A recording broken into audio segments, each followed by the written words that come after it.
Hello everyone and welcome back to the LPL here in English. I'm Dia and next to me on this side, I've got Quacks. Yep. I had to make sure I pointed at the camera correctly. Quacks, how you doing?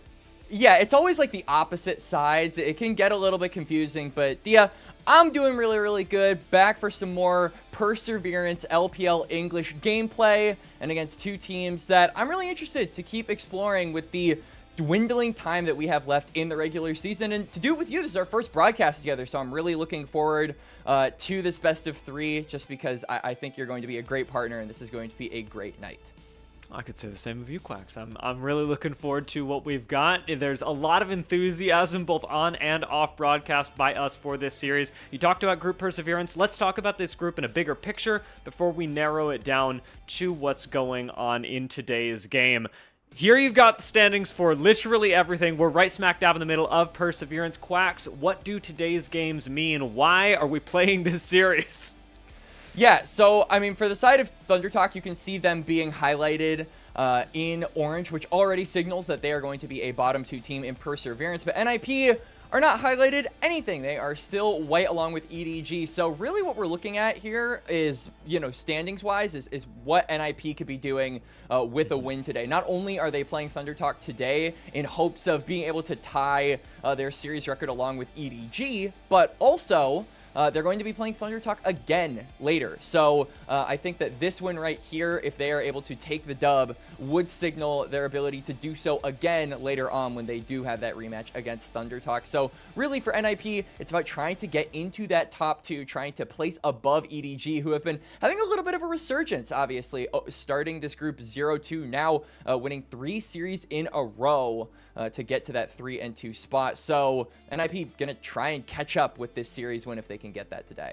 Yeah, yesterday's EDG game versus NiP was fantastic, and I came into that even thinking that NiP had it in the bag. And so now that we're going into another series that, again, I think on paper NiP should have in the bag, so it's a little spooky. Let's talk about their opponents because we saw NiP take the stage yesterday. The team that you might be a little bit less familiar with if you haven't watched our recent broadcasts is going to be Thunder Talk. And Thunder Talk, I want to say they have a lot going for them, but that's just me trying to be positive. Thunder Talk have really not had a good split. Keshi, Junhao, Haru, Ryan3, and Feather. This roster has looked disjointed at the best of times, but every game counts. Even if the dreams of top 2 are no longer alive, I would love to see Thunder Talk make a resurgence in their gameplay against NiP for the last 2 series of the split. And Thunder Talk obviously have 3 LDL players, you know, bringing up 3 players from the academy system. So a little bit of I would guess youthfulness is to be expected from a team like this, especially in the macro department.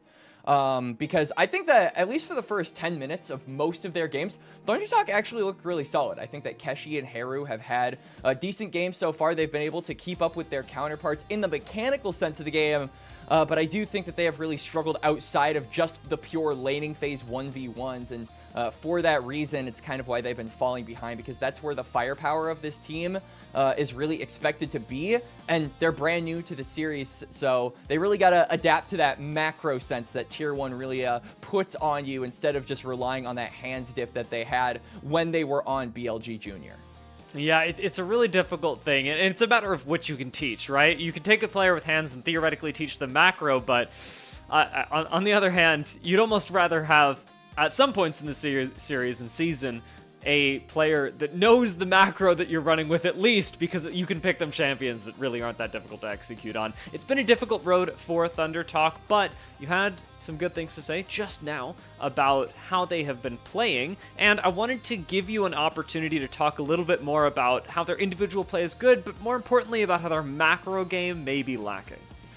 Yeah, absolutely. So I do have a little bit of a segment, so everyone watching, bear with me a little bit. This is a technological marvel for the 22-year-old. The Zoomer can't figure out technology, all right? So I'm the black sheep in my generation. So I believe if I attempt to put up a scene right here...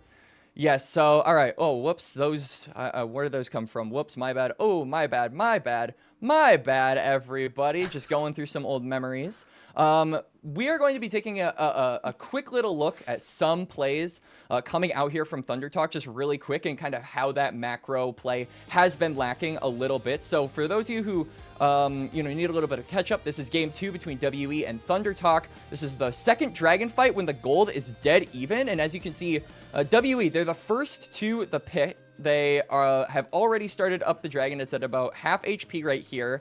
They have a Wukong on the way. They've got a Yunar on the way. And WE just overall have a lot better setup. So this is kind of a fight where I think it's very difficult for Thunder Talk to immediately walk in. But they instead go in. And already you can see Feather is getting caught out here. And instead of maybe backing up here, despite them, not having immediately the resources in order to really fight this, because you can see Haru doesn't have ultimate. He's trying to join up in the fight right over here. Ryan is in the area, but, also his ultimate is a little bit off of cooldown. You might be thinking that Thunder Talk can probably fight this because they have the 1-item completions of their mid and AD carry, but again, they're not completely joined up with their engage, and I feel like this is something that is a very common theme where they're just a few seconds disjointed, like you mentioned earlier, Dia, because as you can see, Feather kind of gets taken out of the fight. Junhao burns his main engage, and they actually manage to go get Yao Yao, but all the while, Monkey picks off Haru, so that split between the mid laner and the rest of the team really ends up affecting them. And then right here, it's a 3v3, and you would be thinking they can probably go for a re-engage, right? Because Karis is basically out of the fight. He's at about 30% HP. He kind of can't really do anything. Even when he has Flash and Ghost, he's got to be very, very careful about getting re-engaged onto, despite there not being a lot of engage tools onto Thunder Talk. But how this play plays out, I feel like, is really wrong, because they immediately flash over and split themselves up. Feather and Ryan decide, hey, we're going to go for a bout over here. Meanwhile, Junhao goes all the way over here. So they are completely split. And I feel like the health advantage that they had going into the 3v3 is just completely gone. They pick off a bout, but then Monkey, who had the Heartbreaker resets on his Viego, just manages to kind of clean house. And Thunder Talk, I feel, obviously, Monkey does a good job at outplaying this, but they divide themselves for really no discernible reason. And these quick little, I would say, very microscopic plays really affect their ability to win out in these fights. And this isn't the only thing. I feel like there are several examples of this. The most, or one of the earlier series against, let me mute that, against EDG, they're obviously not the first to the river. This is a similar play where Dragon is at about half HP, and all of EDG are essentially grouped. But one thing crucially that I want to point out is Keshi. You can see in the bottom of your corner that Keshi is completely isolated as the Renekton. It is not with the rest of his team. And they're going into this fight, dropping the Weaver's Wall when I feel like the play might already be over and you're not even fighting for the dragon anymore. But looking at this, it's basically a 4v5 because you wall off Keshi from actually being able to do anything here. He is stuck. He can look for a potential flank, but by the time he actually would be joining into this fight, he's going to have a member of his team dead. The rest of them are going to be in full retreat. And it, again, feels like he's just a couple of seconds off from actually being able to impact this fight. So Thunder Talk, again, a little too disjointed, a little too late to the play. And they end up actually losing not only their jungler, but also losing the dragon. So it is just a tiny little trade. But again, it feels like it is off of the miscommunication from this team and that lack of macro sense that I feel they are showing in a lot of their games. Thank you very much. We're going to move back to Quax's camera. Beautiful. I missed your face. As much as I liked the telestration segment, I appreciate your it. Face. So we're now, with that in mind, guys, we should be looking at exactly the examples that Quax just pointed out. Quax is over here. When we get into game, about exactly where Thunder Talk are positioning relative to each other, especially around these critical team fights. And a team that has been doing this really well, in my opinion, is NiP. Let's talk a little bit about NiP, their opponents for today. NiP did play yesterday against EDG, so those of you LPL truers will remember that this was actually a really, really close series. Hoya, Guan, Care, Awesome, and Zhuo all very nearly found a win and yet EDG shut them down with some high-tension gameplay in the end game. Despite that, though, Quacks, I've been feeling really good about NiP's approach to the macro, especially given that yesterday they showcased a complete change in what they were able to do by giving Hoya a top lane Varus. I absolutely agree. I think that NiP, one aspect that we talked about them a little bit ago, Dia, was the creativity that this team is capable of throwing up. And I think that Hoya going for the Varus top lane, absolutely broken pick, by the way. But on top of that, we've seen things like Guwon with his Malphite jungle, but instead of going for like the PTA or Electrocute, which every other jungler has done, he's been going for things like the Unsealed Spellbook. We've been seeing things like the Aurelion Soul come out from Care. I think that the overall creativity of this team is a really underrated aspect of what has made them so much fun to watch, what has made them pretty successful so far in Perseverance. And I want to see a little bit more of that flexed, obviously, as we're nearing toward the end of the regular season and NiP are gearing up for potential playoff bouts with those best of fives. I think that having more picks available and having some more dark technology open to you could help you in the drafting phase. So if we can see a little bit of that, I think that would be a lot of fun. But looking at two players that I think are desperately in need of at least a little bit of attention, one in particular really comes to mind, Dia, and that is Hoya. We've been doing a great job, I think, at highlighting Guwon, Care, and Awesome's ability to be kind of the carries of this team. But let's not forget the guys that make it happen every single game.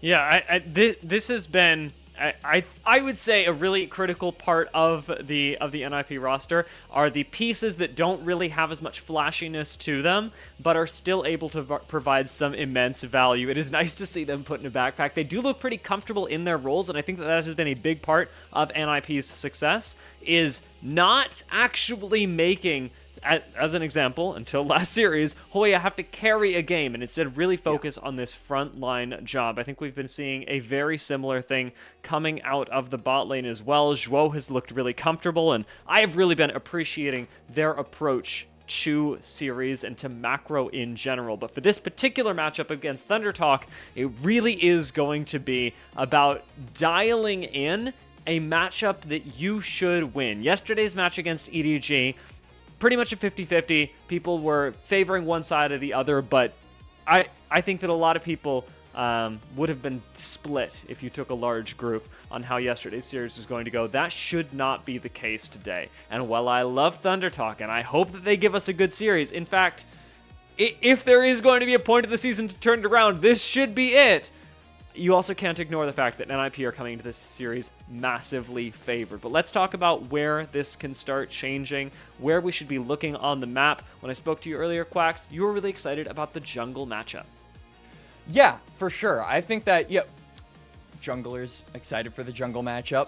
Who would have guessed that one? But, I mean, I think that it's actually really interesting because while we look at someone like Guwon as this player who I think a lot of people see the T1 Academy slapped onto a name like this and automatically assume that the mechanics are crazy, the carry potential is crazy. Guwon, I think, has really circumvented that expectation by being much more of a facilitator this series, or rather this season, than what a lot of people would assume. If we do look at the head-to-head between these two players, and I just think that it's super telling how Guwon likes to play League of Legends. I mean, he has the most KP between all of the junglers in the LPL, but is basically dead last in the damage department and the gold percentage. So, I mean, this guy, he looks to go in, he looks to facilitate his team, and he looks to be that main source of engage, and then he just lets them take over in the damage department. He says, you guys got this, I'm going to let the kids play with their toys and tear the enemy team asunder. I'm going to go do my thing, and I'll set you up to do that. So I think Guwon, not a super flashy role, but is the guy mainly engaging on these fights and setting his team up in these team fights that NiP have really carved out their name from. We'll see how the rosters and the teams start to take shape now as walkouts start to happen. ThunderTalk not looking too shaken, but NiP actually feeling pretty confident as it appears coming into today. I am happy to see that the teams are on good terms and excited to play against some comrades in the LPL. Now, when we think about the jungle matchup, I do want to throw a quick question for the series today in here. Yeah. You talked about Guwon and his playstyle in this split largely being one where he's setting his team up for success. He tried Pantheon yesterday. It really didn't work. He tried Viego, and it almost worked. Viego actually looked quite good, and I really like that out of this jungler who is seemingly very team-oriented, we do have this pocket pick Viego that, much like now Hoya's Varus, can throw a wrench in a draft. Yeah, I think a couple of junglers in Perseverance have the kind of pocket Viego that we've maybe come to expect could be something that they could throw as that curveball that you mentioned, Dia. I think Monkey, with his Viego, obviously we saw when we were highlighting the Thunder Talk team fight woes earlier, but he was on that champion as well. He is really famous for pulling out that one in some desperate do-or-die situations in 2025. So I do think that Guwon can obviously veer outside of this facilitative box that we've kind of illustrated and put him in so far, but I think this team looks at their best when they can play some simplistic front-to-back team fight League of Legends, and I think that Thunder Talk on the other side look their best in the first like 10 minutes of the game, but really struggle to transition some of those solo lane, particularly advantages that they'll get in the gold department into anything meaningful that can accelerate them on the map. This team is definitely at their best when Keshi is able to be with them in the 5v5s, but as we saw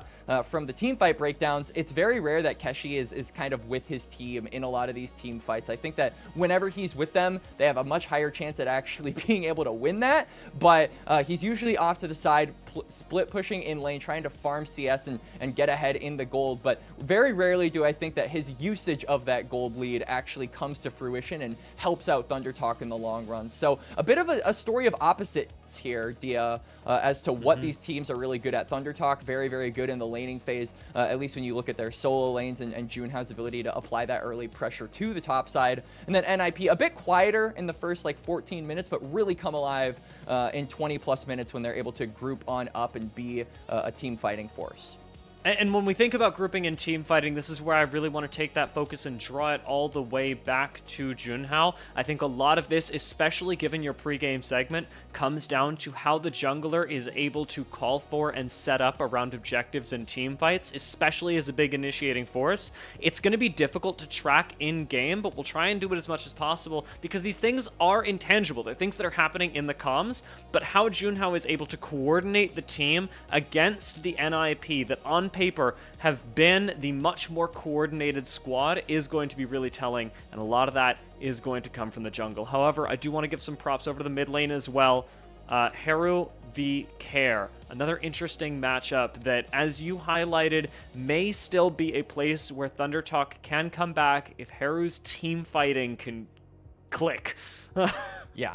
No, I think that, you know, what we were describing with the teams and Thunder Talk's difficulty in being able to transition their leads in the laning phase outside of it, I think that the embodiment of this matchup is definitely in the mid lane. I think that Care, while good in the laning phase, like when he is put on things like the Ahri, I think that he's very, very good. I think it was Nymera that said that Care is one of the best Ahris in the entire world, and Ahri isn't like a particularly insane team fighting champion. So Care can be a bit of a menace in the laning phase when he wants to be, but more so he's focused on being able to link up with Guwon and find those engage moments that he can capitalize off of. But I think that Heru really is kind of a player that has been very good in the laning phase so far. He obviously was on BLG Junior with Keshi and was one of the more, I would say, flashy members of that squad when they ended up winning. So I think it's just a question of, can you transition your dominant laning phase, you being up, you know, hundreds, potentially even thousands of gold, into something actually meaningful with your jungler. And back to your point a little bit, just quickly, Dia, about Junhao, this is a veteran player compared to the rest of the LDL members of this Thunder Talk Gaming Squadron that was here, right? That is on this team. So not only is it his responsibility as the jungler to find those initiation moments, but it's also his responsibility as a veteran to direct the team, point them in the right direction, and allow them to really get some of those early game macro plans off the floor. Well, let's find out how they start cooking some of those early game plans as we are into the draft. The Jace, you know, it's been a common ban. I am, however, a little sad to see the Ambessa and Malphite eliminated by NiP, although it is clear from this that they have done their research. A lot of jungler bans being thrown our way, but Varus crucially is the one that's left open, so I wonder if NiP, obviously, like you said, Hoya being able to play this in the top lane does make it a very potent flex, so I do like that they just immediately snag that one up as a potential blind here, and are going to immediately get Thunder Talk to second guess where this pick could be going.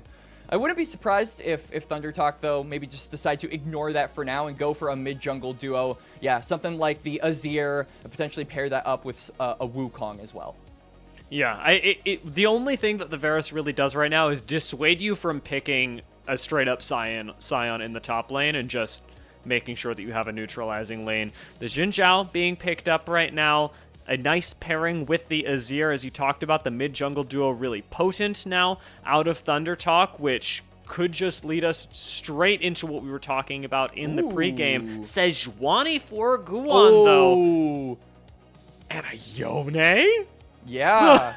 So immediately, happy birthday. I was going to say maybe there's some flex potential for the Sej as well, as top lane Sejuani did get a little bit of a buff in Season 16, but given that it's paired up with the Yone, you really wanting to make use of that synergy between the two champions. I imagine that Sej will just be stuck in the jungle and paired up with Care. So this is exciting. I mean, we talked about Care and his ability to be a menace in the laning phase on the same track as Heru, but now we're actually going to have to see if that praise does come through, because this is a champion who can be really, really strong in the laning phase if he finds those correct angles.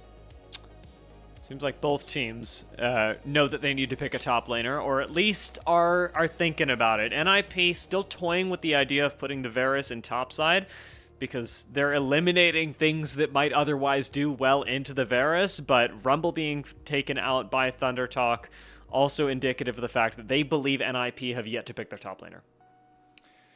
Yeah, NiP still gonna, keep that flex of the Varus open, but I guess looking at a role that we know for certain NiP still have to pick, which is the support role, I wouldn't hate if we have something that pays a little bit more attention to the roaming aspect of the game, D. I think, like, Bard actually might have some value here. It's a decent pairing with the Varus as well, if they do, in fact, give that pick over to Awesome, and the Bard would just allow Zhuo to have a lot more impact toward that mid lane, get Care further ahead, and really start to continue snowballing this Yone here and against this Azir.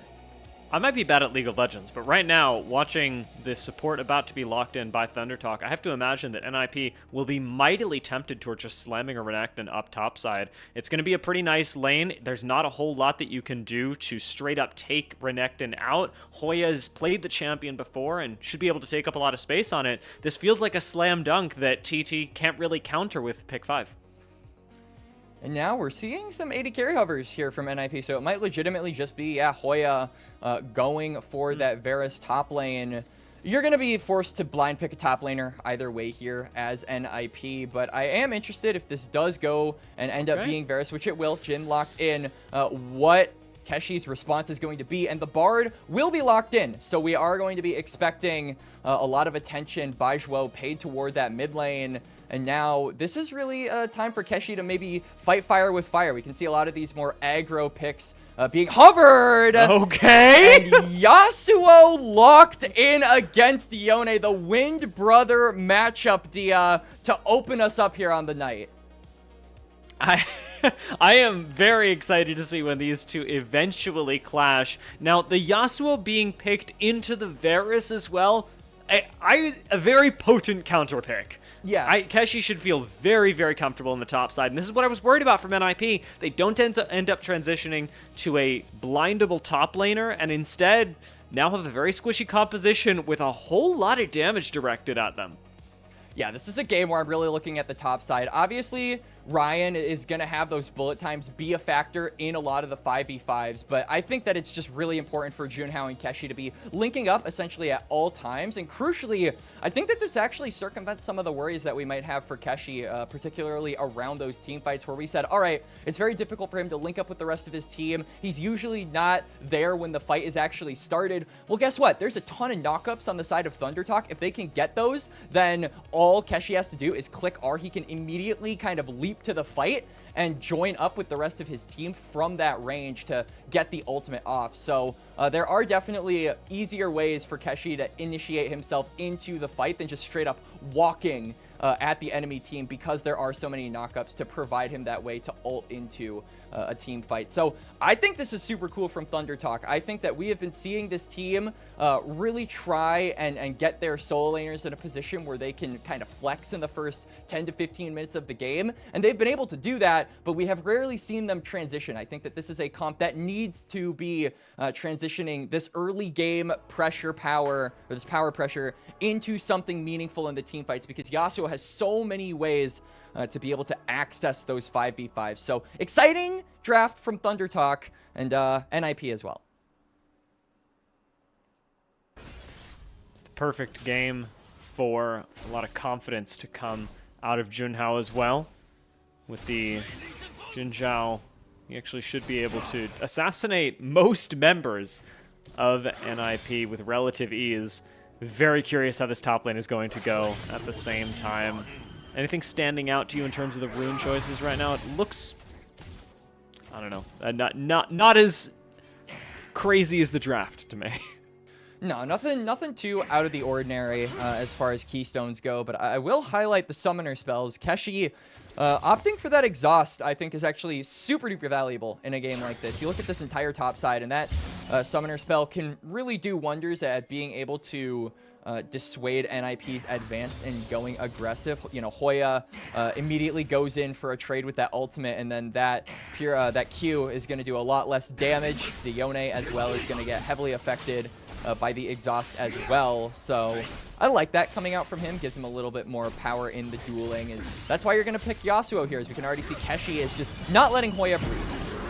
Gonna drop the exhaust early as well. The extra damage actually forcing Hoya to flash, and that's gonna be a teleport expended as well. Single summoner spell for what we can say pretty confidently is going to be 2. Care goes for an aggressive trade onto Haru though, and it's a nicely timed one because Haru had won the previous trade pretty handily, and you need to have some damage laid down as Yone to feel confident stepping up in this lane. Yeah, same goes for the Yasuo, and that's exactly what Keshi did in the 1v1. So the Wind Brothers getting it done in the laning phase so far, but it seems like neither jungler, as we are catching up with their tempo of the game, neither one of them really concerned with the top side half of the map, instead just pathing toward this bot lane. And again, I don't expect a ton to be happening here, but I think just off of resets might be a angle where we can start to see some looks from them to affect the map. Is already Guwon done with his first clear, and Junhao is actually done with his super duper late. He hasn't even finished up his red buff as the Xin Zhao. So yeah, Guwon is just going to get an easy crab secure, and this is actually going to put the Xin Zhao really far behind as far as tempo goes. If he actually decides to go for that topside crab, he'll be wasting another 15 to 20 seconds. Meanwhile, Guwon will be able to use that to maybe affect this top lane matchup. Ooh, he's spotted doing it as well, and Junhao's just pinged that he does want to go for the scuttle, so that delay could really hurt, especially because Guwon has just hit his first back and could brawl for this, has full information that the Xin Zhao is about to be there, and has lane priority with Care in the mid lane. Yeah, but I think he'll be maybe a bit too late. Yeah, that crab is going to be secured now by Junhao, but I mean, look at the Xin Zhao's positioning right now. He's kind of just waiting for his camps to respawn. He has yet to back either, so if there ends up being a situation where the junglers do meet in a lane and are looking to actually brawl, I think the Xin Zhao is going to be a lot less relevant than we would hope a champion like Xin Zhao would be in the early phases, because that's really when you're at your strongest. We're looking at Xin Zhao to be this guy who can get these lanes ahead in the opening minutes of the game, and so far he's very far behind as far as game pace goes. Because of the delayed back and the second go at the clear, nobody's really in position for the Dragons coming up at about 30 seconds. We do have a bot lane reset that has happened to attempt something, but one is just sitting up top side, seeing if Keshi tries to get a little more aggressive on Hoya, but Junhao, who again still has yet to back, has chosen to invest more time up towards the top side to protect his top laner. Guwon spotted on a ward. Is walking in completely blind here. Does still have flash. He's going to choose to charge over the wall instead and should be relatively safe. No summoner extended, but Guwon is forced back. Hoya going below half HP as Junhao goes very, very low. Feather keeps him alive. Keshi may not be so lucky. No flash, no exhaust on this Yasuo, and no level 6 to try and recommit either. Nice wind wall, but it does not save Feather from being stunned to the wall and taken down for first blood. Yeah, good saves there coming out from Feather. The heal being able to save Junhao's life in that predicament, but it just kind of felt like Keshi was a little too far away from the fight. NiP were able to kind of buy space, and crucially, Zhuo gets that stun on the Bard, which allows for the re-engage by Guan and Hoya. So it's only the support, but NiP just pulling ahead a little bit here, giving that kill over to Hoya, so now he'll be able to back and start going for these more offensive items. If Junhao had items, this is such a different look. But as it is, Guan is so healthy at the end of this that NiP are able to turn it around. Yeah, the stun really means that as soon as the arrows land, I mean, Zhuo flashes, tries to get the kill. The shield saves him, but Feather expends so much time being able to save his top side that he puts himself in a bit of a tough spot. You know, like a true support does, dies for the team, but still, it just kind of felt like a bit of an over-aggressive look here from ThunderTalk. And crucially, like you said, Junhao, without that item, if he had that tunneler before, maybe it could have made the difference. Now we'll be able to grab the second top scuttle of the game for himself. Dragon's still available, obviously not the focal point for the last few minutes, but it could start becoming one in the next 2 to 3, as our junglers, at least from the TT side, will be clearing towards bot side. Flash onto Ryan! That was a clean finish by Awesome. He knows his numbers. Yeah, I mean, I honestly wasn't sure if that final shot was actually going to kill, but Awesome, like you said, my man has been brushing up on the limit testing of the Jhin damage. And, you know, I guess it's the Ninja Tabbies, or Plated Steel Caps, rather, showing my age, OP, as that damage comes through, manages to get a kill over to the Jhin, and will allow for a back by him as well. Now, though, maybe TT setting up for a play on this top side. Keshi now level 6. Hoya's got level 6 as well for a disengage, especially with the teleport coming in. Chains of Corruption actually goes kind of crazy here. Just keeps Keshi and Junhao from being able to walk forward onto him. Feather gets up at the top side, but the play's over. Ooh, Haru looking for the shuffle. Kair just immediately snaps back, and now he's going back in. You gotta respect the attempt. Ultimate's traded in the mid lane and up towards top side. ThunderTalk continue to be shoved under tower, not able to punish this Varus. And you can see NiP are now just kind of walking into the jungle. Guan still has 6, so they're just fishing for a pick a couple of seconds before these grubs, which I imagine they want to go for. When you've got double marksman, it's really important to get this objective because you have a lot more sieging power and a lot easier of a time going for those plates to collect that gold. So I think grubs having a lot more valuable for them is now going in.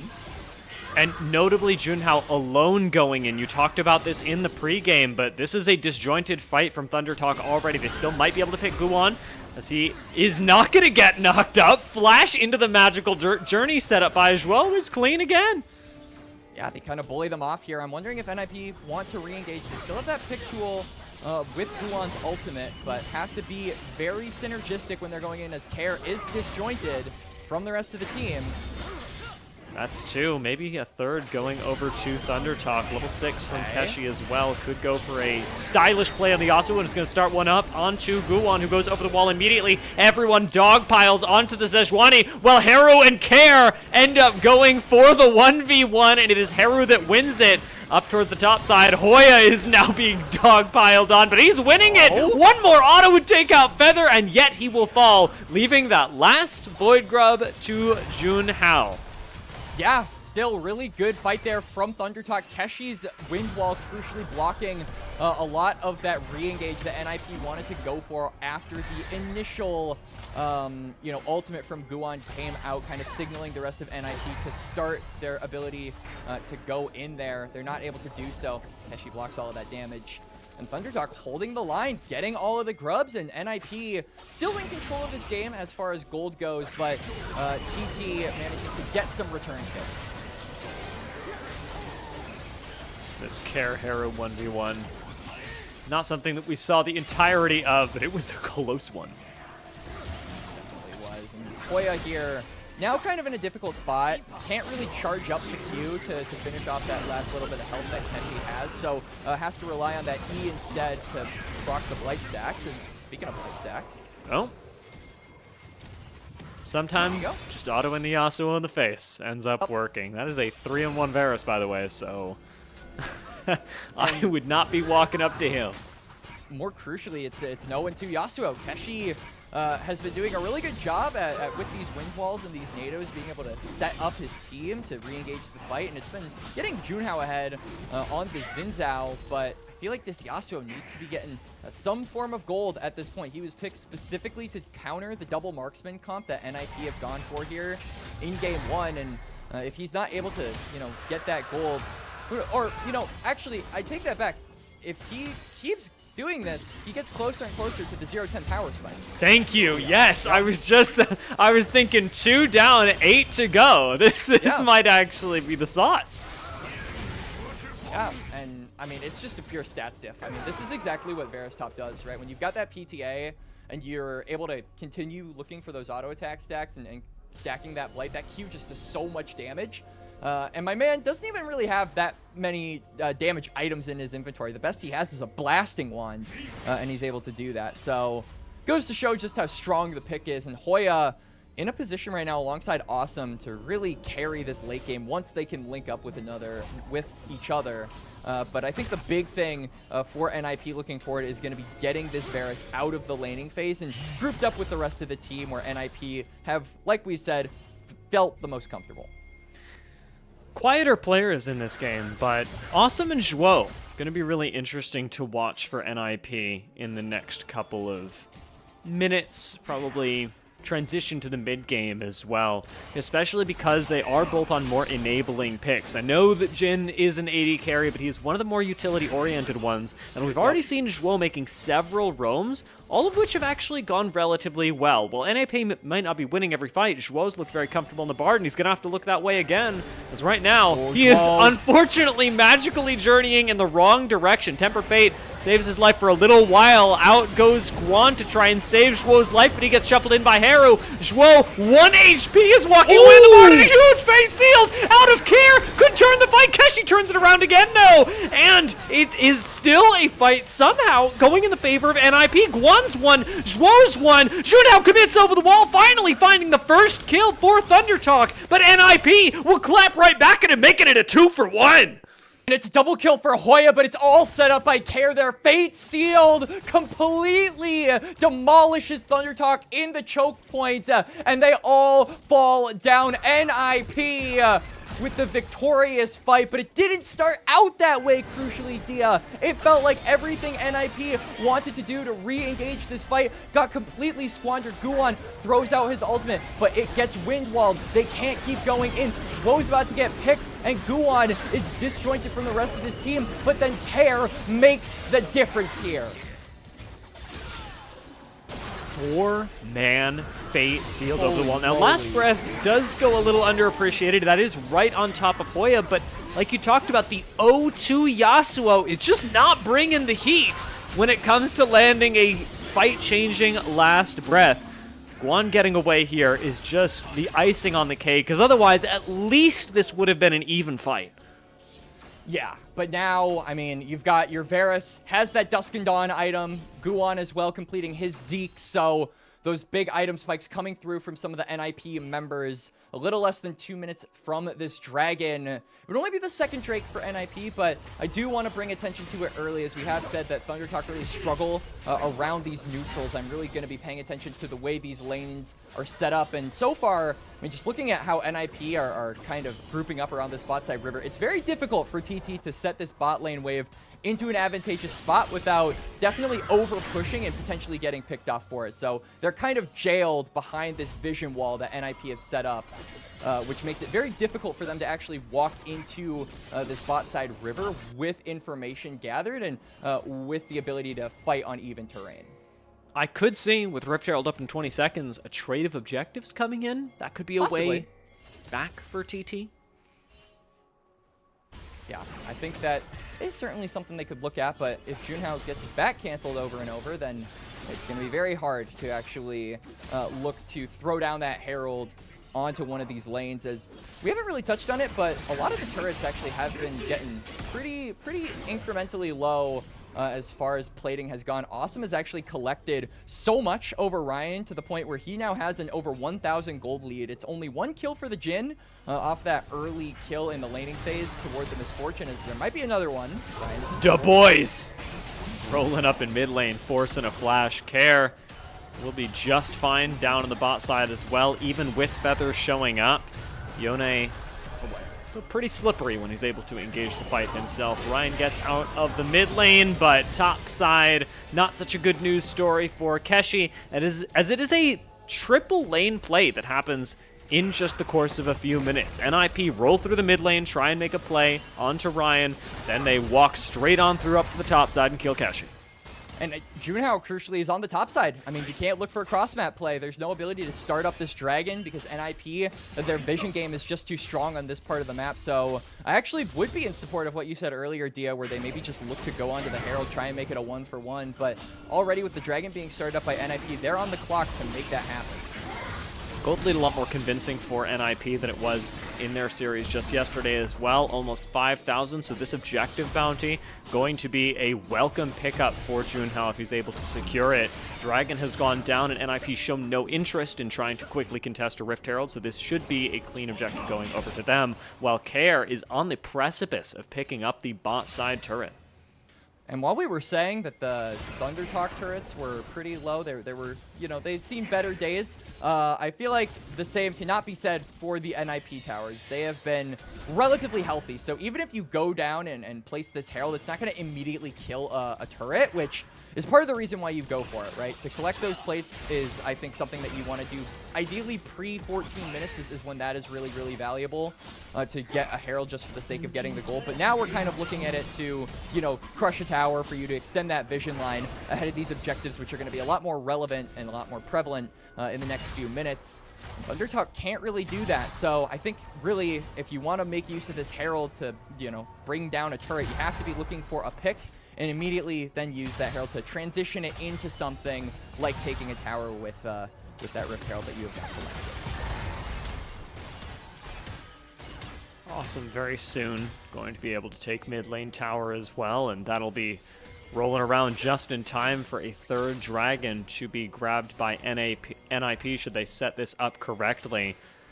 Care is sitting on a whole lot of gold right now, which, should a team fight break out, could be an issue, but as he is right now, doesn't seem to be much of one. Clean's going to be forced out of Ryan and does not get hit by the piercing arrow on the way out, so will avoid quite a bit of damage coming his way, but it is still a TT with absolutely no autonomy in this mid lane. They might try and make a play now as Junhao looks for the tip of the spear, but is not going to find any squishy targets to jump on. And they don't need a Herald in order to bring down the remaining health on this turret. They've got the double marksman. We said that the sieging power of this comp is just far superior to anything that Thundertalk have in their arsenal. So they will get all 3 outer towers pre-20 minutes, and this will just allow them so much more control around the neutrals. I feel like it's now very difficult for Thundertalk to actually contest them at this point in the game because they have to work kind of overtime to get these lanes into advantageous positions. You can see that Keshi is trying to push in this lane, but I mean, NiP have sent the entire squad to try and stop him as they are all rushing toward the top side. Keshi won't overstay his welcome, but it just goes to show how airtight NiP have been playing this mid game, where they are not allowing any of these waves to go past a certain point. And now that they have such an advantage, NiP, this is playing perfectly into their strengths. They are not a roster that has made their name in the LPL by doing crazy, fancy things in the mid game to get themselves ahead. This is a roster that likes to play slow, clean League of Legends, and with the gold lead as it is, slow, clean League of Legends is going to win NiP the game. It's TT that have to get creative, and that might be with the Rift Herald play on the bot side. Care does jump back with the Soul Unbound, but Rift Herald crash on this bot lane tower, not even going to happen through the Tempered Fate. It is delayed even further by TT, and a Fate sealed onto 2. Almost takes down Haru. He will fall as Awesome collects the kill and walks forward onto Junhao. Might still be able to lock him up with the help of Joao. Magical Journey not quite available, but TT will be lucky to get away with 2 remaining lives, but it is no Rift Herald and no mid laner. Kara's been really on point with these Fate Seals this game. Obviously, we point back to the 4-man that he managed to hit onto that topside play that really turned the game around for NiP and solidified their lead over ThunderTalk. But that 3-man allowing for an extra kill onto the TT members to go through, and they're super comfortable now. They're onto the top side, and they're just 2-manning the Baron. They're counter-engaging. Keshi actually ults right on top of Awesome, but again, these magical journeys are so clutch. Exhaust comes down onto Keshi. Awesome is going to go down.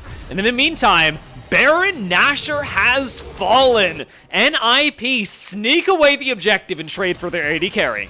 And ThunderTalk finally get that synergy with the Yasuo that they have been looking for at this point 20 minutes, but it feels like it might be a little too late at this point, Dia. We were looking for that several minutes ago for you to get this Yasuo around the map, but it doesn't end up really panning out in time, in my opinion, as we do get a little bit of a replay on that bot side play. Yeah, 3-man Fate Sealed.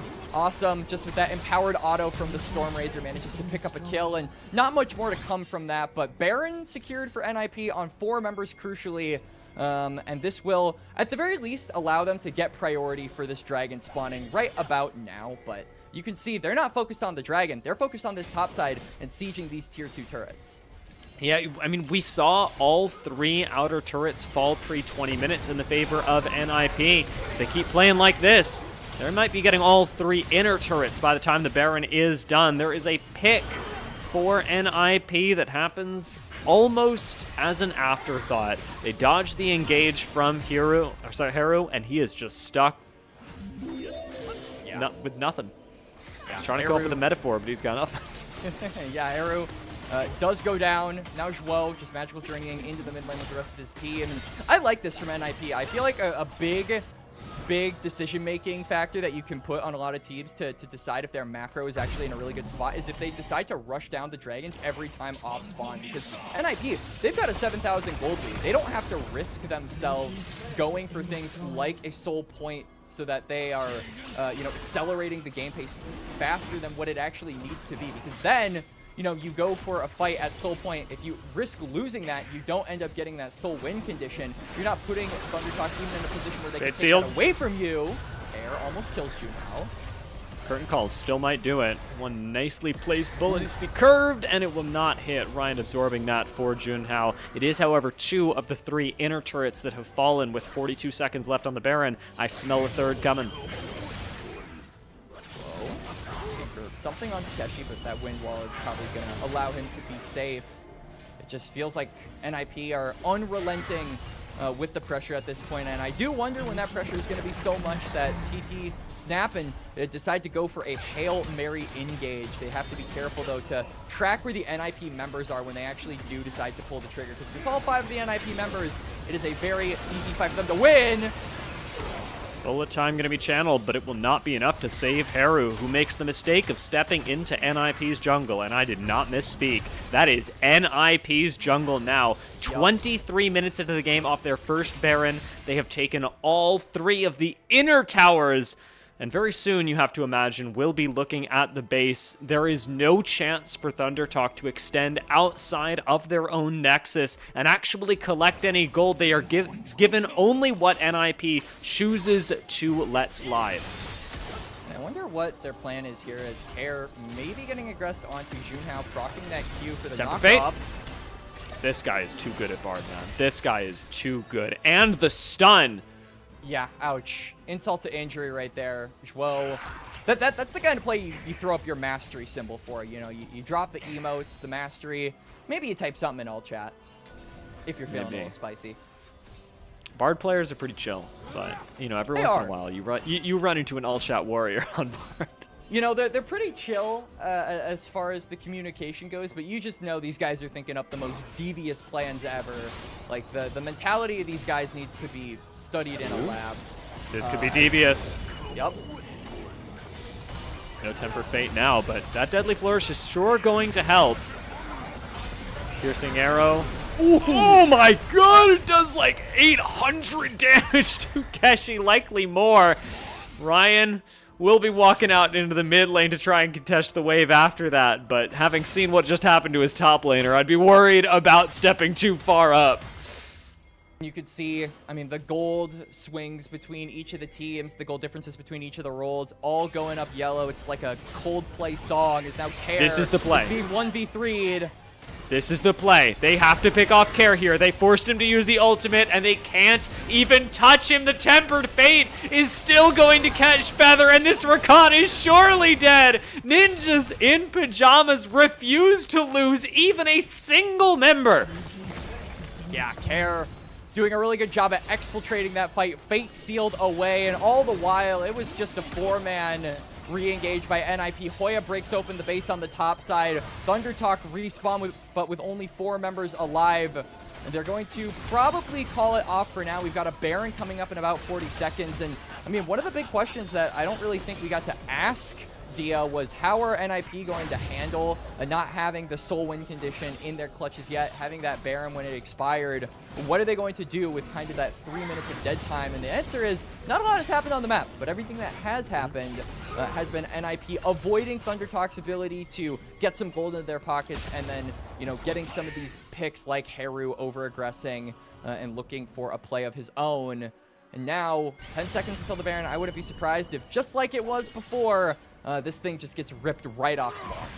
Already, Zhuo has set up complete red side dominance in terms of vision towards the top side of the map.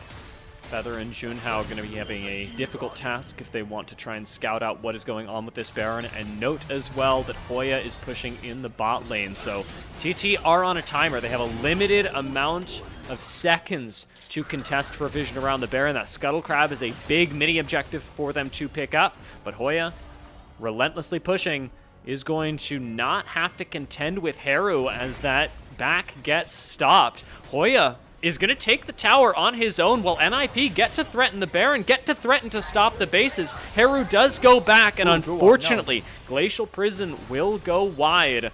But NiP, they don't expend really anything outside of an ult for that, and that is a welcome cost to almost take down the first inhibitor tower.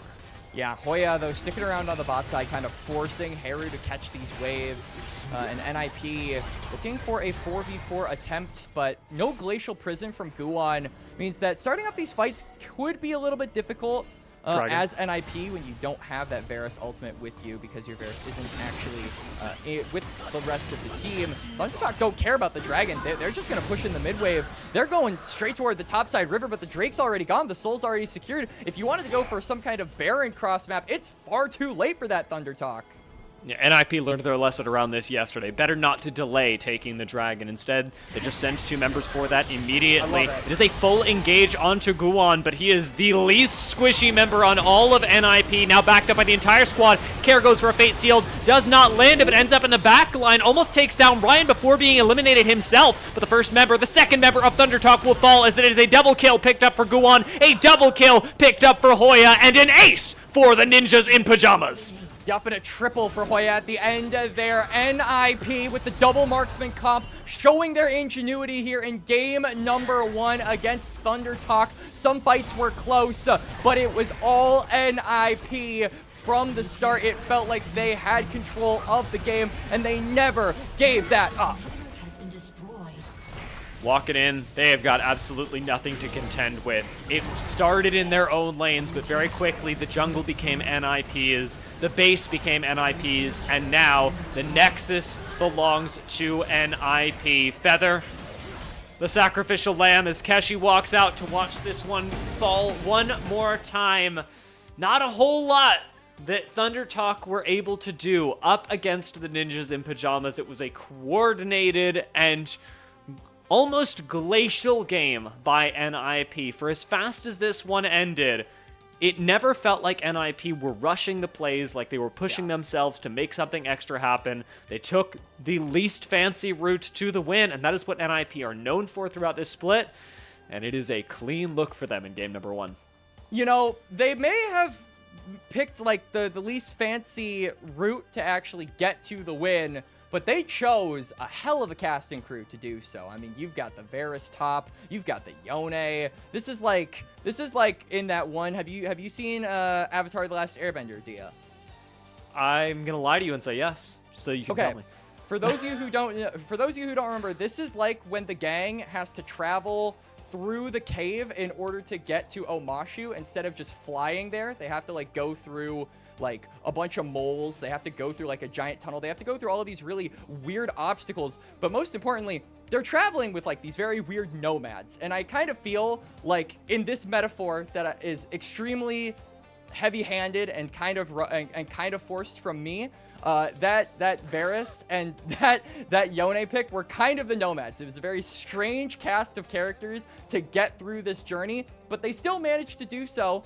And they managed to do so in definitely dominant fashion. So really a lot of credit there over to NiP, showing a different side of themselves by continuing to give Hoya some of these carries. I think that this is a new thing for them, and I'm interested to see if they continue that onwards in game number 2, or if they want to go back to the style that we kind of talked about them cultivating in the pre-show, which is put Hoya on like a side laner, put Hoya on a tank, and allow the rest of the team to really do their thing in the carry department. Yeah, this was a bit of an odd draft from NiP. The fact that they picked up the Varus and just let that slide into the top side, despite not having counter pick and actually giving it up.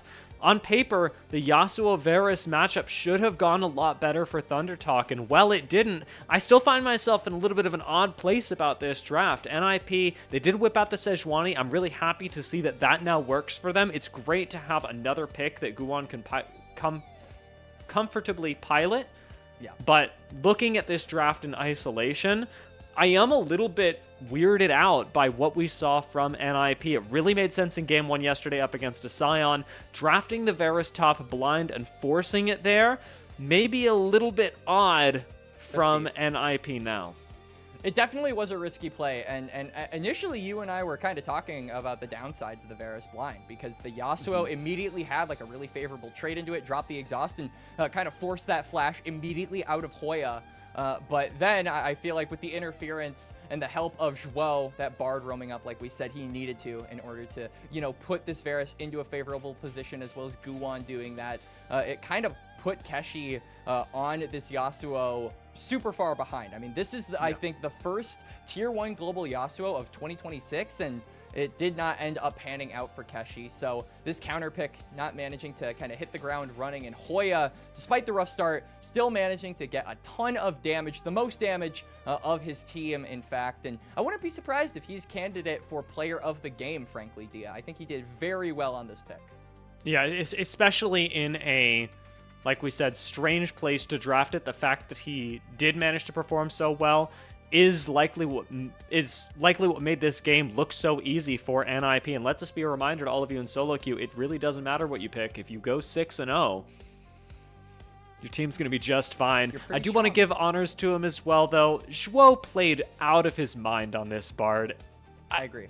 We talked about Hoya and Zhuo getting put in the backpack sort of, you know, good-naturedly before the broadcast, but man, oh man, with Hoya putting up the carry performance that he did, not just in this game, but in yesterday's game, and Zhuo's Bard looking as clean as it did, we actually, like, if anybody is thinking these players are genuinely being put in a backpack, no, bro, it's not. That's not real. No, I think really for NiP, like, this is a team that I think has worked like a well-oiled machine, and we haven't brought it up a lot on this broadcast, but we have to keep kind of reiterating it every time we see them perform this synergistically. Dia, this is a full rebuild. Like, this is a complete overhaul of what NiP had last year. These are 5 players brought in to perform who have basically never played with one another in the past, and they look like a team who has had that synergy down on the level of some of these other squads like EDG, who, you know, retained 4 out of 5 of their members from the 2025 season. So I have to give a lot of credit over to NiP, not just the individual performances coming out from them in the laning phase and being able to do well against their counterparts, but also linking up and being able to look really, really effective as a unit. because despite the full rebuild, is something that I'm very impressed with from this team. And it's one of the reasons why I'm really excited to see what the ceiling of a squad like this looks like. Because if this is kind of if this is closer to the floor, if this is just Winter Split, I'm optimistic for how high this team could end up going. Because this being just the start is a very exciting thing to say.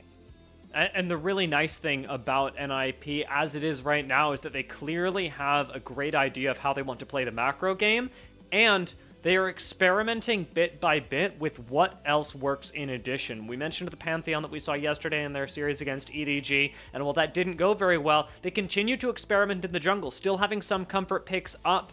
For Guwon, they instead chose to go with the Sejuani, which worked really well. You predicted this perfectly. I have no arguments here. Hoya, second top lane Varus, second player of the game.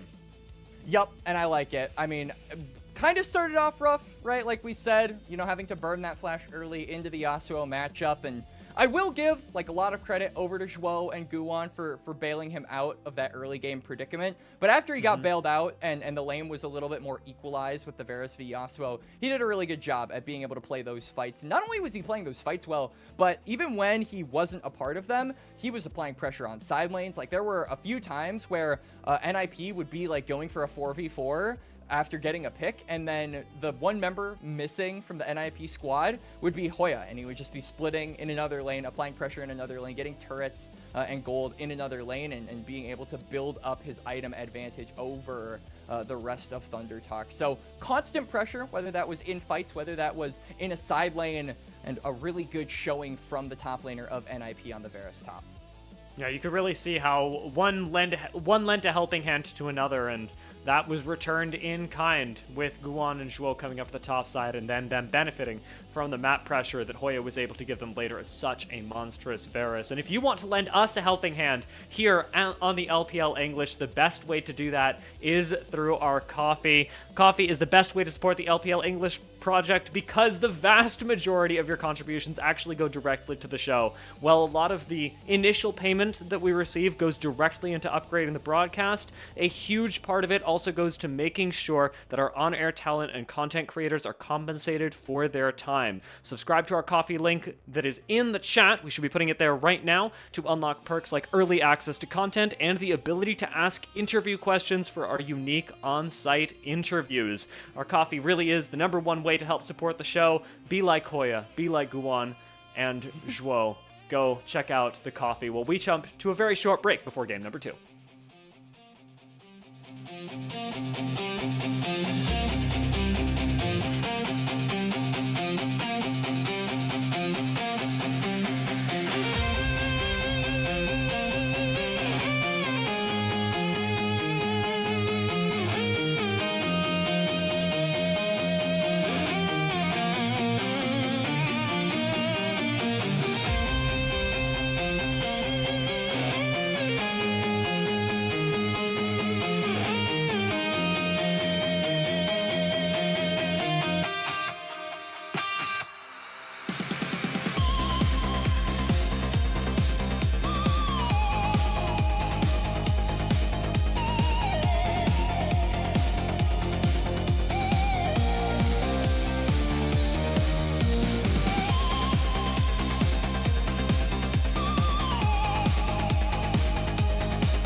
Welcome back to the LPL English broadcast. My name is still Dia, and that is still Quacks, and he is still in that direction. Thank you, Quacks. I remembered this time. I remembered. Now, a lot of you who watched Game 1 will likely remember how that went as well.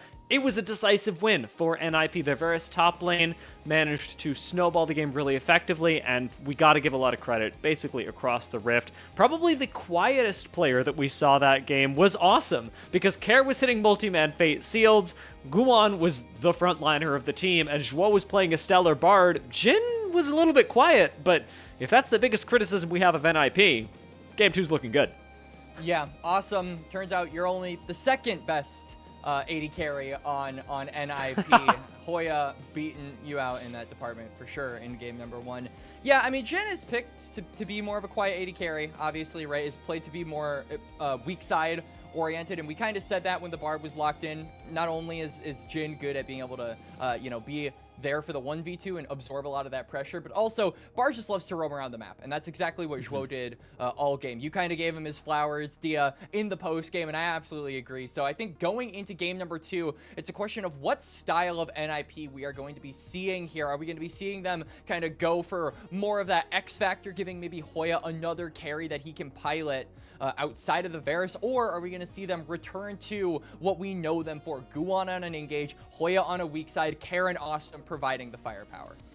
And again, we got to think about the fact that in the first game, we did see a lot of bans directed towards the jungle, and Guan ended up moving outside of what he'd already picked this split to the Sejuani. Now that still leaves his entire pool from the rest of the split available. Vi just now going to be taken out of that by ThunderTalk, but that is leaving up things like the Malphite, things like the Jarvan, things like the Kiana as well, and of course the Pocket Pick Viego. And the Malphite, the reason I don't think it's going to be picked up here is a prerequisite of going Malphite jungle is kind of that you have to go for that Sylas ban as well, and neither of the teams electing to ban that champion, which leaves me to believe it's very risky to go for the Malphite just because that counter pick is up and available. I think Jarvan, a much better champion at being able to provide that engage without any of the drawbacks that Malphite could have getting counterpicked by Sylas. So I like this coming out from Junhao. This has been a character that I think kind of puts forward his strengths in being able to direct the team and make some of those early plays, which we saw attempts from by ThunderTalk in game number 1, but none of them really coming to fruition outside of those first 5 to 10 minutes of the game. Okay, and so the experiment for NiP in this game is how is Zhuo going to do on the Thresh bot lane. Now, he has actually played this before. It's not entirely out of the realm of what NiP are confident with, but whenever I see a Thresh locked in, I do got to get excited. Yeah, and we can see on the other side, the Renekton versus Gnar matchup in the top lane does mean that this is going to be a bit of a rougher lane for Hoya to play out. Keshi with that Gnar. This is one of the champions that is just really good at being able to kite around Renekton, and anytime Renekton pops that dominance, you can use the myriad of CC that you have as Mega Gnar to kind of shove him away and disengage, get the team and yourself away from him. As to avoid that threat entirely. But the Renekton, not the only threat that NiP have drafted up so far. We can see the Aphelios along with the Thresh. Now, I do think that Thresh provides a good amount of peel plus engage for the Aphelios, but I am wondering at the lack of backline assistance right now that Awesome is getting if he does goes for this Aphelios, just simply because I think that we're looking at Zhuo and Hoya to kind of be this confluence of engagers. So I do think that it's going to be very vital for NiP to draft up maybe something like a Talia as to get that member down there, start roaming around and affecting these side lanes so that they can snowball the game ahead, and you don't have to worry necessarily about protecting your Aphelios because every member of your team is fed by the 14 to 20 minute mark. Pantheon banned by ThunderTalk is devious. The Wukong as well, going to remove a little bit of comfort from Guan, but the fact that they've left Guan's pick until later in the draft, it's honestly kind of comforting for NiP. They're going, you know what, no matter what our jungler picks, we have a game plan that is almost completely separate from that. I would like to save counterpick for mid lane, and Viego's not bad. Yeah, Viego's not bad, especially because I think one of the best things for Viego is when you have various mobile champions. It's, yeah, they're going to say, screw it at the very last second, lock in that Aurora. I like that a little bit less. I think that NiP's comp so far is very short-ranged, and ThunderTalk have a lot of ways to actually engage the fight here. Not only do you have that flag and drag from Junhao, but you also have the Gnar as well when he does go Mega. Not to mention, you know, obviously we haven't seen what Feather is going to lock in here, but it just means that it's going to be very important for Zhuo to act as that peel tool, right? That Flay is going to be really your only real ability to get a lot of these engage tools from ThunderTalk away from your backline. So that does worry me a little bit right now for NiP. If you're trying to protect this Aphelios and you really only have one spell to do so, that could create some problems later down the line. But ThunderTalk overall, pretty good all-rounded comp. I think the Seraphine here would be absolutely insane for having a lot of pressure in this bot lane paired with the Asher. Just going to be so range heavy, and it's going to really affect NiP in the 2v2s and their ability to get the Aphelios ahead early. And Qiyana the last lock-in, I'm a bit worried about this, honestly. This is a very squishy champion, and I have personally been a huge Qiyana jungle naysayer. Yeah, the Qiyana is comfortable for Guwon. This was a bit of an odd timing on the draft for NiP since they had counterpick in the mid lane, but realistically, what are they going to do with the jungle pick? It's just pick Guwon something comfortable. He's played it before, but like I said, moving into this phase of the draft, I can't help but feel like Guwon's pick is completely ancillary to the draft. They're not really thinking about how he's synergizing with the rest of the team. They have a game plan, and Guwon is going to press his funny button, and that's how the game plan is going to go. Yeah, I think that this NiP comp is really going to struggle because I think that you look across the board and, I mean, who's going to, like, be weak-siding this game? I think historically we've seen Hoya be the weak-sider of this team, but Renekton is one of those champions that wants assistance from the rest of his team so that he can get ahead and transition that already pretty strong early to mid-game into something that isn't just, you know, turn into a stun bot late game. So I think that it's going to be really on Guwon to affect the map, and he isn't really picking a champion to do so. I don't think that Qiyana, you know, she doesn't provide the most amount of CC. She doesn't provide the most amount of utility. And I feel like a pick like that is needed for a comp like this where every lane, if it is snowballed, can really carry the game. But if none of them are ahead, or if they are just kind of all left up to their devices in a vacuum and in that 1v1 and 2v2, then I think that worries me a little bit because NiP are really good at transitioning some of those early game pressure points into late game team fights, as we have highlighted multiple times just throughout the series so far.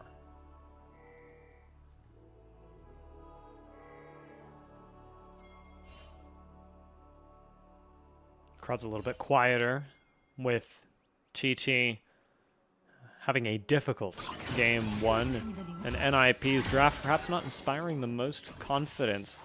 Like you said, this is going to be a tougher game for them. On the other side, Junhao, I really like on the Jarvan this game. Yeah. For a jungler that needs to bring the team together, who we highlighted in the pregame, this is the perfect pick to do that, especially when combined with a potent Ashe Seraphine. Junhao should be able to decide who lives and who dies in these fights. Early cleanse. Yeah, Zhuo already hitting that death sentence, forcing the summoner out of Ryan. But you can see the retaliation here from the ThunderTalk bot lane. Awesome already down to a little bit less than half HP. And the worst part, Dia, we can see that Guwon is electing to actually start on his bot side. So he'll be ending up on the top part of the map. Maybe can look for an early play. As you can see, he's actually hovering toward the right here to maybe try and intercept this 2v2, but it's going to be spotted out by Ryan. So they immediately understand that Qiyana could look for something.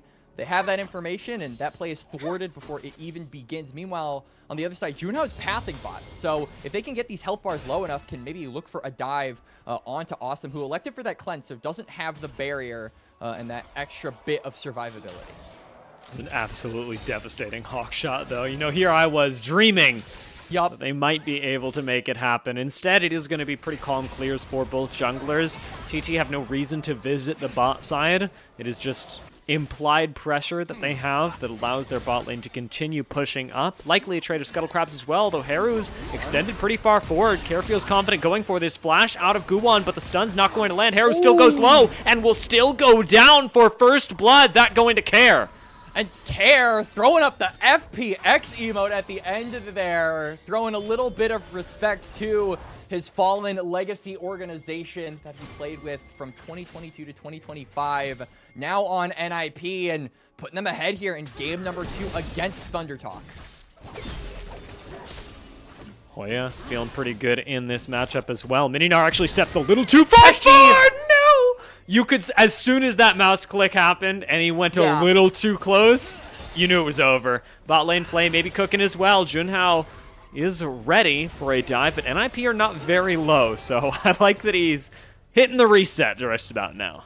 Keshi canceled an auto and was in melee range of Hoya. I think if he just ran away, it would have been fine, but he ends up getting caught there. Now, Junhao's looking for the tier 2 Raptors, but Guwon has an item advantage, so I don't know if you really want this smoke. Junhao going to be able to walk his way out of this just fine. Haru takes a decent trade on the way back in as well, despite having fallen early. He's not looking too dissuaded as the Rise. Nope, absolutely not. I mean, Rise with that phase rush can play up a little bit further when he has that active, just because you go for a trade and then immediately bail out. But he's got to be careful of situations like this where he overstays his welcome, because now Guwon is looking for a revisit. Oh my god, he just gets that. This is another case of somebody just looking extremely comfortable on a champion. It was awesome in game 1 on the Jhin with the flash execute, and Care doing it in game 2, knowing that Haru is well within kill range. Yeah, this is a really good display of synergy and being able to understand your champion, like you said, from Care so far. Not even 5 minutes into the game, and 2 kills already for the Aurora. And Aurora, one of the champions that I actually think can actually deal with the range advantage of this bot lane, the annoyance of those pesky Ashe and Seraphine duos, because once you've got that ultimate, you can go to the other side and close that gap with the ultimate to be able to get, you know, right next to them with that burst damage. So if Care is ahead, you can just actually end up one-shotting that bot lane with that ultimate. So it's something to keep in mind for later, as we're in the present and Haru is getting ganked maybe a 3rd time. No vision, no problem. Haru walks up, Haru goes down. This is looking like replay status. We're getting proxied, man. We're getting proxied, man. Keshi's not gonna die here. Surely he's not gonna die. I mean, Hoya's gonna get his spells back up. I don't think Keshi's gonna have his leap. That's a pretty long cooldown. And he's certainly not going to have Mega. Hoya knows that he's got this in the bag, but one more auto is needed. Hoya will fall to the tower, but I don't mind it.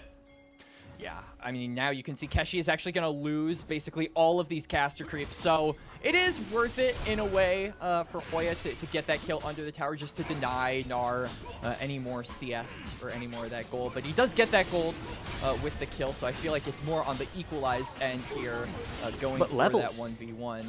As, yeah, I mean, the levels are also a pretty relevant piece to the or a pretty relevant factor, as well as Junhao. I hesitate to call it a sneak because ThunderTalk had control of the bot lane at the time, but yeah, they just get the dragon completely uncontested, and now they can start moving up toward those top side. We've got a little bit less than 2 minutes until the grubs, but I feel like this is going to be a difficult task for TT, considering Hoya is still very much in control of this lane right now.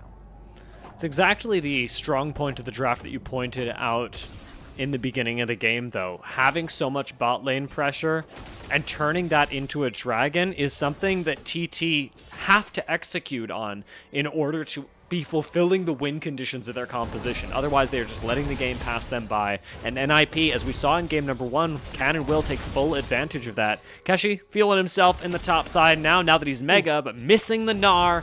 He's not going to be feeling so hot anymore. Guwon's in position for a gank and will be spotted immediately as Keshi goes into Mini. Doesn't have the opportunity to escape, though, and Guwon flashing on him should be setting up yet another kill. Guwon collects his first of the game, but he has been very active on the ganks with this Qiyana. He needs to be. He needs to be matching that pressure that he knows can come through from the Jarvan, from Junhao, and so far Junhao hasn't really been able to reciprocate. You can see that there is a pretty big CS difference between the junglers, but I mean, Guwon being so active around the lanes has actually built up about a 500,000 gold lead over his counterpart, despite the CS differences between the two. And most importantly, NiP being able to get that kill will give them priority for the grubs. As now we see a fight on bot lane. Not going to end up connecting with the hook. NiP now in a rough spot. Feather doesn't have 6 just yet, and actually is going to go quite low. You'd like to finish off these minions to get him access to the XP. Heal's going to go down. In comes a stun. 1 for 1 right now as Feather will fall, but Guwon's shown down to the bot side, and Ryan flashing away just in the nick of time. Still has vision in this brush, but is going to be denied it with the camouflage. Guwon ultimate into the wall. Could still turn this around, but Ryan with the last auto picks up the plus 400. Yeah, good speed there from Ryan. Immediately manages to turn the fight onto Guwon. That cleanse saving him from being stunned too long and allowing the Qiyana to dish out more of her damage with those Qs. So ThunderTalk fighting back a little bit on the bot lane. Now you can see that Junhao is kind of in a pretty sneaky position here. He's going for the Raptors, but I really want to see him affect the mid lane. Like, Kara is half HP. Why are we not immediately going for this super fed Aurora is kind of a question mark for me, honestly, Dia.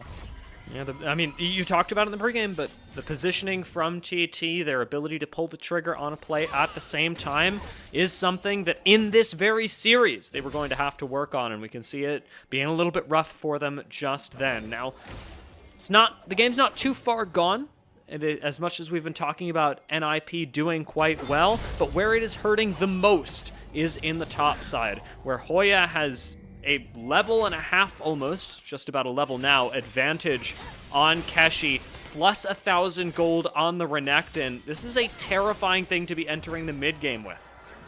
And I think you look at the items so far, I mean, Phage on Hoya is actually, I feel like a really underrated spike, simply because it makes this Renekton, on top of the Dominus and the extra health you already get from that ultimate, you get the resistances innately from that item. So it just makes you super tanky. It makes you a raid boss, essentially.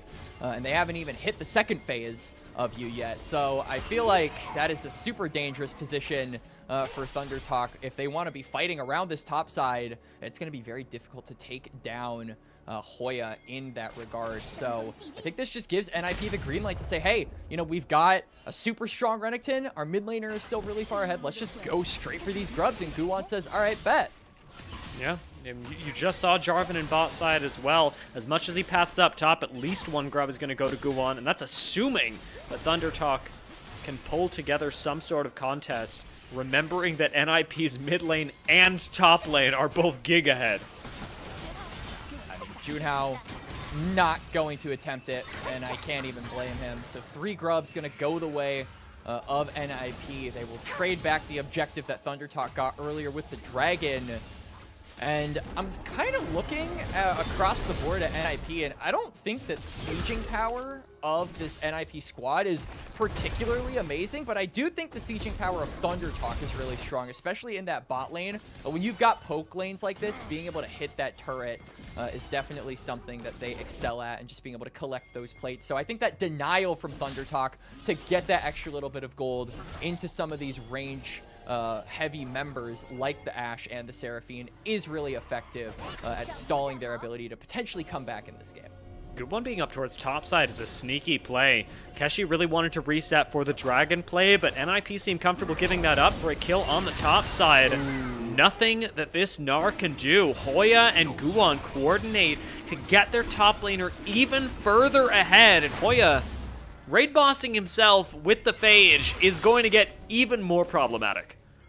They're stepping up there as well, canceling some of the backs. This will give Hoya a little bit more time to farm some of those plates. Will not actually elect to pick up this last one. In fact, it might actually get claimed by the minions. So maybe he will just pick that one up. So good min-maxing there from the top laner of NiP. But now big item spikes coming through from the NiP top side. You can see all of them have hit one item now.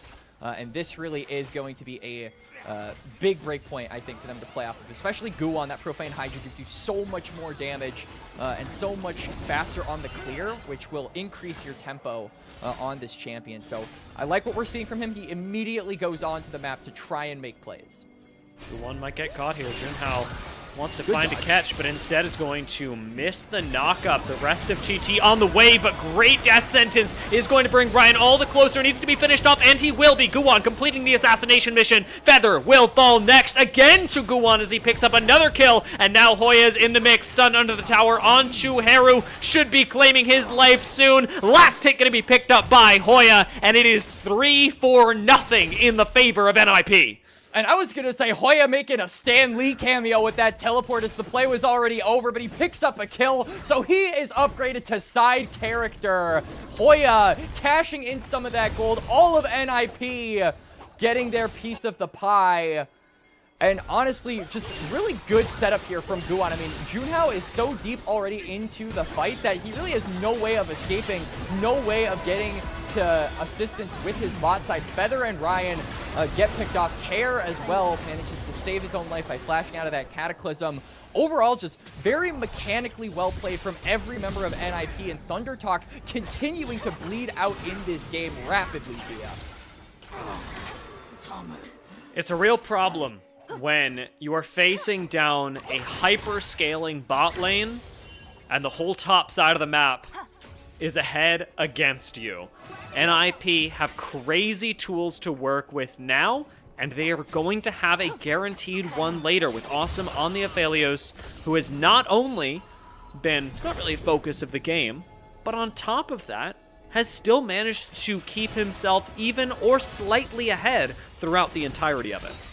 Yeah, Ryan picking up that double kill, I think, has allowed him to keep within relative contention of that gold compared to Awesome. But, I mean, I feel like that is just a consolation prize at this point, because you look up towards your top side, and it's night and day. I mean, 1.8k between Hoya and Keshi, 1.8k between Guwon and Junhao, and 1.6k between Karen and Haru. Not even at the 15-minute mark. That is an absolutely insane gap. So no matter how much damage Ryan thinks he can put down onto Awesome, that's the only member of NiP that he can put decent damage down onto, because that top side is not going to be really killable, I think, from his point of view at this time in the game. Now, this is actually a bigger gold lead at this point than NiP had in game number 1. Yes. We all saw how game number 1 went. However, this may very well be a slower game simply because they're not running double marksman and the towers are not falling as fast. And also, I think a lot of people, especially in Season 16, have kind of debated the pace of the game and being able to close out matches like this in quick fashion, right? And a lot of people have been saying, well, there's more gold in the game, so naturally the game is ending faster. But I feel like the lack of Otacon has really made it difficult for teams who are super far ahead to get that game-ending play until Baron.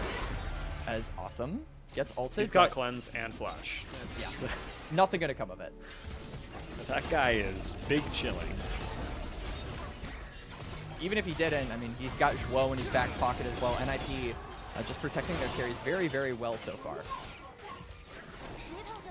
Feather a bit empowered to go seek out some vision in the river, but it is just a bit. Notice that up towards the top side of the map, NiP actually have vision that extends all the way into the jungle, spotting out Junhao as he goes through his own territory. This is important because the vision line that is being pushed up forward by NiP is part of that clean macro game plan that we praise them for so often.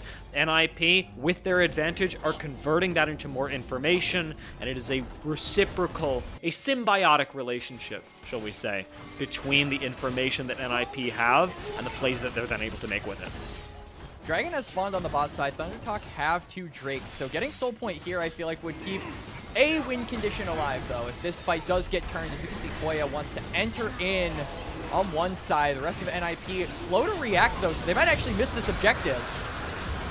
They will not get the dragon. They do, however, get a 4-person supreme display of talent.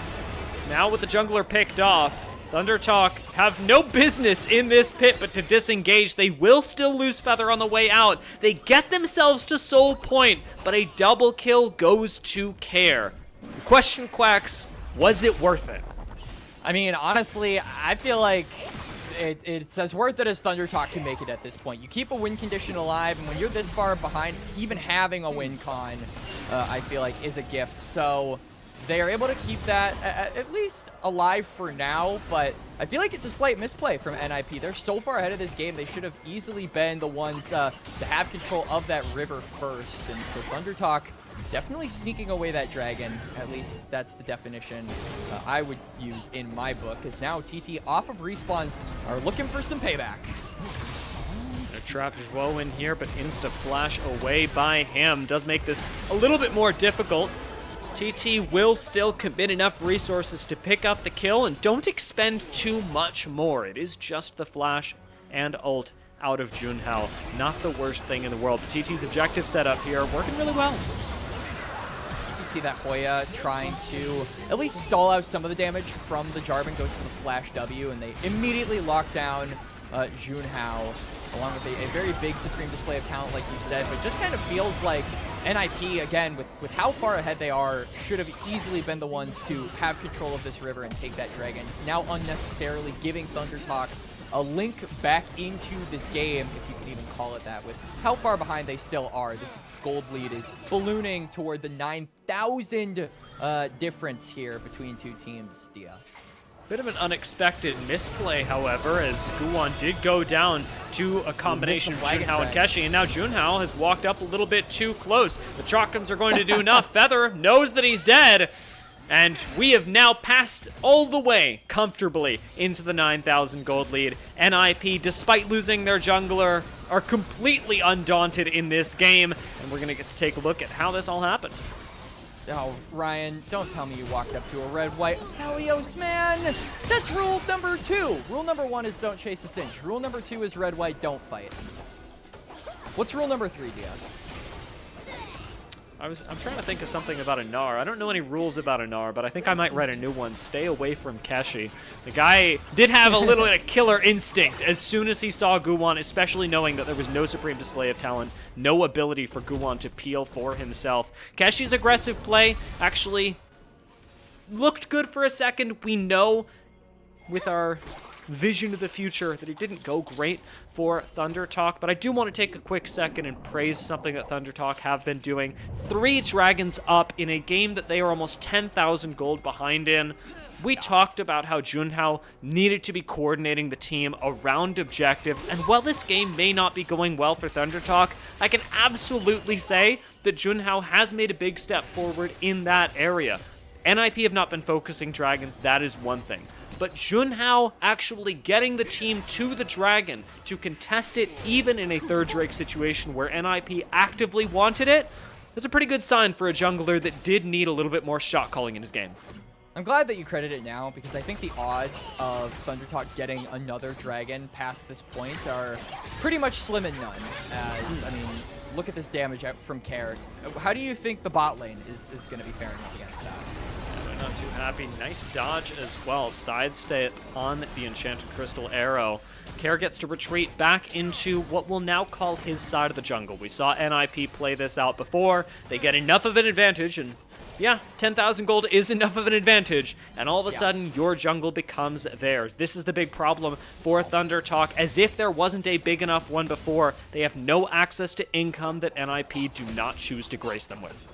And now I feel like NiP, just with how much control they have over the map, and particularly this top side, I feel like the final steps to this game are look for a pick, potentially, and hopefully Junhao, and then immediately go onto that Baron and start sieging up some of these remaining tier 2s and look to break open the base. But before they can really look onto the Baron, they've got to deny these Drakes away from ThunderTalk, who understand that they have no business even looking toward that bot side. All of their members are on the top part of the map, maybe just fishing for a pick that Hoya might be able to provide them, as this is kind of what Hoya's been doing. When a play is guaranteed, he just immediately says, all right, I'll go onto the other side of the map and apply pressure globally, so that way ThunderTalk are split up.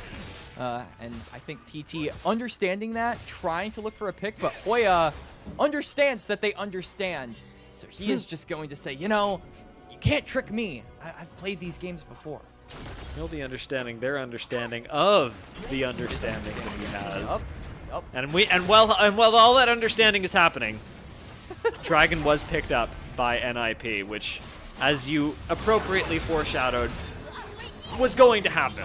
Care is going to get out of here, despite the Realm Warp to follow this up. Care invests a flash to make sure that he is safe in the side lane, an important cooldown that he will not have, but with so many members showing bot side, NiP know what to do. Yeah, and Keshi... Goodbye, Keshi.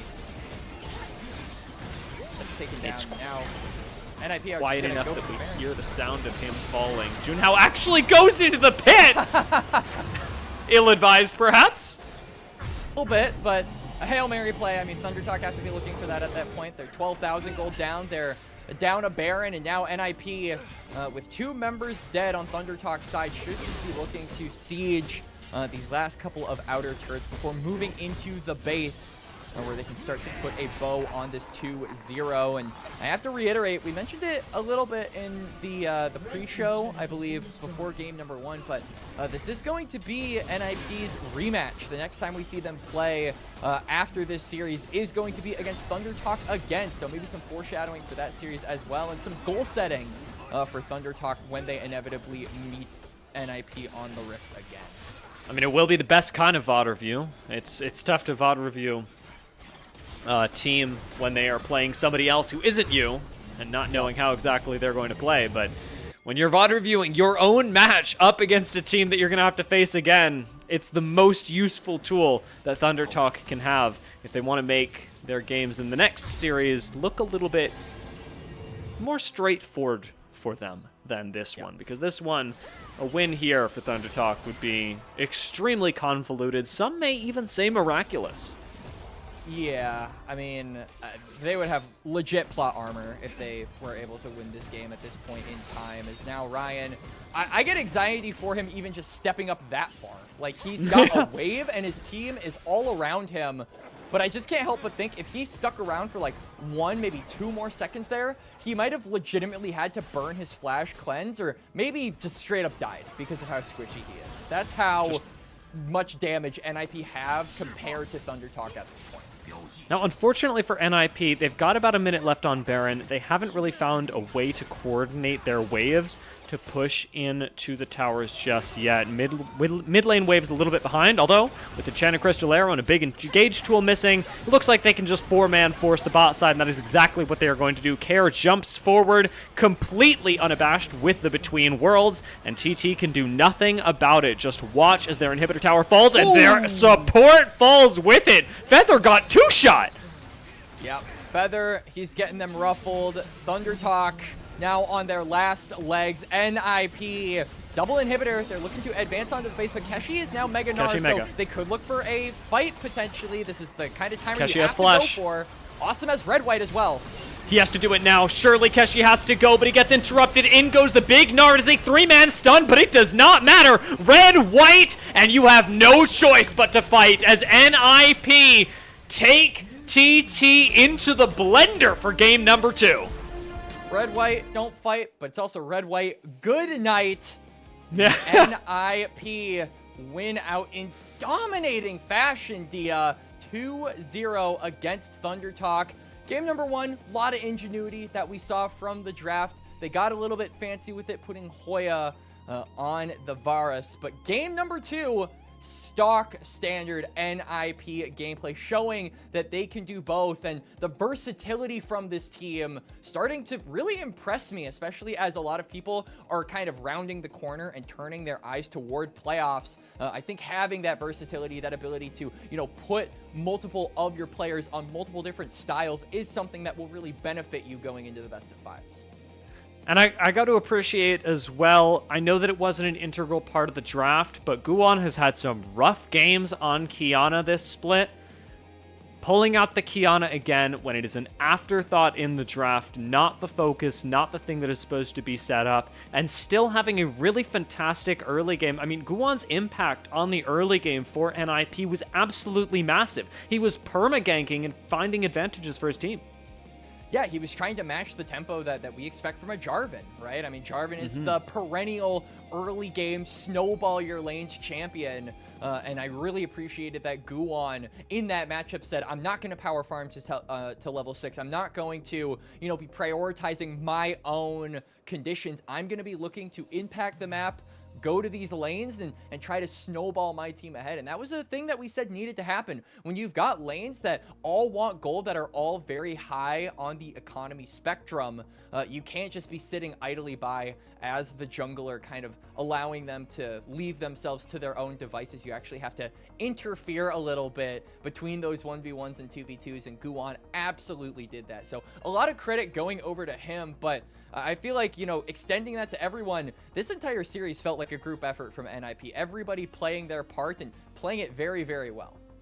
Yeah, this was a really nice game from NiP, and we had a very similar thing to say about Game 1. Yeah. This is a roster that, be it through their game plan, be it through their coordination on an individual level, when they are winning, everyone looks really good. Their mistakes are kept to a minimum. It is when NiP are losing that, yes, things look a little bit more difficult, but we could say the same of ThunderTalk, especially in this series. I actually felt like ThunderTalk's individual mistakes, while notable in the early game, I'm thinking specifically in Game 2 about how often we were seeing Heru get caught out in the mid lane. When it came down to the mid game, they weren't making a whole lot of mistakes. And if we think back to Game 1, they actually got quite aggressive at a good time. But the problem is that their target selection is just not... It wasn't able to be very optimal. NiP play very clean. And TT, when they're behind, are very risk-averse and actually a very similar way to NiP.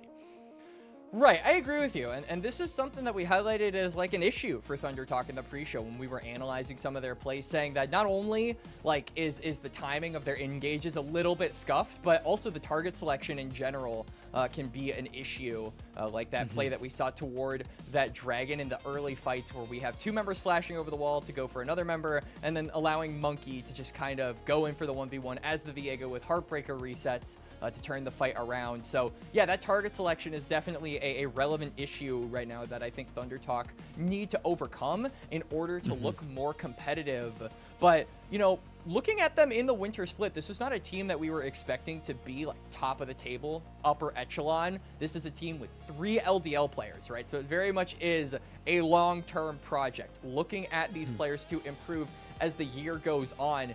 And I will reiterate, no matter how many times Heru gets picked off in the early game when it is an uncharacteristic mistake from him, this is a player that I think actually shows promise. I think the same can be said for Keshi. So I'm still looking at ThunderTalk with potential, and I do think that this is a roster that will grow as the year goes on. But for teams like NiP, who have multiple players who already have that experience in Tier 1, you can see that they have hit the ground running despite the full roster rebuild. But I feel like to this degree of looking good has been a bit of a shock. We were expecting them to be good, but they've looked better than I think a lot of people anticipated going into this split. And they've grown a lot as the very few weeks of the regular season have gone by. Yeah, that at the very least, I can absolutely get on board with. The growth that we've seen out of both of these squads has been really good. And ThunderTalk, we praised it in the mid game. I think it's an important takeaway. When we set the bar at their jungler coordinating this team a little bit more, they did rise to meet that bar. Junhao was able to execute on that slightly higher level and get 3 dragons for the team. As to how difficult it was, that is not what I am here to comment on. What I'm here to comment on is the fact that it happened, and it's an overall good news sign for TT to at least be able to get those objectives when NiP are clearly executing in other areas of the map. TT are getting something done, and then it's a matter of taking that, VOD reviewing it, and being able to convert it for the next time these teams match up. And Dia, you saw Zhuo, your boy that you highlighted from that Game 1 performance, now on to the interview. And yeah, like we talked about kind of these backpack members, these unsung heroes of NiP, and I feel like they got like a lot more room to be flashy, right? It kind of made us look a little bit awkward saying that these are the guys who are kind of behind the scenes, the guys that pull the curtain and are doing all the special effects, not actually the actors and the people building the set pieces, the flashy roles per se of the team. But Hoya has an absolute pop-off performance in game 1 as Varus, and then Zhuo gets to go absolutely crazy on the flashiest, one of the flashiest supports in the meta, being Thresh. So making us look a little bit silly for calling them the backpack players of NiP when they very much so were much more than that in this series. But still, again, I'll harken it back to the versatility of this team. They can be backpack players when it calls for it, but as we saw against the Thunder Talk Gaming matches of tonight, they can also be in the spotlight if they are given the chance. Yeah. Now, I question for you, because we're talking about spotlights. For me, game 2 a little bit more difficult. Player of the game? Ooh, I mean, I gotta give it to Guwon. I'm gonna give it to Guwon. I really felt like this Kiana pick, like you saw me. I was a naysayer of the champion. I said I didn't think it was very good in the draft. He made it work really well. So I have to give it to him because he made me eat my words. Like, just to swallow my pride here and be like, all right, I'll give it to you. You did very well on a champion you're not historically known for performing on in a game that didn't really set you up to perform very well. That deserves praise. That deserves respect. I'm giving it to Guwon 100%. You know what? I can definitely get behind that, especially because I had a similar reasoning for Hoya in game number 1, where I went, you know what, this Varus, probably not going to be a great game for Varus, and then it went off, and very deserved player of the game there. So Guwon also makes a lot of sense here. I like the selection. It's funny because while Guwon was really fantastic in the early game, Kair's Aurora was also a bit of a question mark pick for me, and that went really well. Yeah, I was thinking like Talia might have been the answer just because of how like volatile your side lane matchups were, and having access to that Weaver's Wall could have been very useful. And the Aurora pick definitely felt like more of an ego pick, frankly, from Kair, saying it was almost a declaration saying, you know, I'm going to smash laning phase and I'm going to be able to transition that gold into being able to be relevant in the team fights. And he absolutely did. He made that declaration. He stuck by it. He stamped his flag onto the ground, wearing his pajamas, throwing his ninja stars, and I felt like had a very good game on the Aurora. So a lot of credit over to him. I think you could definitely make a similar case for him being player of the game, just like Guwon, where wasn't the best game for the champion, wasn't the best matchup for the champion, but despite those things, he still managed to do really, really well. But my caveat to that is part of the reason Kair was able to get as fed as he did in the early game was because Guwon was constantly visiting the lane and allowing for those visits to turn into kills and turn into pressure that the Aurora later was able to use throughout the rest of the game outside of laning phase. And speaking of pressure that I would have actually liked to see transitioned, something that I'd like to see Thunder Talk return to in future series is going to be the Ashe Seraphine. That actually went really well for Ryan and Feather. I felt like their laning phase was super solid, to the point that had the rest of the map not collapsed, I think TT could have done some serious work with that Keshi and the one mouse click that brings him too close, man. Yeah, that was just the slightest of mechanical errors, but yeah, it happens. I absolutely agree, though. I think that Ryan is a player that has really struggled, unlike a lot of the other LDL comrades that he's had on his team, like Haru and Keshi, to really find his identity. And I do think that if you're going for things that are, you know, heavy in the range department, pairing up with Feather, that could be something that we look at for Thunder Talk as like a future play around this, or look for this style for your AD carry, because I think that Ryan has really struggled in finding something that works for him and separates him from a lot of the other Perseverance ADCs that he's matched up against.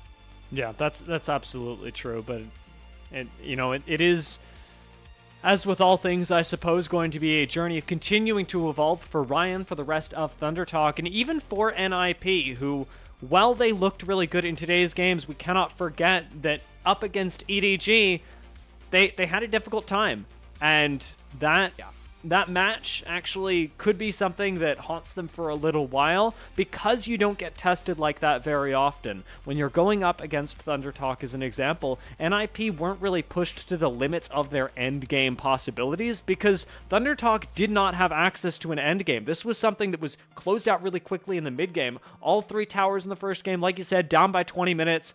All of the inner towers down by 23. These were games that you did not see a tense endgame because NiP were executing well, but at the same point, that's something that they seem to fall apart on when tested by other squads.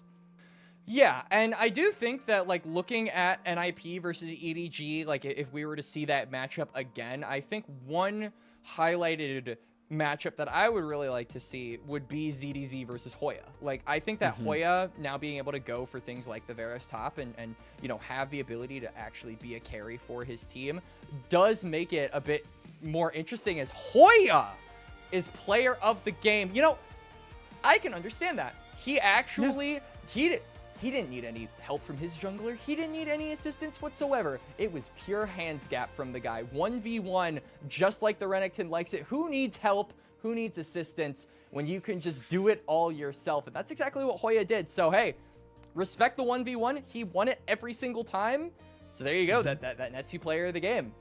And this was a really early Renekton pick, if you think about it in terms of the value that Hoya brings to the draft, being able to win the 1v1, but win it with a blind pick Renekton into a counter pick Gnar. I definitely see the value. I do hope that people walk away from this series not simply reading that player of the game, though, because while Hoya was incredible for 2 games in a row, and they highlight it there, 2 games in a row for Hoya, player of the entire series as well. It is going to be a really nice title for him. I think it's important to remember this redemption game from Guwon on the Qiyana that was not just a bad to okay performance, but was a bad to fantastic performance on this scale for what we now can consider a baseline Guwon Qiyana. Yeah, and, you know, pretty dope highlight reel here for Hoya, showing his best hits of the 2-0 series, but I mean, yeah, like, this is super cool from Hoya, and I think, you know, kind of going back to the theoreticals of if we saw this team match up against EDG right now, I would be really excited to see how Hoya, you know, paired up against ZDZ. I think that ZDZ has definitely been a top laner who has been a little bit more prone to willing to scrap in the early phases. He isn't one of those, you know, pick tanks and just allow the rest of the team to carry. He's been the Zehen guy. He's been capable of picking these more fighter adjacent picks. And so I think now knowing that Hoya is able to match him in that department, going things like the Varus, going things like the Renekton, creates a bit more of an interesting 1v1 for me if these teams were to go up against each other again. So not a matchup that I think a lot of people would be, you know, obvious and like readily there to anticipate if this series were to happen. I think a lot more people would be maybe looking at the jungle, maybe be looking at the mid lane or the AD carry roles. But, you know, after this series, I'm excited to see what Hoya can do against some of these other Perseverance top laners with the little time we have left in the regular season. And again, we are thinking about those playoffs. Yeah, Hoya continues to build anticipation. Yesterday, his play against ZDZ left nothing to be desired for me. I was very happy watching that matchup. Watching it today, the matchup against Keshi, it just continues to build anticipation for what this top laner can continue to bring to the team. He is becoming an even more important and highlighted part of the NiP roster as they continue to evolve their macro game, and it's nice to be seeing that bit of personality brought to NiP when they are prone to playing relatively bland League of Legends in order to find a win, and that is not a criticism for as often as I say it. It's a compliment. Honestly, it is. Bland gets the job done. That's just what NiP have been going for. And yeah, I think that this has definitely been like one of their more colorful series so far. And frankly, I think that they have tried to be colorful in the past. Like, we've seen the Aurelion Soul from Care that didn't really end up working out. We've seen, like you said, those Kiana games from Guwon before to add a little bit of spice into the draft, and that hasn't really panned out. I feel like this is a series where we finally got to see NiP go a little bit more unorthodox in the draft, and it finally ends up working. So if they can kind of perfect this ability to add some sugar and spice toward the blandness of the comps that they traditionally run, I think that this will be a really fun team to watch in the draft as much as they are in the actual game itself, Dia. Yeah, NiP are definitely cooking. I'm excited to see what they do for the rest of the season. A reminder, this will be a rematch, so keep your eyes on what Thunder Talk are able to cook up for it as well. But we've got plenty of games before that, and we've got even more games today with JDG versus Weibo Gaming coming up really soon. It'll be Bloxer and Slayer to take you through that. Thank you so much, everyone, for tuning into LPL English. I look forward to seeing you for the subsequent 3 games that are coming up right after the break.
Hello, beautiful people all across this planet we call Earth. It is myself, Slayer, and Bloxer here to take you through the second series of the night in the LPL on LPL English here. Our Group Ascend look-in, and we have ourselves another very interesting matchup, Bloxer, because on paper, JDG versus Weibo, you would think is decently JDG favored. They've beaten up on BLG 2 series in a row now. They're higher up in the standings, but We've learned, Bloxer. We saw what happened last series. This should be a fun one. Yeah, exactly. That was the prevailing thought going into last week when these two teams match up against each other, and we get the complete opposite way around. Just previously, JDG had beaten up on BLG, they had gotten that win, they had sort of solidified themselves as what looked like the best team in the league, and then all of a sudden they come into this matchup versus a struggling Weibo, a Weibo that hadn't looked very good for a while in this split, and they just... not even collapse isn't the right word, disappear. They basically don't show up to those two games. They get almost no kills across the entire series. And it was such an odd situation where you're expecting, hey, this should be a great match for JDG, and they just can't play it. Yeah, so for JDG, the floor to kind of overcome is low up against Weibo for sure. But let's introduce JD Gaming, of course, here, if we have a second. Oh! You know what? I didn't even realize this. Happy birthday to the general, the spring timer to Xiaohu. All right, thank you, production, for making sure we get this one in. So make sure everybody wish a happy birthday to the lead unk of the unction that is Weibo. Those are some crazy stats down there too. Yeah, he's pretty fun. Are those games played on those champions? That would be absurd. That's how much time Xiaohu's been around here. All right, let's get back to introducing our first team here, if we can. We'll tee up JDG's roster, take a look at it, as I'm sure many of you are aware, but of course it is very new look compared to last year. Xiaosu is the only one moving over from the 2025 campaign, and then it's Junja and Hongqiu, the former Flying Oysters, teaming up on JD Gaming for their big promotion in the LPL. And then arguably the most exciting part of this team, at least through 6 series, Gala and Vampire might be the hottest bot lane we've got in the LPL right now, Bloxer. Absolutely, there was some real excitement coming into this year about what Gala was going to be able to do, but a little bit less about what Vampire was. He was okay for WE, he had some fun moments, he had some less exciting moments overall, and then towards the end of the split, he was looking better and better and better, and right here, paired up alongside Gala, he has looked absolutely excellent. It's been a really fun pairing, and I think you're right, I think this is the best bot lane that we've got. There was an argument to be made over for BLG, but I think at this point, when you're talking about the premier bot lane that can take over a game and make it just miserable to try to play into them, it's these guys.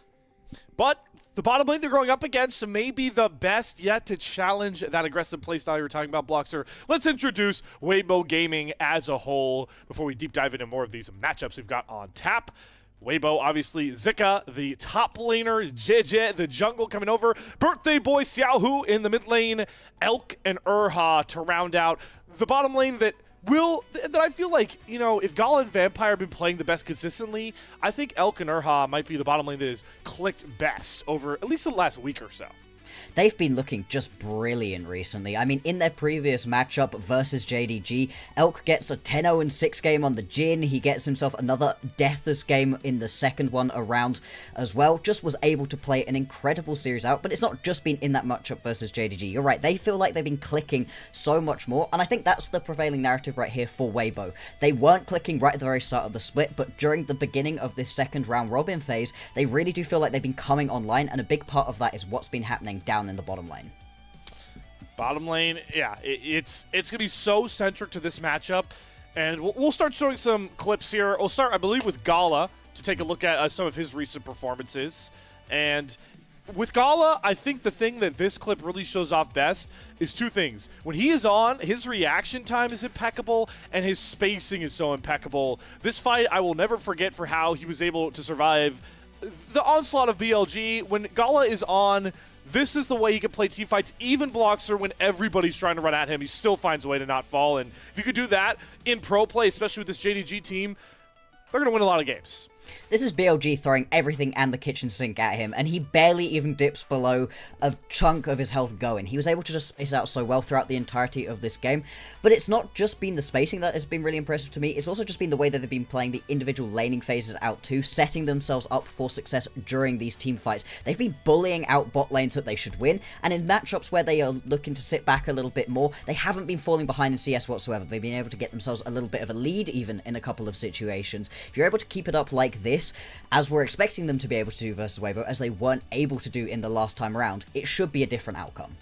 And what makes, that kind of ideology so fun is that I do feel as we've now shifted over to the a new patch here on the LPL midweek, and we've seen bottom lane kind of start to grow in champions you can play down there. There are some, more aggressive lane pairings that we've seen come out. Notably, if you watched the last series you were watching yesterday as well, the Ashe Seraphine could be really oppressive. It brings Ashe into the meta. Obviously, still have the Varus floating around.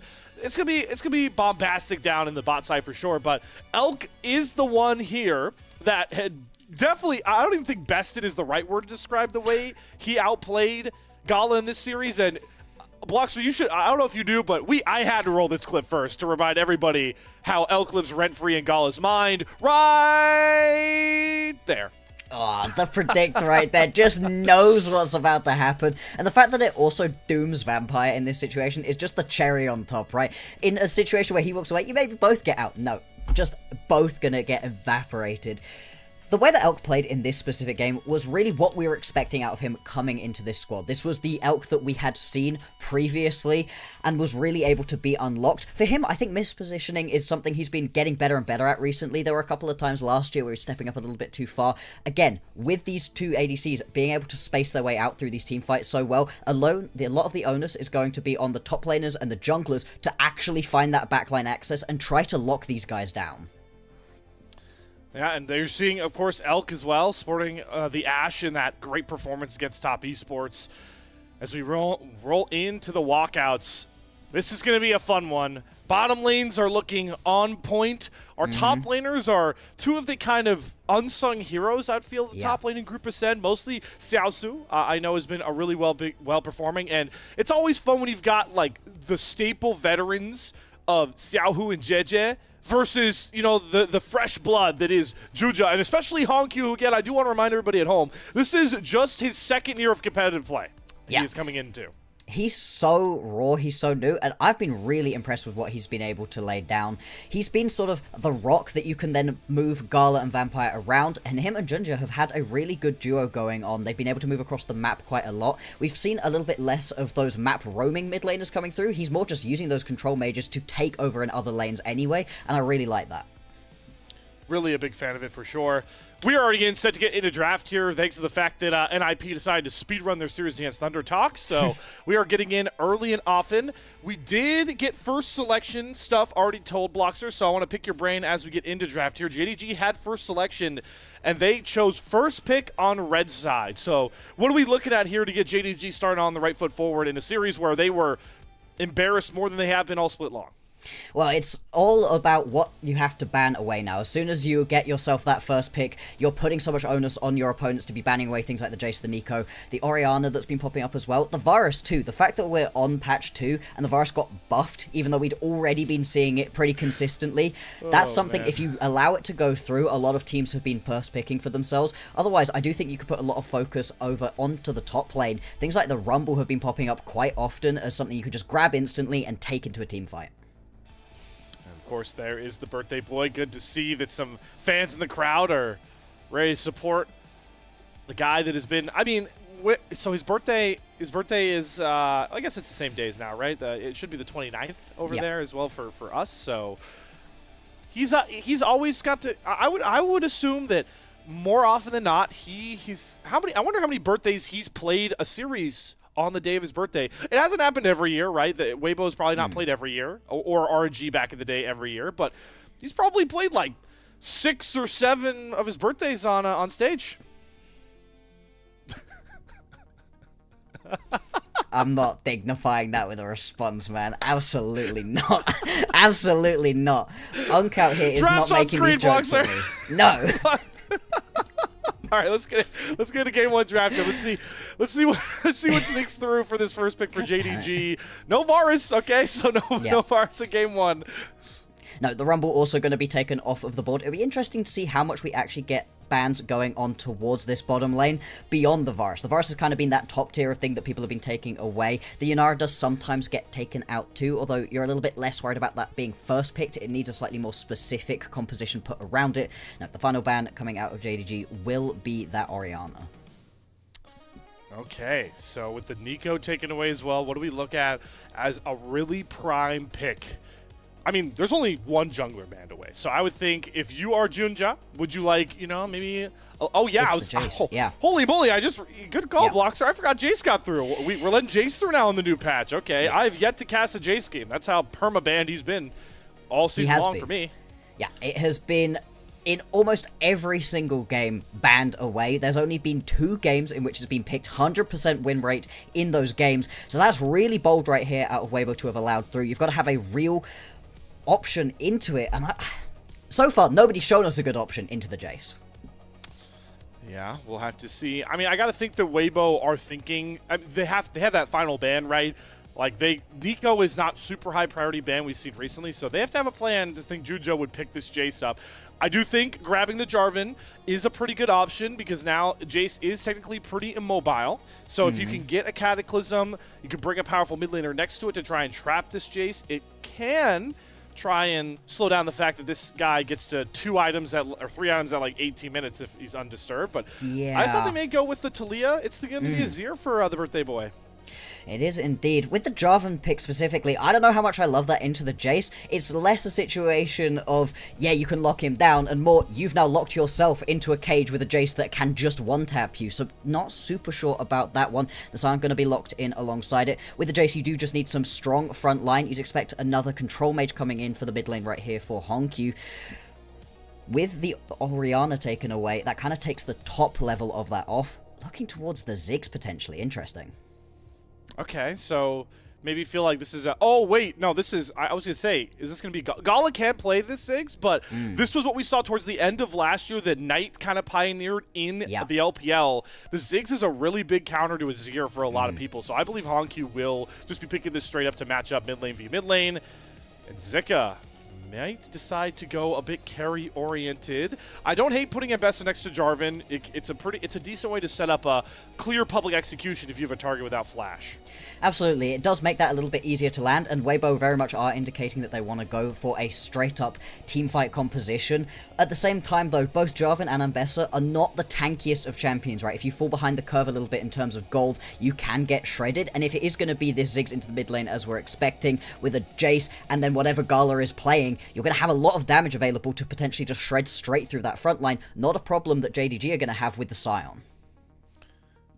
And you also, if you're Tabe, have the flexibility that you know Gala can play the Ziggs. I do think Honkyu's going to go with it, but hey, if you see, the fact that you're going to see, maybe like a support pick you feel like Ziggs can play well into, or maybe an aggressive AD carry coming out of Elk, and you want to kind of shut down the lane, you could pretty well swing the Ziggs over into that bot side. So always like to have that extra flexibility coming from who I would say in my mind is the greatest coach that we have in the LPL right now in Tabe. Got to remember that a lot of the success that JDG have found, especially against BLG and in those big time matchups, some credit needs to be given to Tabe after what he was able to do with AL in 2025. Absolutely, and it really is going to be interesting going into the second set of picks, what we're actually looking for towards the ADCs, because alongside this Weibo composition that is looking to go fling itself into the backline quite a lot, you need an ADC that can keep up with that also has a decent level of mobility to not just get one-tapped by a Jace, that can actually space out and give you that little bit of cushion ahead of what's going on. I do wonder if you could look towards something a little bit squishy and a little bit less mobile like the Sivir. If you do that, it does mean you have to slow the pace of the game down a little bit. You can't go flinging yourself in quite as fast. There's a lot of kind of slow pace played in this game already. A Ziggs, and a Azir, and a Bessa. It's really only like a Sion too, right? So the Jace is really the one spot here for JDG where they can find a lot of early power in mid-game skirmishes. How do Weibo look to try and answer that? There's a lot of options up here for Elk. Misfortune with the Jarvan's always a nice combo. So yeah, why not? So now we've got bullet time and the Ambessa ult that can be set up by this Cataclysm. A lot on JJ's plate, but the veteran wants to be that focal point for Weibo, and I think he has been in a lot of their success as of late. Absolutely, he does. At the same time, right, that's very, very squishy, very, very mobile, that you're giving yourself quite a lot to do here as Elk. If you don't hit that big ulti, how much are you really going to be able to give to your team in this situation? The response out of JDG is going to be this Corki. Still need to grab themselves some sort of engage. You've got yourself the Scion, but it needs something else paired up alongside it. It will be this Nautilus. I think this is a pretty great game for the Nautilus. If you can land that depth charge onto either Elk or Xiaohu, that's completely disrupts what they're looking to do. I am a huge fan of JDG's draft here. I think they have done not only a good job of putting together succinct style, but countering what Weibo wants to do in this game. And I don't really know if Urha's going to find a good answer for it on his own. Like the pick should be Leona or Rel, which does again play well into Weibo's comp, but Bloxer, I'm looking at the range that a Ziggs and Jace can provide for setup, and the fact that you've got Satchel Charge and Valkyrie alongside flashes for Hongq and Gala for this Cataclysm. It's going to be pretty hard. It's going to take some really good, succinct play from Weibo to get these carries into the Cataclysm, into that bullet time that they've drafted for. They've given themselves a very telegraphed composition right here as Weibo. You know what they're looking to do. It's the beginning of a wombo combo. You need to land all of your pieces in order to make the most use out of this composition. And I agree, JDG, they've got themselves a little bit more flexibility on where they can be looking to, a lot more damage sources that can really be relied upon. They also do just have that little bit of extra tankiness coming through from the Scion that's going to be pretty difficult to deal with. The only thing is, for Weibo, can you deal with the side laning too? You've got a lot of side laning potential, and obviously anytime you've got a Ziggs, towers basically don't exist. Yep, towers won't exist with a J6 combo for sure. Push out so much damage. Junja, one of our new junglers, returning junglers, obviously the LPL, but new face in 2026, now gets to play a coveted Jace game. You heard Bloxer say it is undefeated in the small sample size it's gotten, but that sample size has been small because it has rarely ever been let onto the Rift in Season 16. Let's see if Junja and the behind that Jace and this really good JDG draft can do the one thing they seemingly haven't been able to do all year, and that's take a game off of Weibo. If they can do it in this situation, it will set them up for great success. You've just beaten BLG. If you can beat Weibo, that is exercising all your demons.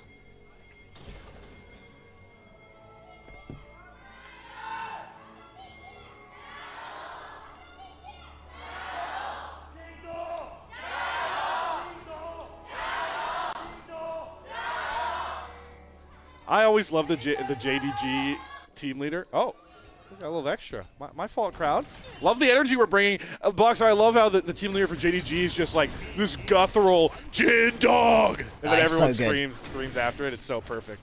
It's just so much energy, and I love how excited the fans are going to be for this matchup, because this is a top-tier matchup. With the way that we have been seeing this Split 1 shaking out so far in Group Ascent, it looks like these two teams could well be competing for some of the top spots. That's the most fun. Yeah, it's so wild. I mean, we're used to it, Bloxer, because we've been on the LPL cycle now for a year. But the fact that we were talking about BLG is maybe not dropping a series, all Group Ascend, to now anybody can maybe take that top spot. As of now, JDG, I'm pretty sure, are tied or just behind in game score to AL at the top, and of course BLG, all at 4-2. So anybody can come out as those top two seeds coming out of Group Ascend. That will be very fun to see here. It looks like we are heavily voting towards JDG. That's the Jace effect. Yeah. I mean, this is what you would expect looking at this matchup in general. The only dampener being put on that is the last series and how much Weibo were able to do in that one. Because of that, when I'm watching JDG right here, I just want so much more proactivity than we got to see last time around. Specifically, it felt like Junja was just not a part of the game last time. Right here, on the Jace, you don't get to be inactive. Yeah. He has... Oh boy. JJ walked over a ward to make this move off steal. He still gets it. Flag and drag down. Immediate flash from Urha. They get the stun lock through, and the Jace falls flat. JJ may have been spotted going in, but he's the one to walk out of the enemy jungle alive. That's really unfortunate right there. We're talking about how we need Junja to be able to step up, get things going, but he just gets a little bit too aggressive. At least he's able to grab himself that buff, but it doesn't matter in the end. You're not going to keep that blue on you. And now what do you get to actually go and pick up for yourself? As you watch, JJ gets to head back into his jungle and pick up his entire top side of camps. This is a massive advantage right here for the Weibo jungler. And as OP as Jace is, the reason why it has been so permaban is because of how easy he can clear, how unaffected he can get towards those super cheap items to pump out so much damage. So I love that from JJ, one of our veteran mainstay junglers, knowing, all right, well, the best way to counter that, slow down his clear, take away his resources. Xiaosu looking to get something back, though, in this top side. Good sign to see that a Sion is bullying anybody out of the lane. This is kind of what you expect for the most part in this matchup. Zika was obviously able to play into Xiaosu quite well last time around, but in this specific matchup, you're going to get bullied around for the first little bit. No real surprises there, just has to be careful to keep as much warding up as possible to not get ganked by JJ potentially, and it does look like it is going to be plenty of safety. A lot of vision actually has gone down into this topside river, making it very safe for Weibo. So JJ comes away with, I believe, a 3-camp lead. He didn't lose a single one of his blue quadrant camps, and he steals away the blue buff. Yep. So JJ in prime position to come out with a lot of early damage. Yeah, it comes off the back with a tunneler. So again, it seems like a small lead, but I really want to emphasize that into this Jace jungle, being ahead in items is unheard of right now.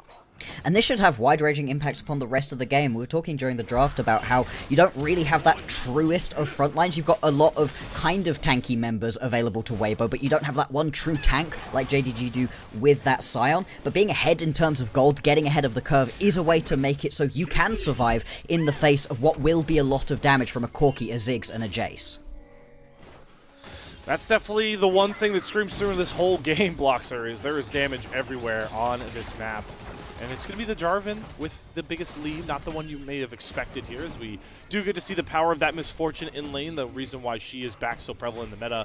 So easy to just constantly shove these waves under. Do want to give credit to Gala. He's kept nearly even in CS, but it has given a lot more tempo to Elk to look for resets constantly, as we might have JJ looking for a gank here onto Hongq.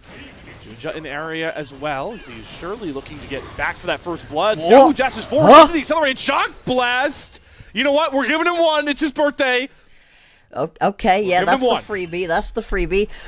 Little bit of a surprise right there. I was pretty sure that JJ had seen Junja, and so you knew that the Jace was in the area. I was just about to praise how Xiaohu has been able to play out the early stages of this matchup. The Ziggs has picked into it because it makes it quite difficult to play early on. Elk should be fine here. Don't expect this to be too bad. Xena played re-engage from Urha. They do get a decent trade, but yeah, that's a little bit of a warning sign. Never want to eat a Dredge Line as the AD carry. Junja smells blood in the water. He's looking for a gank wraparound, another Dredge Line onto Urha. He doesn't have flash up here, so this should just be a free kill. If they can pick it up with one auto, it's a Valkyrie forward for Gala to get it. Nice little response here from JDG, picking up 2 quick kills to reinstate themselves as the gold leaders.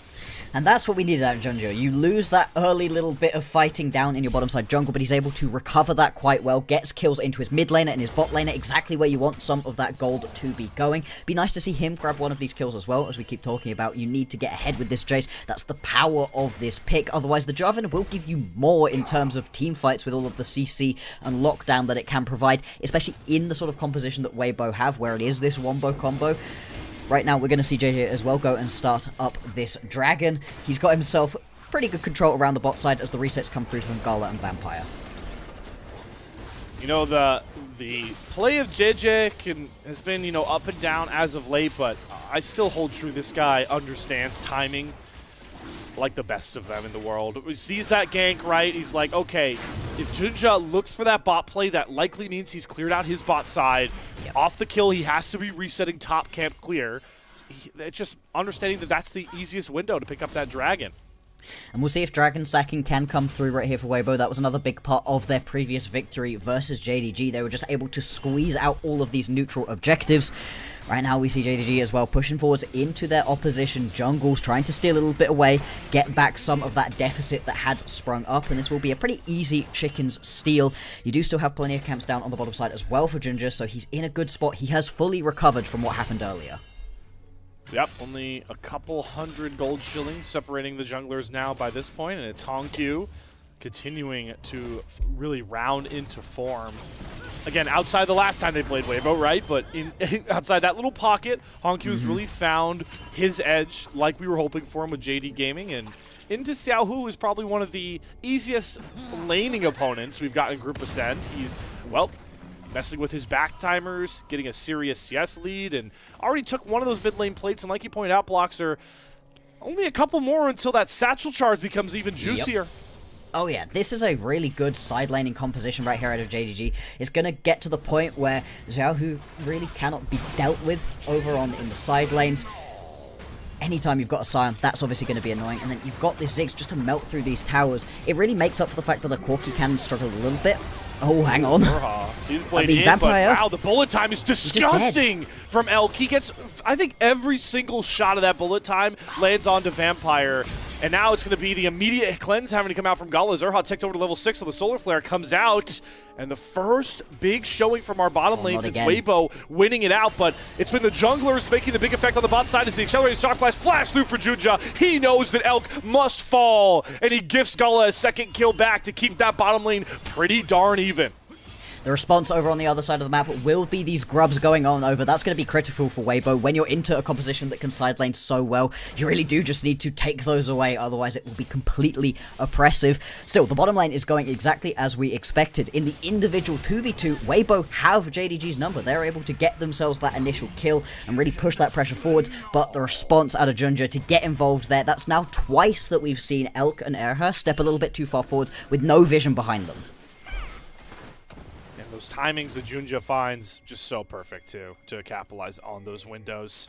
About 1,500 gold lead going over to JDG now with the gold in the right spots. They have 3 kills on the map, and it's 2 on the Corki, 1 on the Hongq. But as you mentioned, with those grubs up, I do want to point out that Zika has the opportunity to be a really big side lane menace on this Mbessa with the turret pushing power they can now apply. Absolutely. If you can just keep this pressure up, it's going to pull the members of Weibo around a lot more. It makes their macro that much harder to try to play out. We've obviously got 2 minutes until the next Drake is going to spawn, so you want to be starting to set yourself up around here pretty dang soon. We're also interesting to see whether or not we get either of these top laners coming along to join up. Xiaohu does not yet have the teleport available, so it's going to have to be a long walk or potentially an ulti down to bot lane if you want to get involved. The classic trade we see in a lot of these competitive games, right? It's JDG indexing to the immediate gold. They've got the Youmu's done on to Junja as he starts to stack those lethality items. But it's Weibo leaning into the long con game, especially if you can grab that second dragon. A lot of the statistics from last year, it's obviously a different split, but teams that get the first 2 Drakes and the first 3 grubs win a lot of the time. Absolutely, they do. Something. Spidey sense. Oh my God, he's no idea. He's like, there's probably 2. Oh man, there's 3 here. Flash, JJ falls with the Cataclysm, Solar Flare into the bullet time. Oh, it's just a beautiful masterpiece of League of Legends right there. Just how Weibo drew it up from the draft. And this is what we were expecting to see during the big team fights, that wombo combo coming on through. Instead, Weibo, they're going to use it effectively to just grab themselves one individual kill. It's going to mean you're missing out on a ton as well. I think that's mid-tier 1, no? Going to be able to get away. It should be with the satchel. That should just take that down instantly. And that really puts quite the dampener on what was a great play bot lane. You would have been able to get a huge chunk of turret plating in. No, instead, just going to grab that first tower Hongq. That's a big injection of gold. Whew. The man put himself on the stage of the LPL, winning a series overnight, gap ignited points, and now he's looking like Knight the way he's running this Ziggs Azir combo. Exactly. During the very early stages of this matchup, he wasn't actually able to completely take over the lane as we saw Knight be able to, but he has paid that back massively, immediately taking away that mid lane tower obviously opens up the map quite a lot, and as that next Drake has spawned right here, that will make getting these mid lane pushing and having control over the mid wave that much easier. And in even more layman's terms, he's got a better gold lead over Xiaohu than his team does over Weibo right now. There was a gap forming. Interesting to see, though, that Hongq goes with the Ludens here. Is that just a part of the fact that they're, like you mentioned earlier, there's no real true tank on Weibo, so he can index into full burst? Yeah, I mean, at this point, who are you really worried about not being able to get through? It's also kind of just the Premier build at the moment. It gives you so much extra damage in the AoE. It's just a really nice build path to go towards. And the fact that you've got the gold for it instantly, I mean, why not? Why not?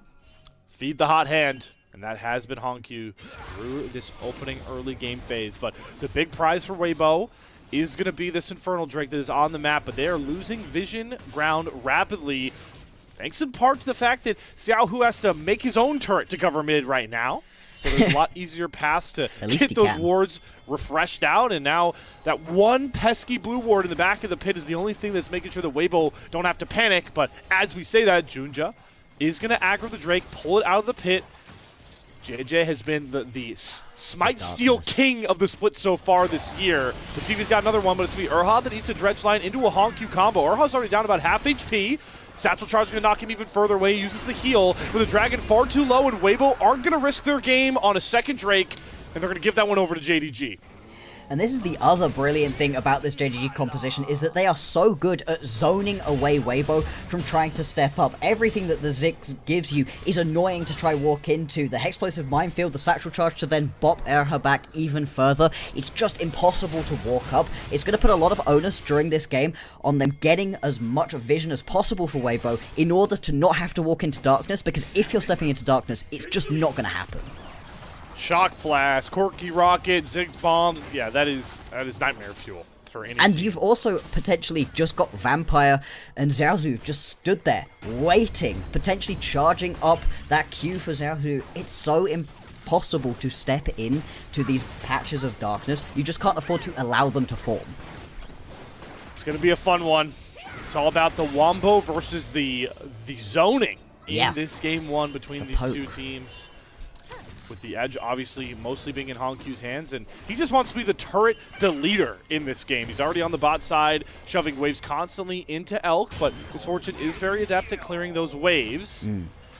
Is interesting, though, with, I guess that's the advantage that Honkyu has. I didn't realize until now, Blockster. He completed his quest early, so he could shift into the bottom lane just that easy.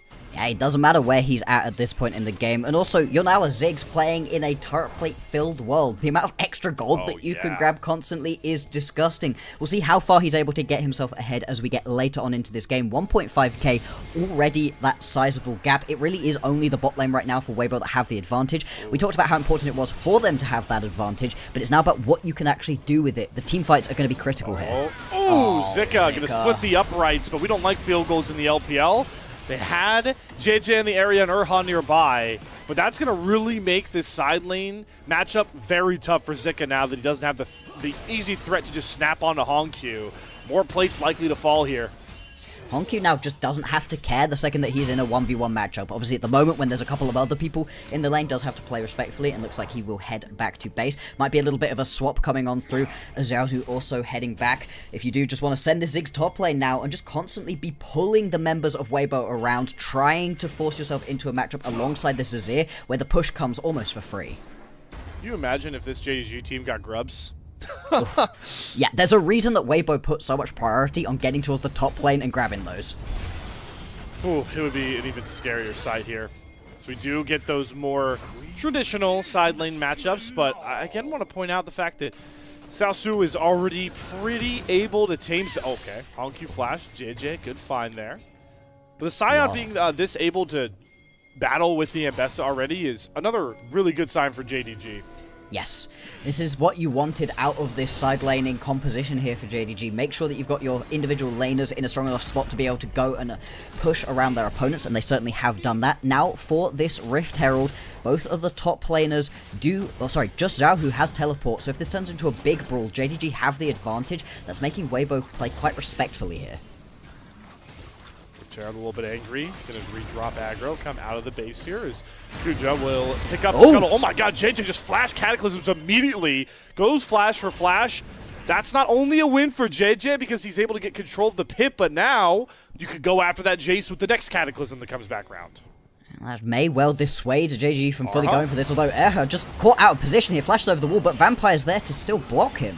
But Arha still wants to go in. He goes Zenith Blade, Solar Flare, stun combo. Vampire slowed up. No bullet time to come out from Elk, but it's still Vampire's Flash that now has to go down. So some key summoners coming off engaged pieces for JDG. Yeah, that's now going to be two of those key flashes gone, not just for this potential fight around the Rift Herald, but we've got less than a minute until the next Drake is going to spawn. And like you said, the engage not being there, that extra level of survivability too, is going to be really risky. The only person that you mainly are worried about the flash on for Weibo is going to be Erha. JJ still has plenty of ability to get involved in these fights. Xiaohu taking a big chunk of poke damage right here, and in the end, nobody actually gets this Rift Herald. Yep, Shelly's just chilling in the pit still. I think with Xiaohu having a reset, it should allow for Junja and Vampire to walk their way back up, but there is a ward. Now finally cleared out. And again, I like the more methodical approach from JDG. Get a little bit of poke, get the zoning in the system properly, and then you know that Weibo can't really gamble to go for these early objectives because they can flip the game off of it, as we see Honkyu again just terrorizing the birthday boy on his resets with these Inferno bombs. God, Slayer, this is miserable to play out. This is something more teams need to respect the option of happening. Yeah, like I said, Collapse going to come on through. I mean, you might not even need it. Having to dash away from the turrets. Doesn't have it. If he has that ulti right there, I mean, Xiao, who is most likely dead, is just about going to be able to limp away, but that's going to be top lane tower going down as well. That's now 2 full towers that have been fed into Honkyu. That engine is running. JJ doing a good job to at least grab that sneaky third dragon of the game that we thought would have a lot of those flashes, be a big player in a team fight, but he'll just trade that turret for some scaling later. So the fact that JDG have done a pretty good job in this mid game, looking for picks, taking up space, I think JJ has done just such a good job making sure that Weibo gets at least something off the back of a lot of these plays. Looks like Zika now going to be under threat. He's going to take a shock blast to the face. With the Rift Tower coming down as well, Zika probably going to have to abandon this tower. He does have support behind him, so it isn't going to be his death, but that's going to be all 3 of the outer towers going down to JDG. Shelly may just get driven towards mid lane. Do you feel like you can push this through on the bottom lane? JDG, they're just going to abandon the Rift Herald, which a little bit unfortunate, a little bit of a waste of gold, but really not the end of the world. You get all 3 towers. They really weren't expecting to get that turret without the Rift Herald. That was crazy. And then, hey, another reason why Tabe drafted such a good team here for JDG is Xiaohu with TP down, just ults back to the side lane. So Xiaohu can't even get much of a response here gold-wise. No, he's just going to have to step up for a second, poke away what minions he can, and retreat backwards. This really has been him getting pushed around the map so entirely. Everybody else heading around towards the bottom side. Obviously, 20 minutes now going to tick over, so Baron is up and available. With that bot lane tower down, it's going to be that much easier right here for JDG to set themselves up around this Baron. And Bloxer, you already outlined what setup does for this JDG comp. It's so hard for Weibo to ever walk in anywhere on the map here. Scuttle Crab going to go down. JJ is still comfortable trying to set up some of that vision. Baron is really going to be the big prize. Weibo are in such a tough spot because they have to constantly contest that vision to make sure that, 1, the Baron doesn't get started, and 2, they can't get poked out having to walk into a very dark jungle. But the fact that their grubs with the, what I would consider superior side laners most of the time, is Azir and Mbessa, really just haven't been able to get anything here. It's into this specific composition where the side laning just isn't going to be a factor, especially when you fall behind a little bit early. That's why that initial kill onto Junjia felt like it should have been more impactful than it was, but JDG did a really good job of rallying around their jungler, getting him back ahead, and at this point he's been able to get kills into these key carries who are now carrying through in these side lanes. Another pocket of darkness. Gala, I don't know you want to step into that. Alright, good cleanse Valkyrie, though, doesn't take too much damage, but does get a key summoner out. Yeah. Arha's Solar Flare, we know Leona will be up very soon, so that will be a good target to go for. Still has his flash, though, Gala, so not too disturbed. As a Shock Blast from Junja's going to half health Arha. Dredgeline going to force out the heal as Elk comes back away, but there's the unstoppable onslaught. Elk's going to get hit by it right in the face. Immediately flashes, but man, Xiaosu's just going to get the kill done all on his own. Re-engage from Zika onto the back line, but the Abessa does not get onto Gala. Vampire's chilling as we do see the public execution re-engage onto the Scion, but these are not the targets that Weibo can afford to dump all their damage into, because now you've unleashed Gala and Junja just waiting for combo after combo to come back up. They'll let Zika walk away, but a winning fight for JDG nonetheless. JDG going to be more than happy with the way that one works out. The massive barrier nearly saves Elk life. He's almost able to get away, but it's just taken out in the end by Xiaohu. And it's just such a rough situation right there where you're trying to be the aggressors, but they step a little bit too far forwards and don't respect the fact that the unstoppable onslaught is available. Why doesn't he? It's up. Now he uses it right here. Now he barriers. Yeah. And it nearly works. But unfortunately, the Scion is just too tanky. And watch the entire time that this Scion is in the backline. pumping damage into him, pumping damage into him, pumping damage into him. He doesn't care. Does not care. It does not matter if you're putting the damage into the Scion right here. That's exactly what JDG want you to do. And looking at the rest of the Weibo comp right now, it's 2 items here, not really fully scaled up yet. Zika still needs a bit more damage for this Ambessa to be a real backline threat. The fact that Elk's the one that gets caught, I mean, he's pure damage. Collector, Bloodthirster, 2 components of an IE. You need him for this team fight style for Weibo to work out. Yeah, you really need to just have that little bit of extra spaceport here for Weibo. They're just getting collapsed in these team fights. Arha as well, going to take a massive chunk of damage off of him. And this is the other problem we were highlighting during the draft phase for Weibo. They don't have an actual true tank in this game. Yes, if you get Zika and JJ hitting, they can be tanky enough. Arha as well isn't particularly squishy, but these are not true tanks that can just sit there and absorb every bit of damage that you're taking, unlike what JDG have in the Scion. And the power of that Jace, we already talked about many times about how quickly you can get to these items. One of those items is already Armor Pen here for Junja. So even if you are Arha stacking a bit of armor, or we see Zika with some as well, it gets chunked through pretty easy with these shock blasts. Yeah, right? Really, really quickly. And it's the fact that the poke lands first and you get half your health chunked out of you, and then you still have to deal with the rest of the up close and personal damage. Oh my god, Arha! Well. Wow, that Zenith Blade carries him over the wall with Junja's flash. Is the bullet time going to be enough? Yes! Arha, the man we were just talking about, making plays for Weibo like we saw them do against Top Esports. And that could potentially unlock the Baron right here. You do have all of your members up and available. That's going to be jungler down for JDG. And Weibo recognizing that, heading straight up towards the top side of the map. Now, it's not going to be an easy take if they do start this one up. Doesn't matter, they're going to try. They sense the desperation. This game has not been in their favor the last 15 minutes, it feels like. So this is a big edge and a big test for JDG. It's going to be Vampire and Xiaosu that bring home the front line. And how much poke can Honku get over this wall? The Baron already down below 7k. Weibo really need to either finish it or turn. They can't really make their minds up. Zika on the back flank is trying to look for Gala, but Vampire's already marked him. He goes after Gala. The Baron is down to about 2.4k as Zika engages onto Vampire. JJ does end up getting the Baron, but is it going to cost Weibo? Xiaosu's going to re-engage with the Unstoppable Onslaught, but Arha does a really good job blocking it. It's Zika. He may end up falling here, but he's pulled so much of Jindong Gaming's attention that the rest of Weibo can walk out with Baron 3 strong. Still, you lose those 2 kills, Baron worth a little bit less as well, and you can see it's not actually giving them too much gold at the moment. With these 2 members down and the full roster of JDG up and available, it's now on them to be able to push and establish some control over these waves. We'll see what Weibo's able to actually do with this Baron. Because they still haven't knocked down a turret. We are 26 minutes into the game, and they have not taken a single turret. So, hey, that means hoping that those 3... Oh, all right! There we go. Xiaohu finds Vampire way out of position. Is that the first big shuffle that we've actually seen landed right here 100%. by Xiaohu? It's been really rough. It's been an absolute dearth of just nothing coming on through for Weibo, but they finally turn it up. Here we go. There we go. It's going to be the first tower of the game right here. Yeah! Falling for Elk.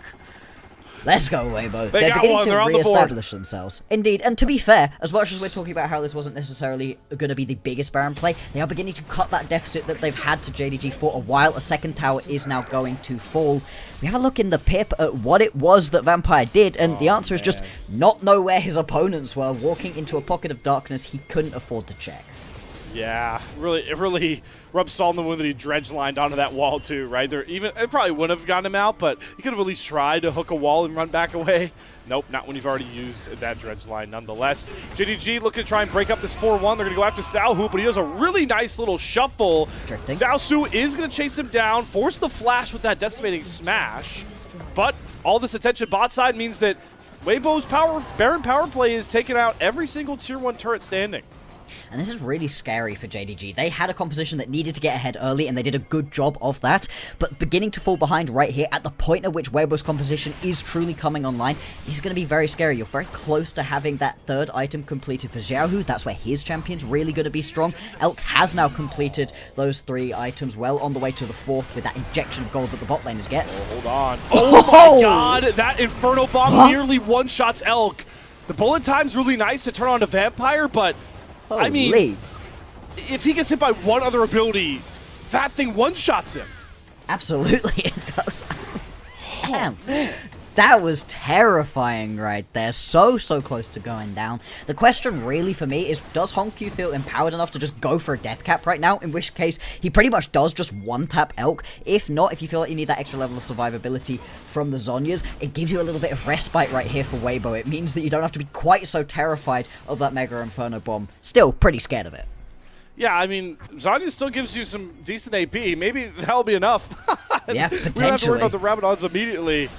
Yeah, that is going to be something that Elk is have to think about as this game does continue. But at the very least, he doesn't have to burn his flash, so we'll have that ability to hopefully not get hit by a Mega Inferno Bomb. But I wonder if we'll get a depth charge into Inferno Bomb lineup, because that alone will get rid of not just Elk, but maybe even Xiaohu.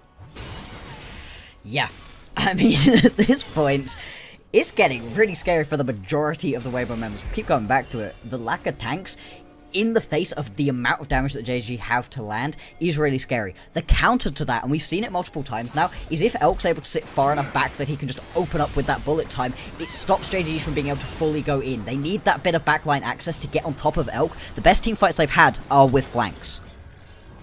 All right, and now we have the 5th dragon of the game spawning onto the Rift. JDG have TP'd in all their members. Weibo take a reset, their solos come back and TP.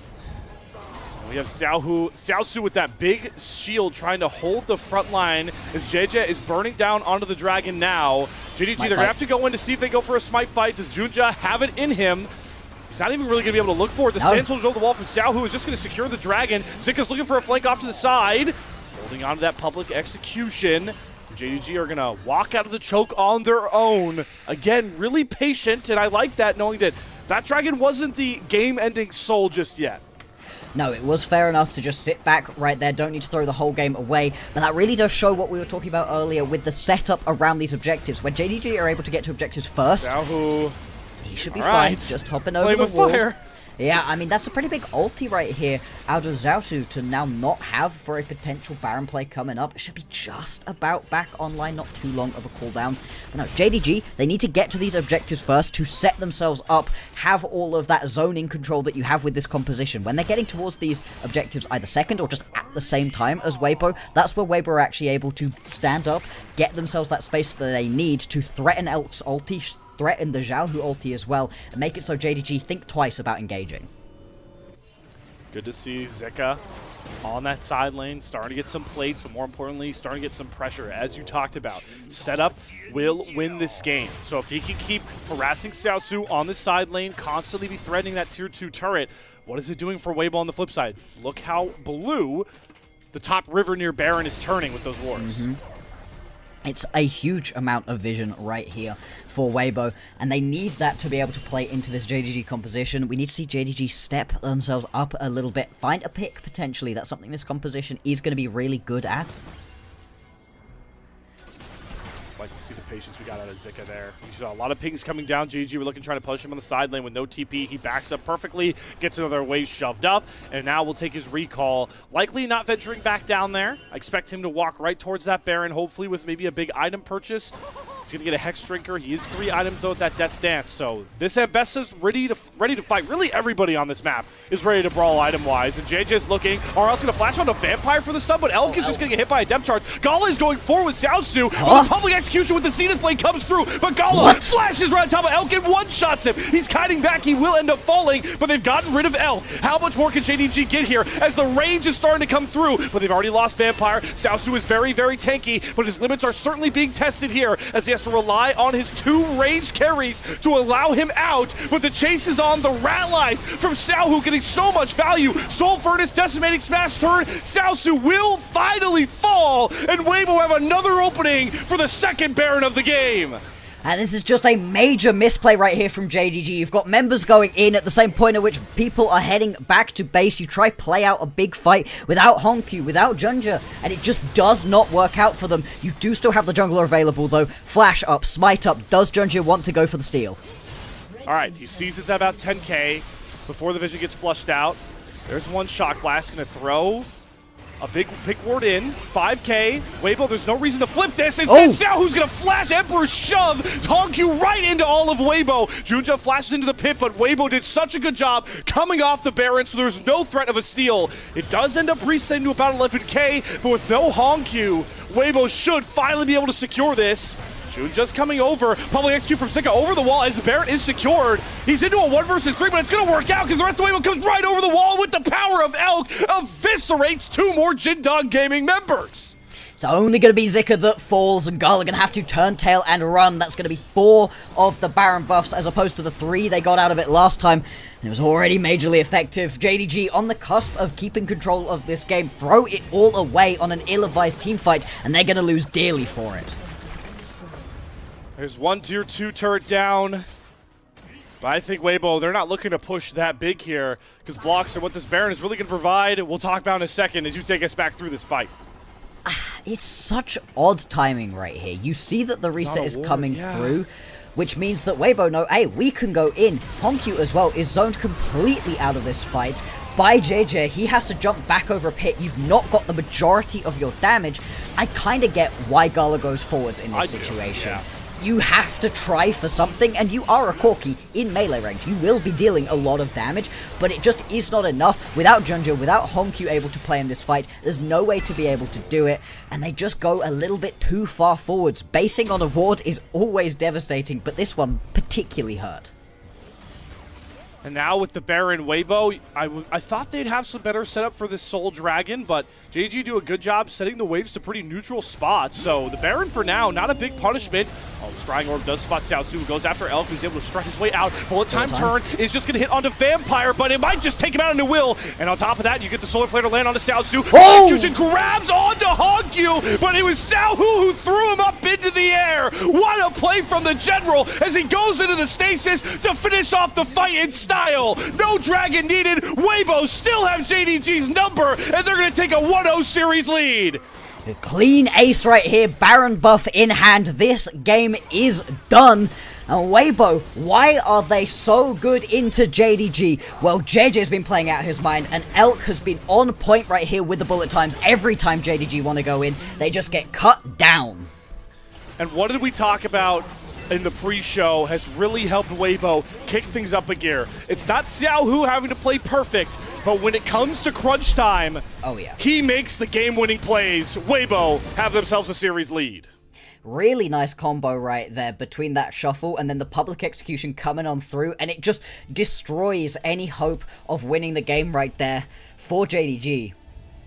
And Slayer, we keep talking about this, but this is the opposite of what you actually expect coming on in. But at some point, we're going to have to actually start putting respect on Weibo's name.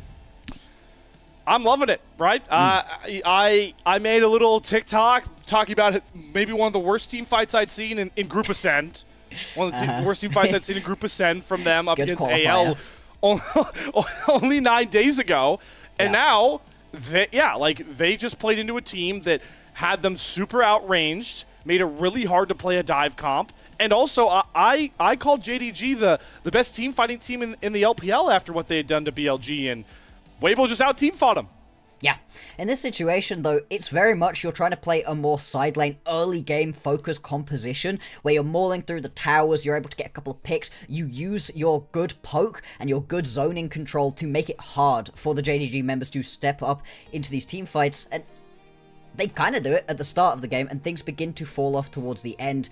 Really, really impressive game right here out of Weibo. I love the fact that they're able to just fully get things going as a group. It's very interesting, right? We talk when we come into new splits about what has changed, how many new players have you brought in, and the time that it might take to allow you to gel. Well, AL, EDG teams that changed very little are still not fully gelling right here, but it's fair enough for a team like Weibo, who changed almost everything, to have a little bit of growing pains, and it feels like at this point, into the second round robin, they are really clicking. Yeah, 2025 for Weibo was such a step down because we in the LPL had grown to love them for not really for how they were able to play regionally. That had kind of been taking a decline, but they'd always seemed to find that form going into like regional qualifiers for Worlds. It's not too long ago that they were in like a World Final or World Semifinal playing for a chance to bring the LPL a crown, but they weren't able to do the same thing they'd done always despite regular season woes. and they bowed out of the regional qualifier last year. So you mentioned it. They make a ton of changes, and things are clicking well early here. There's still a lot of time before any of those big international conversations, but the fact is right now that Weibo are in position to do something that only one other team has done in Group Ascend so far in Split 1, and that's win 3 series in a row. They're one game away from doing it. Almost nobody's been able to actually string wins together across the entire league. When you're looking at teams who've actually been able to do it, it's kind of just LNG right now, down in the bottom of Group Nirvana, and looking at the competition they're playing against, looking at the caliber of players they have, there's a reason that they're able to pick up this many wins. Not to take anything away from them, LNG are a very fun watch at the moment, which is great to see, but it's great to see some teams up in Group Ascent begin to string things together. And looking at this goal graph, you really do have control over this game during the peak of your power right here for JDG. But they never use it. They never do anything with it specifically. They don't get control over anything beyond those outer towers. They don't use it to fully get control over any of these objectives. And it allows Weibo to get to the point where their item breakpoints come through and they can just turn this game back around. Exactly, Bloxer. And I really want to praise Weibo for a specific part of this game. We're not going to see it in the highlights, but they had that first dragon, right? They had the first grubs, but they were down 2 turrets, a lot of gold. And we had that dragon dance, right? That third ocean drake where I know you and I were like, oh boy, this is the LPL. Like, we throw caution to the wind around big objectives and ruin games, but they stop. They recognize their comp is not powerful enough to even try this. I got to think if they go in for that dragon and lose hard, this is a whole different game. But that patience ends up paying off once we get to these Baron dances later in the winning team fights that the highlights will get into. And it's a couple of just little mistakes overall that felt like they really cost the momentum from JDG. You've got Vampire getting caught mid lane, and you're like, that has just snapped any of the momentum you're kind of trying to put together in half. You've got basing on a ward as well out of Junja that just ruins this next set of fights. And there's no little that you can actually do at the point at which this happens. I mean, here, you kind of have to go in, as we were talking about for Gala, but you don't want to be in this situation in the first place. It feels like JDG struggle very hard to play into their win conditions, but that's not something we've been talking about for them overall versus a lot of other teams. They just beat BLG, for goodness sake. So what is it about Weibo that has them off kilter? They just beat BLG twice, executing their comp style perfectly and team fighting. This is going to be a fun little narrative to follow here if this series ends up in the way the momentum's carrying it with a Weibo win. Are we just going to have, I know like the circle of suck is one thing, but are we just going to have team like kryptonite teams? Like, oh, you know, JDG when they play BLG, they're that shiny green rock for the Superman that is Night Squad, but then their kryptonite, is it going to end up being Weibo? Like, it's going to be fun to see. It really is, and I mean, not to look too far forward into the future, but the next game here for Weibo is BLG. If they're able to win that matchup for whatever reason, that's some real momentum coming through for Weibo, and that could put them straight to the top of conversations about best team in Group Ascent at the moment. Still, we are a little ways away from that. We've still got one more matchup at least between these two teams, and JDG back to the drawing board for them once again. Yeah, and they also ruined the Jace win rate, right? There it goes. They did. It's been permabanned so much, and Junja has the only Jace loss in the LPL. All right, let's talk player of the game because I think they're going to throw it out soon. I'll just give you mine off the rip. I think it's going to be JJ. You think JJ? I think JJ played an incredibly impressive game. I would agree with you, to be honest. I think there's potentially an argument to be made for what it is that Elk is able to do with those bullet times. He snaps so many of the engages in half that you're trying to play through for JDG, but he's never able to do that unless JJ is buying the space, is able to just get things going early on. And I also like the way that JJ was able to find that early play in the enemy jungle. Things go a bit wrong, and he's able to pull it back. Yeah, indeed. There we go. Good start for us today, Bloxer. We'll nail it. So JJ earns himself his 3rd MVP for Weibo. Very good to see. Awesome to see JJ back in the spotlight here after what was a very shaky 2025, if you remember. He ends up getting replaced in Split 3 on IG by Wei. What a bounce back it is for him on the new team. Congratulations there to JJ. But we have to set the stage here for Game 2. JD Gaming are yet to take a game off of Weibo. And well, they've only got one more chance, and even then it would have to extend the series further. Let's figure out if JD Gaming can beat the kryptonite that seems to be Weibo. or if we've got ourselves another sweep on our hands to really shake up those group percent standings. We'll find all that out and more on the other side of this break.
Welcome everybody back to LPL English as we get set for our second game of our second series of the night between JD Gaming and Weibo Gaming.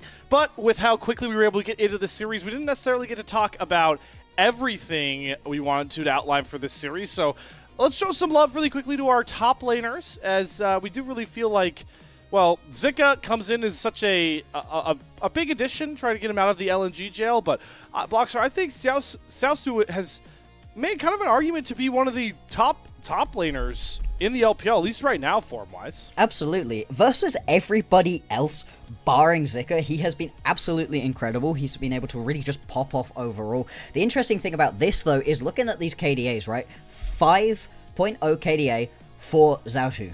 Well, versus Zika, 1.3.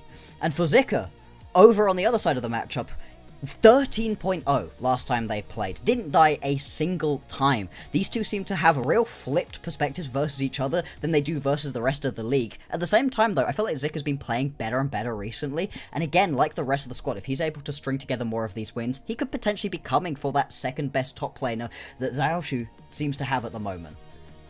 I'm really glad you had that stat locked and loaded about the KDA for Xiaosu now through only the Weibo matchups. That is really intriguing, but it's going to look even better after this. Yeah, it could look even worse. Who knows? We'll have to see. But there is, I know you have one very fun fact loaded as you are the stats master here for this matchup in particular now for JDG. Yeah, so in the previous game, at least, and this is the big whoop right here for JDG, they got more kills in that single game than they did in their previous series versus Weibo combined. They had 8 kills in that game and 7 kills in the previous game. A full 3 of them in that last game for JDG. They managed to only get kills onto Junja and Hongyu, and it was just overall a horrible look. As much as we are ragging on JDG for the way that they played in the previous game, they already looked miles better than they did in the previous series versus Weibo. They were at least able to get something going. Yeah, we're all hoping here. Even if you're a Weibo fan, maybe Weibo fans are hoping for a repeat game too. But I want us to get a real series out of this one, at least a real game two, because game 1 was very competitive. So that's a good trend for the series here. Let's talk JDG's approach, Tabe's approach to this game 2 off of that loss. What would you like him to do with first selection here, Bloxer? Oh boy, with first selection right here, you're kind of quite wide open at the moment. I want to see some more priority going in towards this top lane. I think the bot laners, for the most part, you've got the standards, really. There's nothing too interesting going back and forth on. If the Varus gets let through, obviously, I think you can just first pick the Varus if you want it. But other than that, I still do want to see what these top laners can get up to, see if there's anything interesting available. There's obviously the more standard, more boring picks available to you, like the Cassante, but still, the Rumble, the Jax, there's a Hen, anything like that could be quite fun to pull out and really try to take over this lane. Everywhere else felt like it had quite a set matchup going. I think top lane's the place you can really exploit. Yeah, mid lane is going to be a little less interesting because we got the sort of Ziggs look. Now, there are still a lot of those more standard champions still floating around. Azir does come off the board, but we still have Orianna, we still have Rise, like Hongyu can go for an Anivia if he really likes it still, so there's a lot wide open there. Jungle will be pretty wide open as well. Yeah, there should be a lot of ways to cook on this draft, but draft style-wise, how would you like to see JDG play this game too? I kind of want to just see them simplify things into a team fight comp where they can show what they were able to do against BLG now up against Weibo.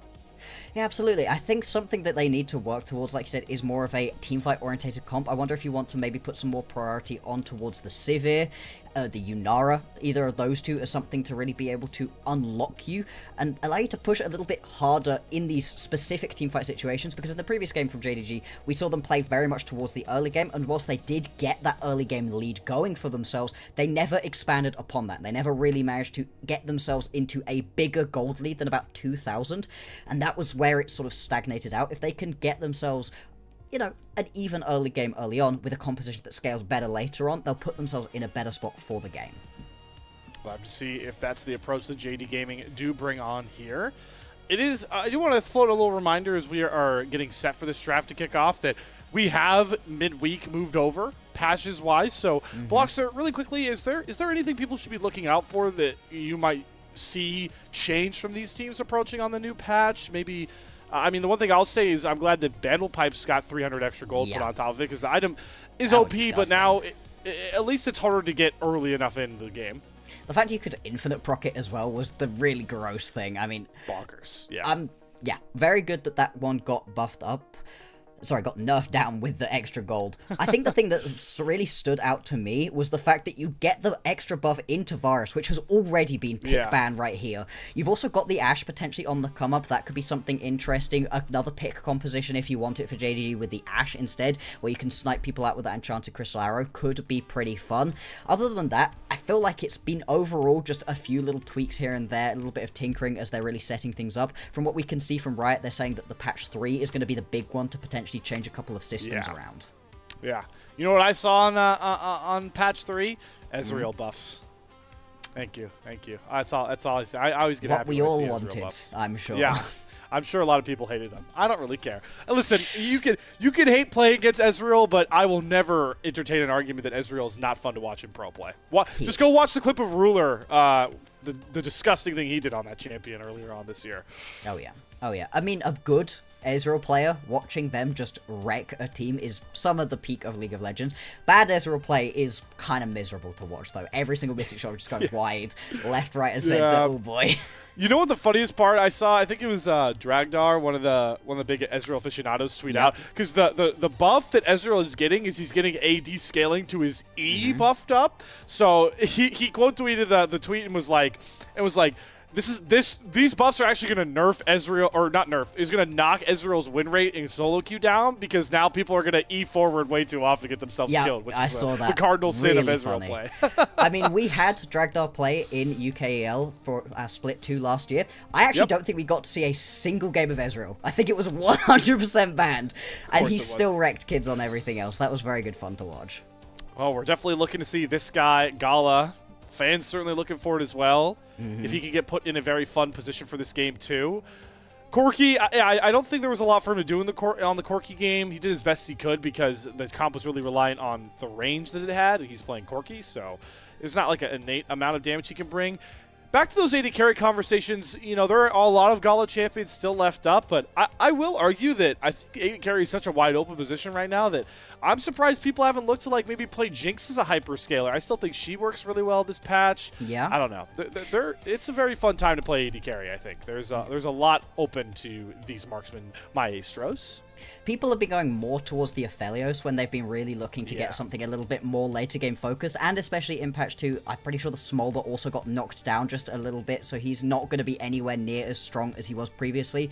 So it's taking another one of those hyperscalers away. I have had a couple compositions that we've seen so far in this split where I thought the Jinx would fit really well. It will be interesting to see if it pops up now, or maybe if it's going to be, again, that another patch number 3, where we get enough of a shake around that we see it. I do like the fact we've got some good diversity in terms of what ADCs we're seeing. It's not just hyperscalers, and it's not just early game lane dominant focus. There is a lot of difference that we can see. You actually do get a lot of different champions at the moment. Actually, now that we're talking about it, if I'm not mistaken, I want to refresh myself very quickly. I think EDG wasn't it? I think Leave did actually just recently play a Jinx game because it was a Viego Jinx comp, so it's like full reset comp. So that's pretty fun. I always find it also hilarious. We'll see if we get. I don't think we'll get a Viego out of either of our two junglers. No. Yeah, I really don't think we will, but it's hilarious, Bloxer, with the new skin. Whenever it does get picked, the observers know what they're doing. They take some very cinematic frames of Viego just walking around because we know what they're doing. Hey, the eye candy is part of the appeal of that champion, and that's okay. That's fine. That skin is nuts, though. I mean, I don't know how much you've seen of it. It's got it. They have put the creativity they apply to new champion kits into a skin. That's effectively how it feels. It's really, really pretty. It's a nice looking skin, and especially when it's being paired up with really nice gameplay as well, so you get to watch a cinematic of him just wrecking somebody looking like that. It has been good fun. Looks like oh, that's cool. Somebody's wearing the CFO jersey. Okay, so you got the old Junja swag, or Honky swag, I guess, whichever. We didn't get to see the back of it. But I would assume that we are having a little technical difficulties getting into this draft right now. So we do have some time. We could maybe talk more about the stakes of Group Ascend. I think that's such a fun conversation, especially if this series ends up going the way, again, just momentum-wise it has, and historically, actually, I could say that too, it has been going this year between JDG and Weibo. If this is a win for Weibo, and it's a 2-0, funnily enough, they actually don't jump JD Gaming in standings. No. They'll both be 4-3, but, oh no, actually, I'm totally incorrect. They will. They will jump them. Yeah, because I was thank you for covering me, because I was like, wait, they're +3, but I forgot they'll go down to +1 if they lose 2-0. Yeah. So, yeah, if Weibo win this series, they will be 1 game score below BLG, tied for 2nd in Group Ascend. Again, just wild to think that not even a week ago, most people were comping Weibo down there with top esports and IG. And it was totally fair. They were playing some pretty bad League of Legends. It was not a fun time to be a Weibo fan for the first 2 and one and a bit weeks, we'll say, of this regular season, but they have really tied it all together. And of course, getting that top 4 in Group Ascent is really important. It gives you that bye. You don't have to worry about what is going to be a complete mess of the bottom 2 of Group Ascend, all of Group Perseverance, and the top 2 of Group Nirvana, all playing together in the playoffs brackets to try to get into that main bracket. You don't have to deal with that. You don't have to worry about what's going on down there. You don't have to prep for a Group Perseverance team or a Group Ascend team, as much as you're not particularly scared, I'd imagine, as a Group Ascend team of an LNG. You could be. They could pull something crazy out. We've seen crazier things happen. Think Thunder Talk during Split 1 of last year. That top 4, they get a bye. They get to just chill and not worry about it.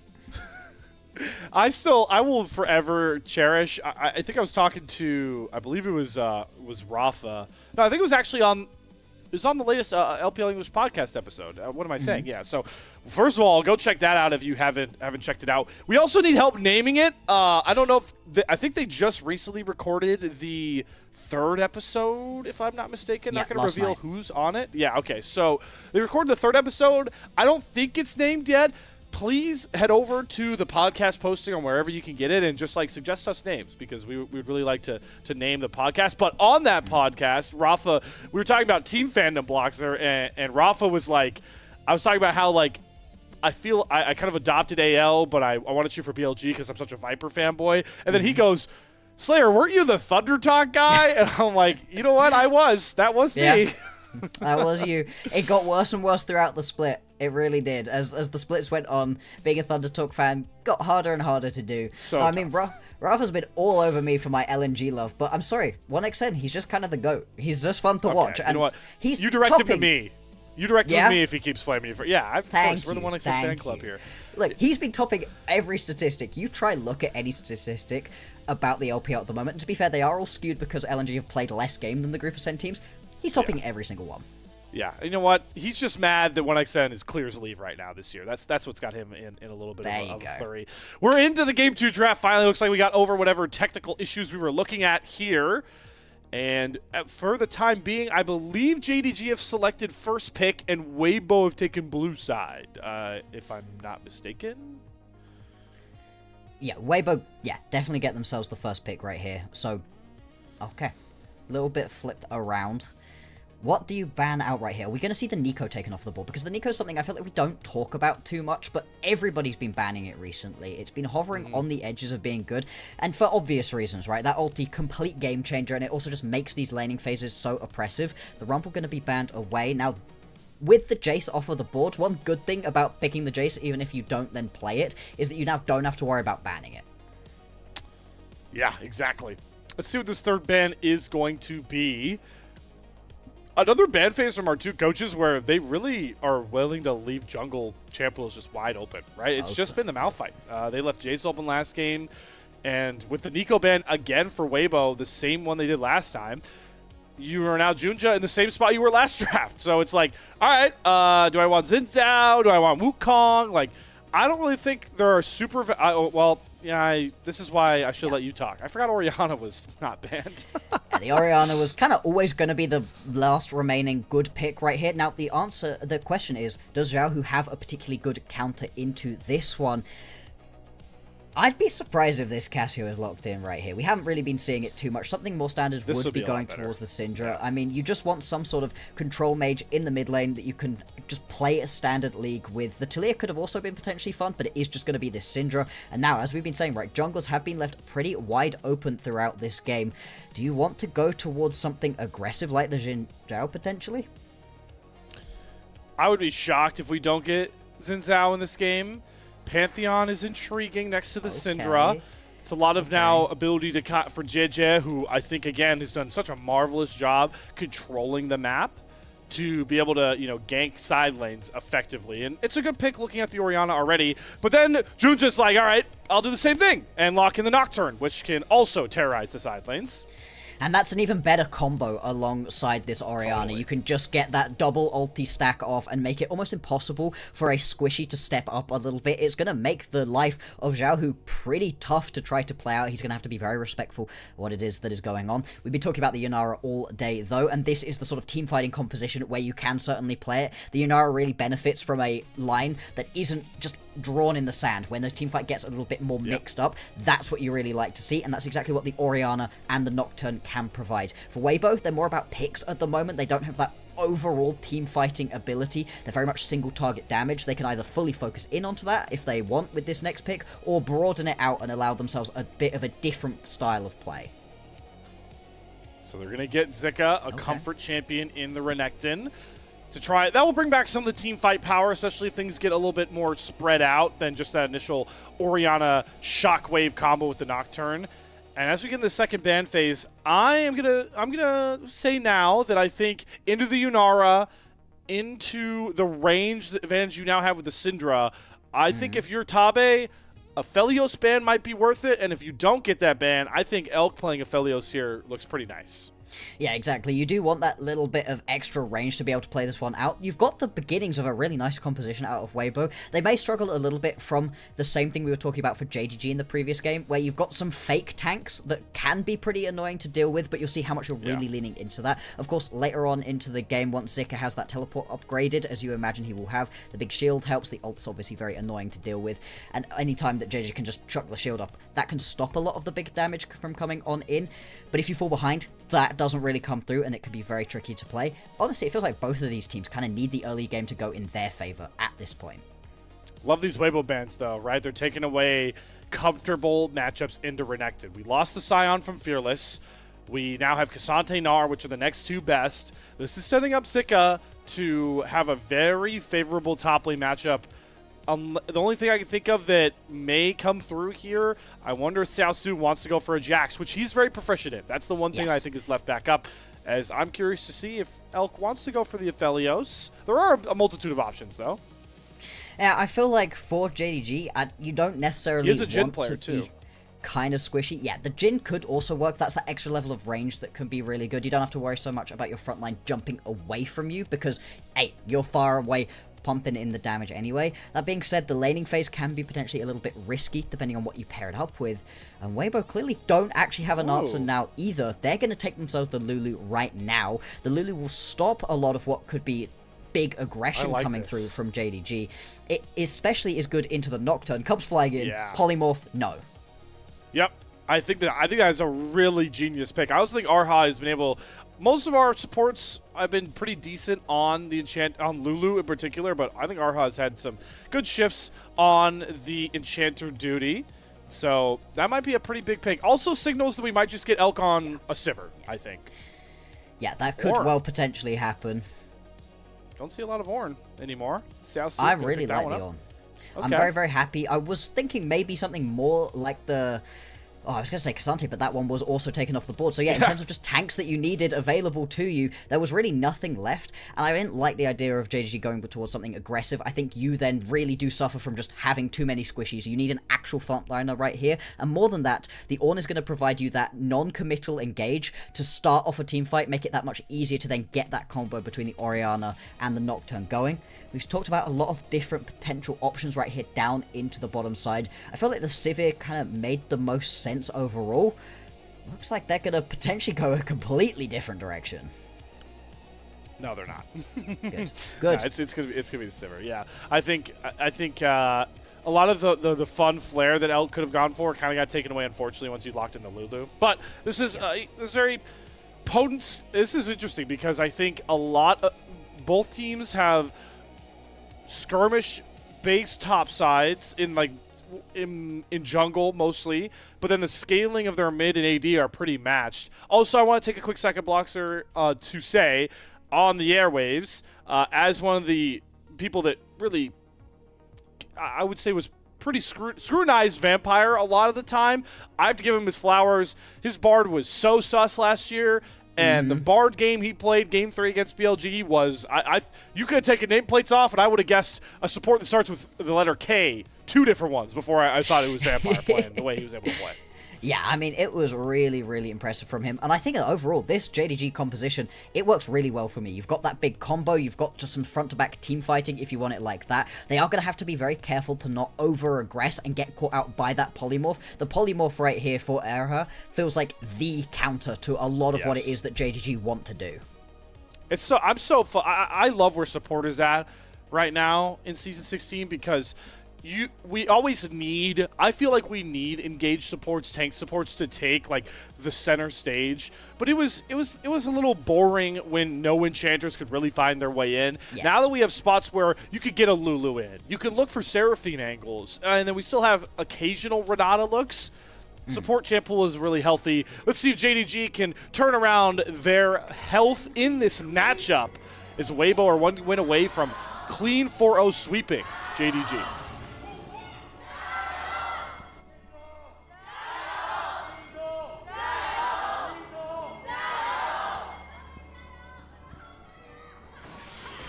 The Jayos are loud, and we love that here in the LPL. Hopefully they can help out JDG as we are into our laning phase. And we can see both junglers are going to be pathing opposite each other. So that's something to keep in mind with how much, I would say they both rely on ultimates, but Pantheon can definitely have an early look. Yeah, Pantheon certainly can. He's also just going to clear that a little bit slower than you are going to see this Nocturne sprinting on through the jungle. And like you said, level 6s are going to be really impactful. With 2 junglers with these global ultis available, that's going to be something to really think about once we hit those level 6s, where you're trying to use that. The bot lane obviously looks potentially squishy and inviting. Mid lane too. You'd have to imagine top lane going to be less of a full focus for these junglers, but still in the individual 1v1 matchup can potentially be exciting. Classic mid lane matchup where if we're able to get flashes out early from either of these guys, should be punished immediately. We'll have to track that as things do go on, but for the time being, Weibo, with the power of Sivir push and those bouncing boomerangs, how annoying they can be, can easily cut through the wave, and actually Elk gets a really good trade in the Gala on top of that. This Weibo bottom lane has good push, and the Ornn matchup is still tough into the Renekton, so JJ has a lot of room to look for things like this. Pantheon flash, immediate stun into the Scatter of the Week. Oh, that is artistry of League of Legends right there from JJ and Xiaohu. Slayer, you're a wizard. You see the future and just know that it's going to be the early aggression out of JJ, and I love to see it. We see far too many junglers at the moment just sprinting on through their junglers, worrying way too much about hitting their level 6, especially on these global level 6 champions. But JJ, he recognizes a really good spot to be able to punish there onto Honkyu, and this could have wide-ranging implications as well. I'm pretty sure Honkyu used that flash during the play, so he's now vulnerable to being repeat ganked again anytime he steps away from his tower. Got Xiaohu on the right path forward. Still, despite how well he's been able to play later on in games. Yeah, no, Honkyu didn't get the flash. I mean, he was. I thought he just about got it off at the end, but no, he just insta-died. Holy. Yeah, insta-died. Xiaohu, you know, he's still one of the weaker laners of Group Ascent, so to get him that early kill is very helpful. But Junja is looking to return the favor here. That's the full combo out of Xiaohu. He does proc the phase rush, and that's enough to get him to speed boost away from that Nocturne Q. So Xiaohu holding his own. Yeah. Also knows that he has got the support of JJ up on the top Scuttle Crab, so not going to be too worried about that. And that early little bit of gold into the back pocket of JJ is going to turn into a good item lead for him going into the next couple of minutes. Could be impactful for the next Drake coming up in a minute and a half. This skirmishing out of Weibo is going to be one of their main strengths during the early game. See if they can pair that into a look onto Grubs or one of those first dragons, because we still talk about how scaling in the mid lane, scaling in the bottom lane. So it's on the jungler's onus to really forge a lead of their own. I don't know, the more I look at this map state, the more I just feel like it's going to be really tough for Junja to get a lot going. I guess until he gets his ultimate, right? So he will be able to pick this up pretty soon through his next clear, and that will maybe alleviate some of this pressure, because all these lane states are pretty decently rough for JDG. I mean, you can see it right here. Most of the waves are just getting pushed forwards quite far. It makes it quite hard to be able to get those ganks off. As you said, once that level 6 paranoia comes on through, it's going to be that little bit easier. But again, you usually want to be in control of the early game as a Nocturne. Falling behind on this champion, you basically become a glorified light switch. Useful enough to your team. It is good when your opponents can't see, but you can be so much more than that with just that little bit of gold in the early game. I'm gonna start using that more. I'm taking that from you, Blockster. Glorified light switch for Nocturnes. That is a great way to put it. He is. Yeah.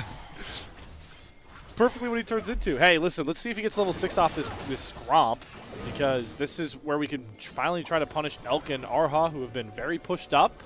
Nope, doesn't grab it just yet. I believe he can get it on the next Scuttle Crab rotation. Yes. He is level 5 still looking here. Elk is going to cleanse the Q, which means he is susceptible to get feared. Polymorph comes down, and that'll be enough there.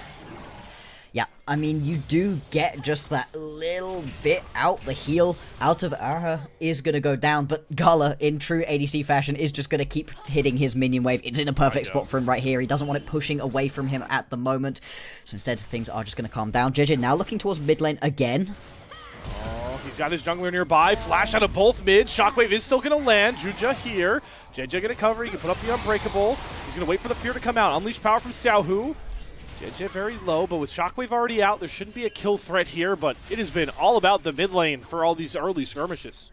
And that's going to be both of the flashes and both of the ultimates used right at the point at which you've got that first Drake on the board. It's also going to be an Infernal Drake, always that extra little bit of incentive for teams to go and grab this one. Everybody likes dealing their bit of extra damage, so we'll see if that is going to be impactful in the next couple of minutes. For right now, though, the fact you're able to just at least get away from that gank does slow things down, and Junja has hit that level 6 when JJ hasn't, so you do have a small window right here to go and try and make something happen. You could potentially look top lane right now. I mean, Zika is very pushed up. Maybe Xiaohu going to be the focus instead. Oh, he waits for him to use all of his cooldowns. Really smart timing there from Junja, and he's going to earn the kill. Xiaohu tried to clear out the wave, but there's the first really good paranoia that JDG needed. And not having that flash made it nigh on impossible to be able to get away from that play. I didn't know that that was necessarily going to be where they went because Honky wasn't there, but with all of the spell rotations out trying to clear the wave, like you said, there's nothing that could be done for Xiaohu. He's just going to have to teleport back into the mid lane. Neither of the mid laners have any summoners, so that's going to keep them as juicy targets going forward. A lot of push, though, coming out of this bottom lane. Elk is up. Now he's going to be at least a wave and a half, I think, and they can immediately parry that in with the TP from Xiaohu and JJ nearby towards this first Drake. So good little response again. The thing that I've been so impressed with from Weibo in this series is JDG are going to get their good looks. They're going to get some kills, but Weibo have always found somewhat of an answer on the back end of it, as the Dragon will go over for JJ. There's no paranoia up. JDG are still going to look to fight here. There's the stun, grabs onto JJ, and he's going to have to pay the price for that Dragon. Portal over, which Gala transcended. He's looking to chase down Arha. Good dodge of the Arc of Ruin. And we are just making sure nobody can get away with plays without paying a price. Yeah, there's always going to be some price to pay in this situation, and JDG, they knew that they could not fully go for this Drake, but the collapse came on through. The reset times were just a little bit off for them to have been able to actually compete for the Dragon, so Weibo do get that first objective for themselves. They're going to have resets coming on through as well, spend their gold, and come back out onto the map at the point at which the grubs are available. Clown to Honkyu. Well, here's how you come out back onto the map in style. Yeah. JJ, Grand Starfall, and both mid laners without Flash have effectively been punished now. Yes, and this is great to see, the fact that these junglers are looking mid lane and then looking mid lane again. They're not allowing these flash times to just come back up again. This is also going to immediately unlock these grubs, as we were talking about. The extra kill gold going to be helpful as well. And this is really nice to see. You don't necessarily have the strongest of split pushing compositions. The Renekton's good on the side lane, but nothing else is really going to be pushing its way through there. But at the point at which you are actually hitting towers with this composition, you're now going to be able to shred through them that much easier. Oh, here comes the Ornhorn, though. Xiaosu is going to sacrifice himself for the grubs. You know what? That is a selfless play out of the out of one of the captains of Weibo. You are dead either way. Just go and pick yourself up that grub. I mean, there's no reason to not grab it. That is now going to be the grubs and that first Drake picked up by Weibo. They are giving a couple of guilds over. Zika, he's like, all right, you used your Ornhorn already, buddy. You don't have as much peel. Xiaosu, though, is just tanky enough, and Zika's not strong enough without a first item to make that kill happen. And I do want to praise Xiaosu for a second. He's actually up gold into a matchup that I thought was rough. Please don't tell me I cast or cursed at him. Please. He's okay in this situation. He doesn't need to be super worried. He's already got that Bramble Vest unlocked, so that's just a lot of the healing that Zika's doing. Oh, no. Arha recalled on a ward, so Gala pulls the trigger. Arc of Ruin. Oh, thank God the spell shield was up.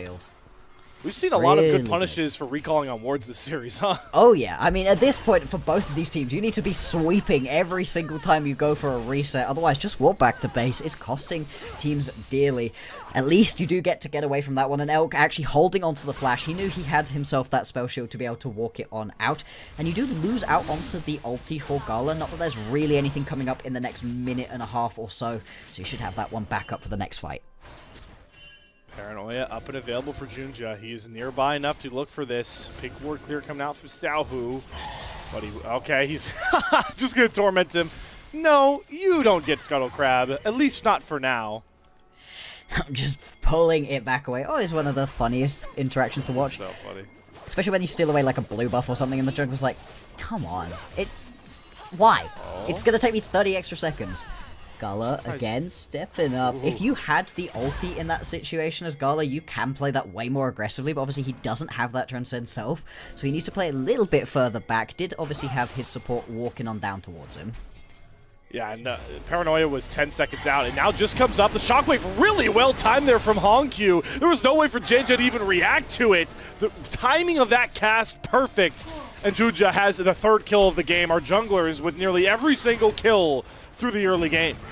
And this is what we wanted to see out of the Nocturne. We were talking earlier about how falling behind on this champion makes it feel miserable to play out the rest of the game. Well, Junja has taken that as a challenge and is already working his way on through. I really like that. Experimental Hexplate in inventory too, so he's going to be getting these ultis as often as possible. And it's just so good to see it paired up alongside that Orianna ulti. The Shockwave Paranoia combo is a combo we saw a lot of last split, and if you can use it effectively, it just makes it impossible for somebody from Weibo to step out without the rest of their team. Going to make itemization thoughts very intriguing as well. I wonder when Xiaohu is going to prioritize Azanias or even try to get the Seekers early, because he is prime target #1 for that combo. Elk obviously too, but the spell shield makes things tricky, and the fact that Arha will always be there to polymorph wild growth, likely the Sivir. So I want to see how Xiaohu evolves his items here. Is Arha, speaking of, is doing this classic thing we see from our support sometimes where they position for wards like they're playing a tank Nautilus when they're playing a squishy Lulu. So good to see he wasn't punished at that point for it. Absolutely. And this game feels very flipped from what we saw previously. Junja might need to be careful. He does have support backing him up in this situation. Potentially looking to steal away the red buff, but not going to happen. JJ is going to be able to grab this one up. And despite all of the kills, despite the difference in grabbing these objectives, the gold dead even at this point in the game. Okay, Xiaohu's starting to learn to respect the fact that he has been the target of the Nocturne constantly. He really wanted that cannon without using the Sky of the Week, but he has to use it to pick it up, and Junja won't be able to pounce on him for the third time. Despite how different this game does feel, Block, so I do agree with you, we are reaching a crossroad that is very eerily similar of Game 1, with the second Drake up for Weibo. Oh, hold on, here we go. Shockwave Paranoia, it's way too easy. Elk, no way to react, and now the fear's going to come down. JJ's going to re-engage here with the Starfall. Oh my god, Arhan, does he actually get out of this? No way. The Q, the Arcaruin, it has to be Gala flashing forward to find it, but he does pick up the double kill. Huge gold influx back over to the Pentakill Prince. And that's going to be turning straight back around for JDG, grabbing themselves their first Drake of the game. You had everybody moving down towards the bottom side for the Drake anyway, but Weibo, they don't respect how snappy this engage is out of Junja and Hongq. They've now landed that combo instantly twice, and I think the thing that's most impressive about that is the fact that they get it off before Arha has even a chance to pop the ulti. Yep, and even through Arha's flash, the heal. Ooh, I'd love to see a heart rate monitor on Gala right about then. All right, let's get a look at, again, these are so clean. Hongq's timing of the Shockwave has been as perfect as you can make it. And it's especially good right here with the point at which Junja hits that Paranoia. He hits it just at the last second, so that Arha has no chance of being able to be close enough to land any of his spells. He can't see his friend to be able to put anything onto Elk, but at the same time, it's just quickly enough that Hongq's able to just slam everything on through and land that full combo with the ulti. Really well executed out of JDG. If they could just keep running this back again and again and again, not necessarily in team fights where the Nocturne usually gets turn and burned, but on these picks, that's a brilliant plan to make the rest of this game a lot easier. Okay.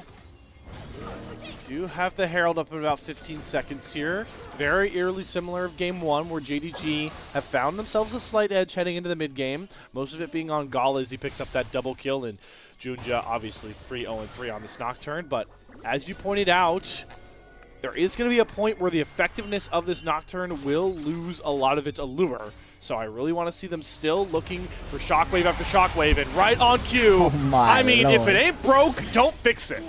What do you do in this situation as Weibo?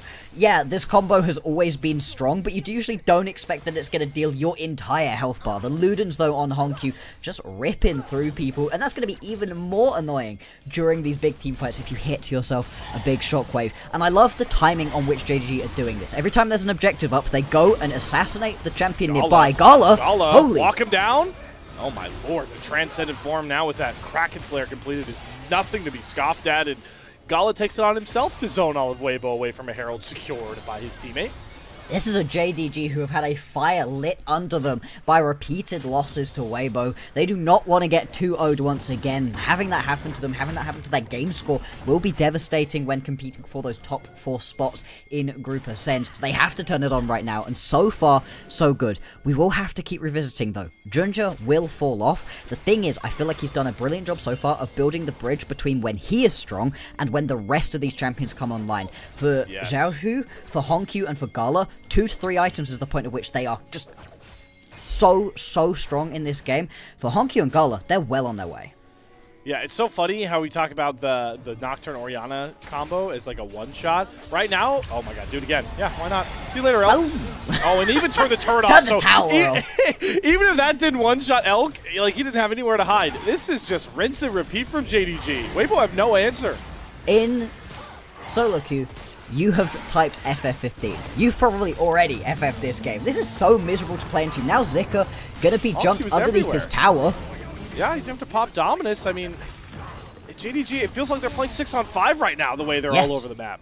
Every single time Weibo tries to step up to a tower, they just get taken out. The drifting. No! Oh no! I think Driver's license will be removed from Junji. Yeah, you're still going to be able to get yourself this tower, not the end of the world. And on the cross map, Xiaohu going to be able to grab himself a couple of turret plates over on the top side, but he can't stick around for too long because you're only 30 or so seconds away from that paranoia coming back up, and you could do it all over again. Yeah, and you know, back to the point of man, we are just really testing the limit of our recall spacing in this game too. But the funny thing about the one-shot potential you're touching on with the scaling, right now Junja's really a lot of the damage. Why this combo one-shots? But as you pointed out, full damage Orianna. Even Junja's damage is going to tick down, but then the Orianna's will tick back up. So the one-shot's really just always going to be there.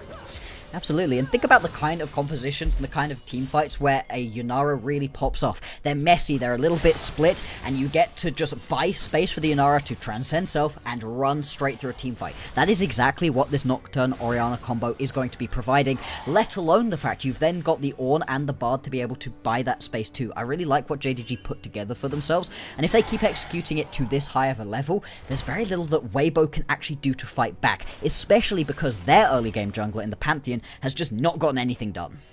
Yeah, the hope now for Weibo is that they are going to be able to be at least competitive enough in gold where when they stack up as 5 and there isn't a clear target to just one shot without punishment, they can still fight back. And they do have scaling Syndra, who's got a lot of gold. Xiao, who's the only member for Weibo that is actually up in gold right now despite everything. And Sivir does really outpace a Yunara, I would say, in a game state. So they will be able to compete, but the timer is really ticking for them, especially now that JDG can take whatever they want on the map for at least the next couple of minutes, right now being this third Drake of the game. Do you want to go and fully compete for this one? It's not actually going to be sold point for Weibo. Maybe sitting back and just buying a little bit of extra time is going to be that much more effective. At the same time, do you believe that that Nocturne Orianna combo is going to be as effective when you are all grouped up? You've got more opportunity for Araha to be able to stop that one then in its tracks, potentially. You've also then got Zika around to just be tankier.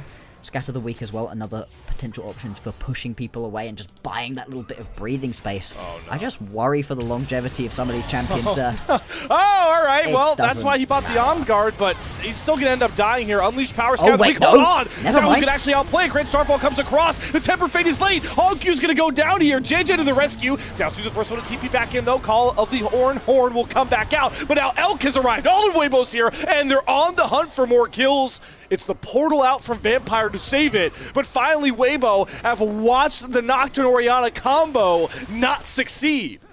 We thought that Zhonya right there was going to be enough to just buy a bit of time, and then you get killed anyway. No, it's enough to fully buy time for Weibo to get their members up. The Seeker's doing everything you could possibly have asked for in that situation. Was around the Baron, but not really, and the point to go for it right now for Weibo. Still, the fact they're able to, at some point, stop that combo from being effective is critical. This could well be the turning point in this game. Yeah, it's the classic basketball ideology that to turn around a bad night shooting from the outside is just to watch the ball go in the hoop, right? Like actually visualize it. So now Weibo, it's kind of the same concept. They've effectively visualized what it looks like to outplay that combination, and I got to give credit over to the Spring Tiger himself here, the birthday boy. It does kind of suck for his build path that he has to go Seekers there, and now he has to rush the Zhonyas, but the value to just not be able to get one-tapped is immeasurable. You know how much damage you do when you're dead?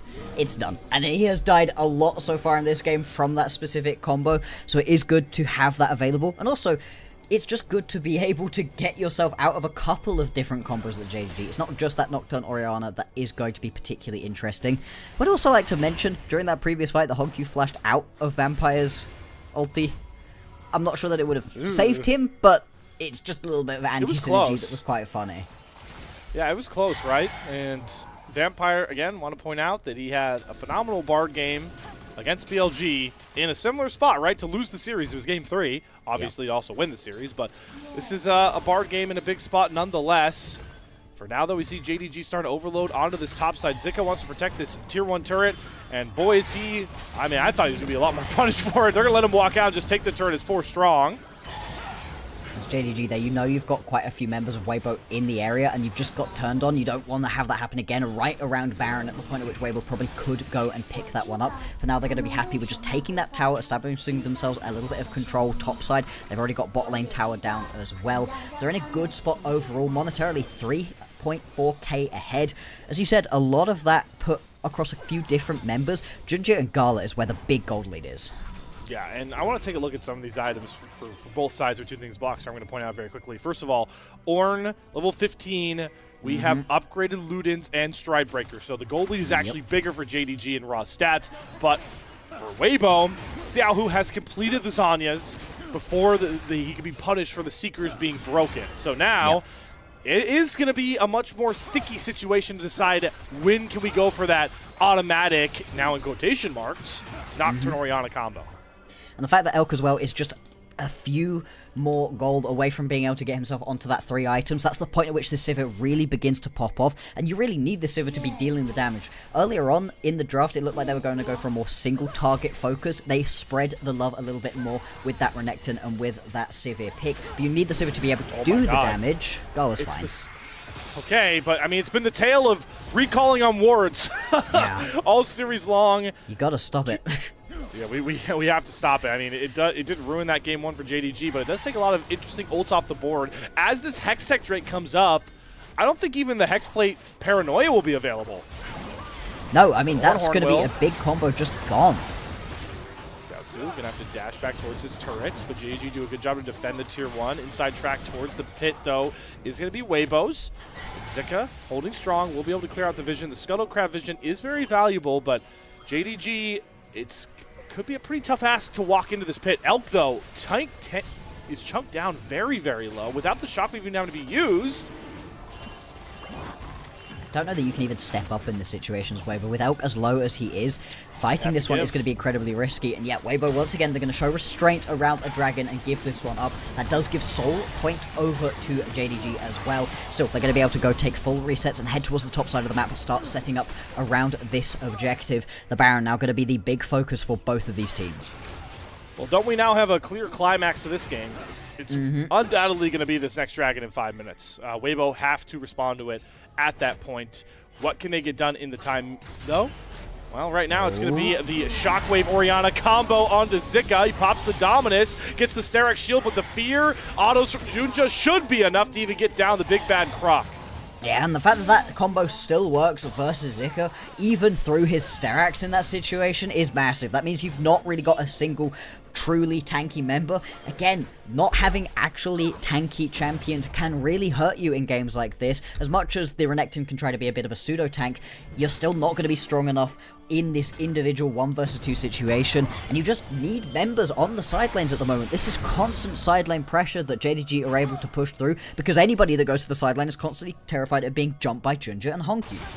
Yeah, and what is really interesting about the Renekton pick into what you're talking about is they saw Nocturne Orianna before Zika's champion select came across, and then they banned Cassante. I mean, we'll see if Zika does have the ability to be really effective in more 5v5 team fights, but like you talked about, if this is a Cassante, JDG can never look for an angle like that onto the enemy top lane. Absolutely not. And having the Ornn on your side as well allows you to have that properly tanky member over on the side lanes. As you highlighted, right, handing out those ornaments too. You've now got the upgrade as well coming through onto the Feed Hunter Bolt, so that's going to be a huge injection onto Gala. I kind of agree. I think the big ulti at this point is the point where you're pumping the most damage right here. Yeah, that is right into the wheelhouse of the Sunara. JDG doing a really good job blocking out all the vision onto this top river near the Baron for Weibo, and now if they play a pretty tough guessing game, walk their way up. Oh, there's the Shockwave combo, but the Unbreakable comes across here from JJ. He does have to flash, but now I don't think JDG can really afford to stick around or even threaten a Baron. They've lost their prize combo for now. As of right now, JDG are very much one-trick ponies. They haven't shown us that they can play a different style of game, and the fact they have to back off so far is going to cost them this mid lane tower as well. You see huge build-up of the crystals means this one will just fall, and that unlocks this mid lane so much for Weibo. They're beginning to claw their way back into this game. You've got so close to 3 items completed onto Elk, so close to 3 items completed onto Xiaohu as well. Once you have that, you're going to be in a good spot to turn this game around potentially. They're really looking to try and pounce on somebody while that one-trick combo, as you pointed out, is down. But I will say that Experimental Hexplate, the Paranoia is back and available already. And Zika, I was going to say, could be the threat. There's no Shockwave for the big damage, but with the speed up, Junja will be able to get the fear down. Can Xiaosu start to stack any of the CC as Honky was joined the fray? Should be enough with the Shockwave, and Zika should be just picked off on this side. Another overextension from the Weibo top laner. You say overextension, and it is into this composition, but it's very unique to this specific comp. Usually, stepping up to that far in that lane is absolutely fine for a Renekton. They really don't have any side lane pressure whatsoever, and it's making setting up around these objectives even harder. Even trying to establish mid lane control when you're constantly having to send an extra person bot lane is just so frustrating for them to have happen. Still, you didn't blow anything in that situation, as Zika knew that he was going to die. We'll have everything up for this critical Hextech Drake coming up in 1 minute and 30 seconds time. Let's see if... Okay, so we have the LDR done for Elk. He has 3 items. He can front to back decently effective. Oh, there's the Shockwave combo. They're going after... Oh! And boy, does he get blown up as that Enchanter. They get the Ornn Horn knockup as well into JJ. He does have the GA completed, though. And he won't end up falling here. But the combo getting rid of Arha... Does this give JDG enough prowess to go for the Baron? No, I still think if they don't have this combo, they don't feel comfortable forcing a fight in an objective. Their team composition right now is this combo, but not for long. You've got those items completed onto a couple of key members for JDG. I think you can now look for more of these just straight up front to back kind of team fights. Allow Gala to unlock. He's barely had to do anything in this game. He's been the beneficiary of a couple of kills, but he hasn't had to be that guy yet. Now going to complete that shield bow, so he's got that extra level of survivability involved as well. 4 items. Going to be a terrifying look if Gala's ever needed to deal damage. What a bounce back for this Marksman matchup coming out of Gala. He is 2 levels up, and as you mentioned, a full item virtually up as well, in position to get the get back onto Elk for that good Misfortune performance as the Shockwave's up, and they do go after Elk. He tries to flash. He does get the Wild Growth this time. How did JDG look without the Shockwave? Temper Fate onto the background of 2. Gala trying to flank in. He's going to TP. Gala's going to transcend and cleanse away the Scatter the Weak. Gala is ripping this fight from back to front, all on his own. The TP from Zika was too late, and the Pantheon will fall next. Finally, JDG break open a traditional team fight, and they'll wipe down Weibo with a nearly clean ace. I love the way that they're able to play that one out. As we were talking about, right, Gala is in a spot to completely take over, and take over he does. They're going to be able to pick themselves up this Hextech Soul on the way up towards the Baron. And there's very little that Weibo are going to be able to do. 20, 30 seconds on some of these death timers. With the extra level that you get in top lane, the respawn timer for Zika is so long, 40 seconds on him. This should be Hextech Soul and Baron. A nice 2-piece combo on the objectives, and finally, it feels like JDG will find the last team they don't have a win over, and this team fight might have sealed it.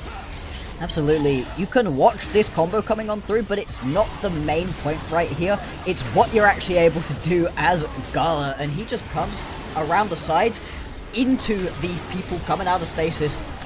Instantly, he just pops Xiaohu. I mean, you're flashing forwards into the face of a Sindra right here as Gala, and it just doesn't matter. Gets polymorphed, that doesn't matter. I love the aggression that he plays with, because he is able to. The rest of the team is being kept on the front line. Everything lining up for JDG to bring this series to 3 here. Gold lead is outstanding. They've got the Baron.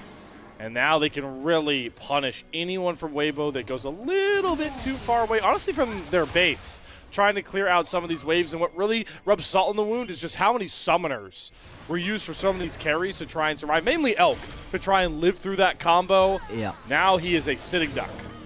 0-3-0 just has not been able to get involved in this game at all.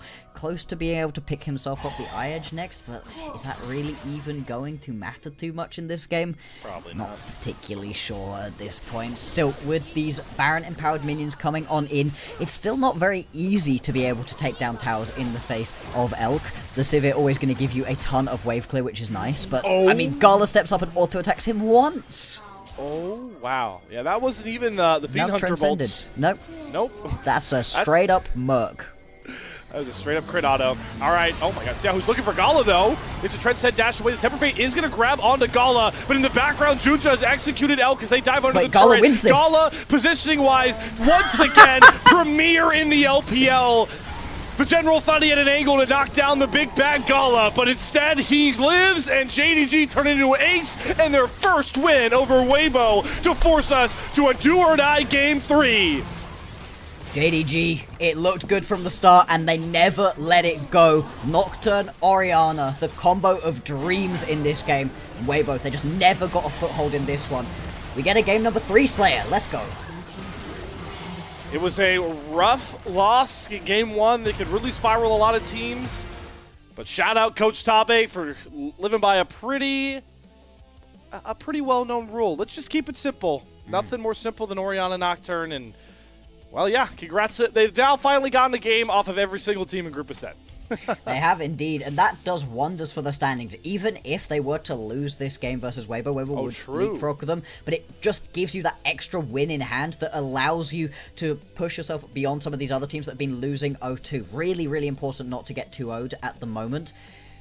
And what a game that was. I mean, we can look at what Weibo drafted and say, hey, you really needed to get more out of JJ, get the pace going a little bit faster. You've got yourself the Lulu and the Sivir, which you're expecting to need a lot of time to get going. But it really isn't very much about what Weibo had versus what JDG had, and they just couldn't deal with.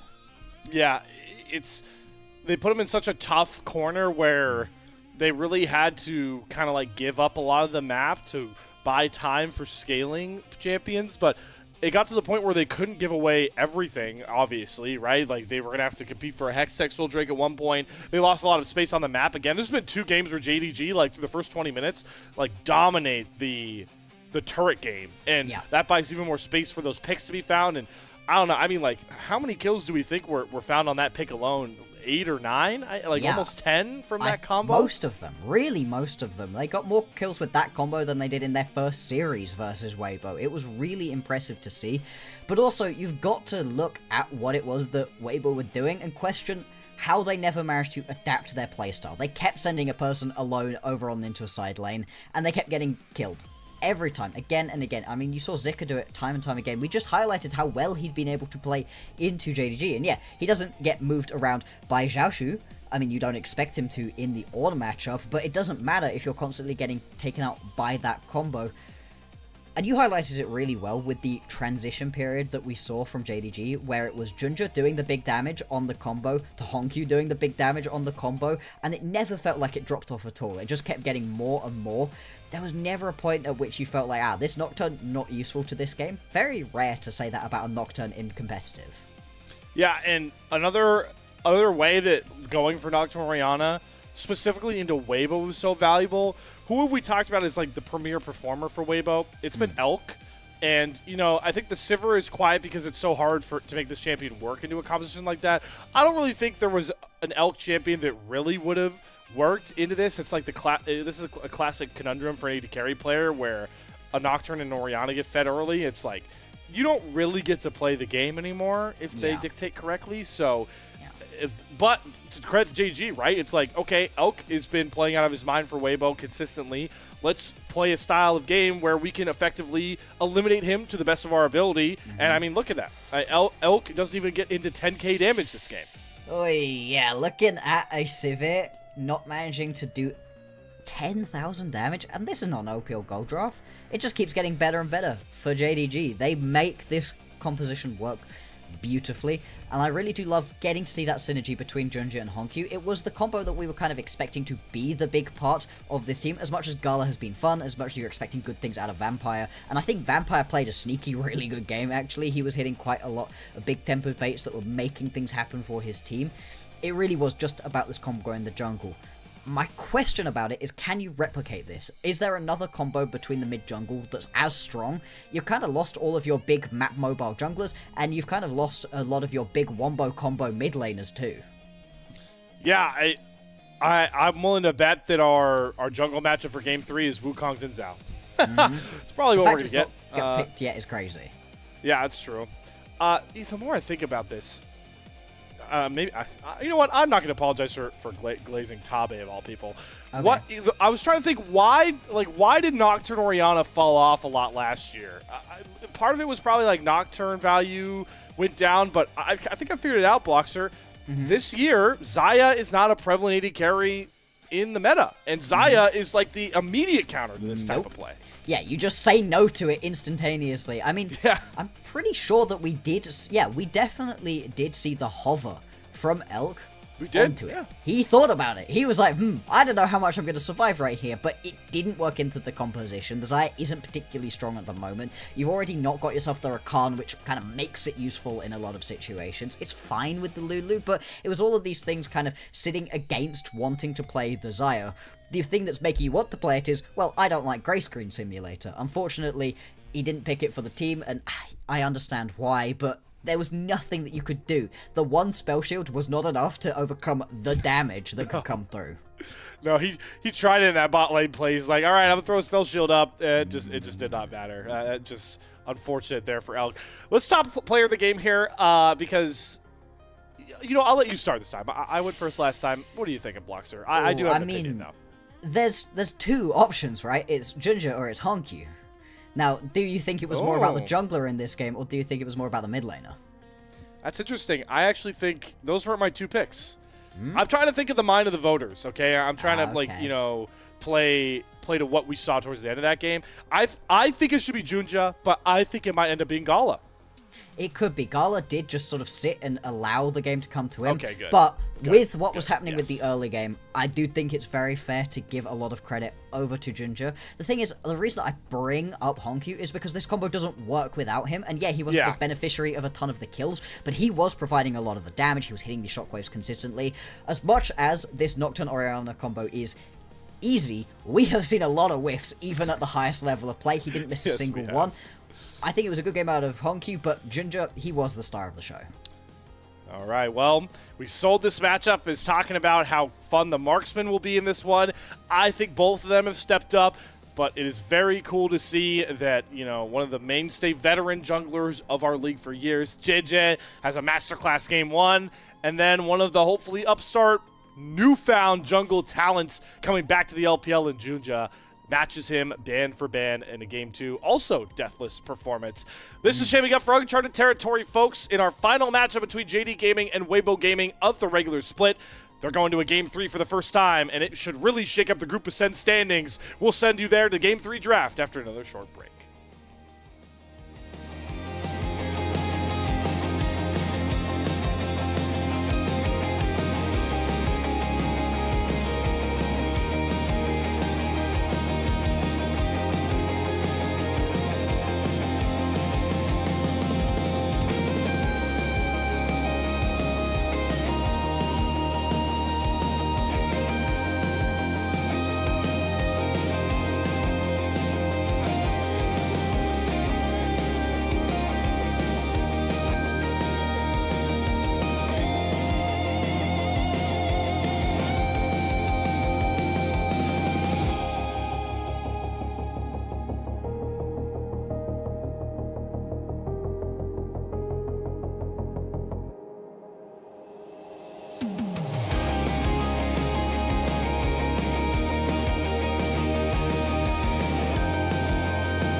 it all comes down to this, folks. Game 3 to close out our day of the LPL. Uncharted territory for our two teams in their second and final matchup of Split 1 regular season. JD Gaming match Weibo's pretty dominant end of the game with a pretty dominant close of their own. But I would say across 2 games, Bloxer, JDG have been in control of both Game 1 and Game 2. Here, let me put it this way. They've controlled a lot more of the total game time across the 2 games than Weibo have. Absolutely they have. I think the difference in game number 2 is that you don't have that Weibo late game composition that you're slowly scaling towards looking to get online.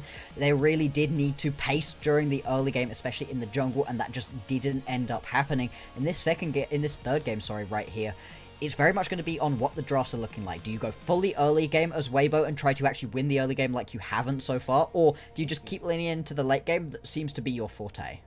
Yeah, we'll have to see. Because they also, for the first time this series, do get first selection. JDG were awarded it to start the series and obviously lost game 1. So we'll see what Weibo want to do. They did, what's intriguing about game 2 was they had counterpick, and they did,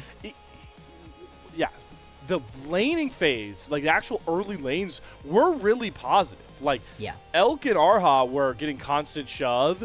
We saw the first blood was JJ knocking down Honkyu, and then the Renekton and Ornn was a good matchup. So do they want to go for that again, or do they like something on B1 with Fearless taking away 20 very powerful champions? That's obviously what it's going to come down to for the Weibo coaching staff. Yeah, absolutely. If any of these big priorities that have been banned throughout the entirety of this game get let through, you obviously want to take one of those. I do also wonder if something like the Talia might pop up as high priority for either of these teams. They've both shown that they like a lot of roaming around with their mid laners to get involved in the other lanes. That can be very effective alongside the Talia that we just haven't seen so far. Again, my eyes continue to be drawn up towards the top lane. What happens in this matchup? We've seen a lot of bans towards top lane. Cassante constantly taken off the board. We've seen the Flex Malphite taken away, the Rumble off of the board as well. And now, in game number 3, like you said, with a lot of things gone because of Fearless, we might be getting into these slightly more niche picks that we haven't been seeing so much. Maybe somebody wants to play the Zehen that can always be fun.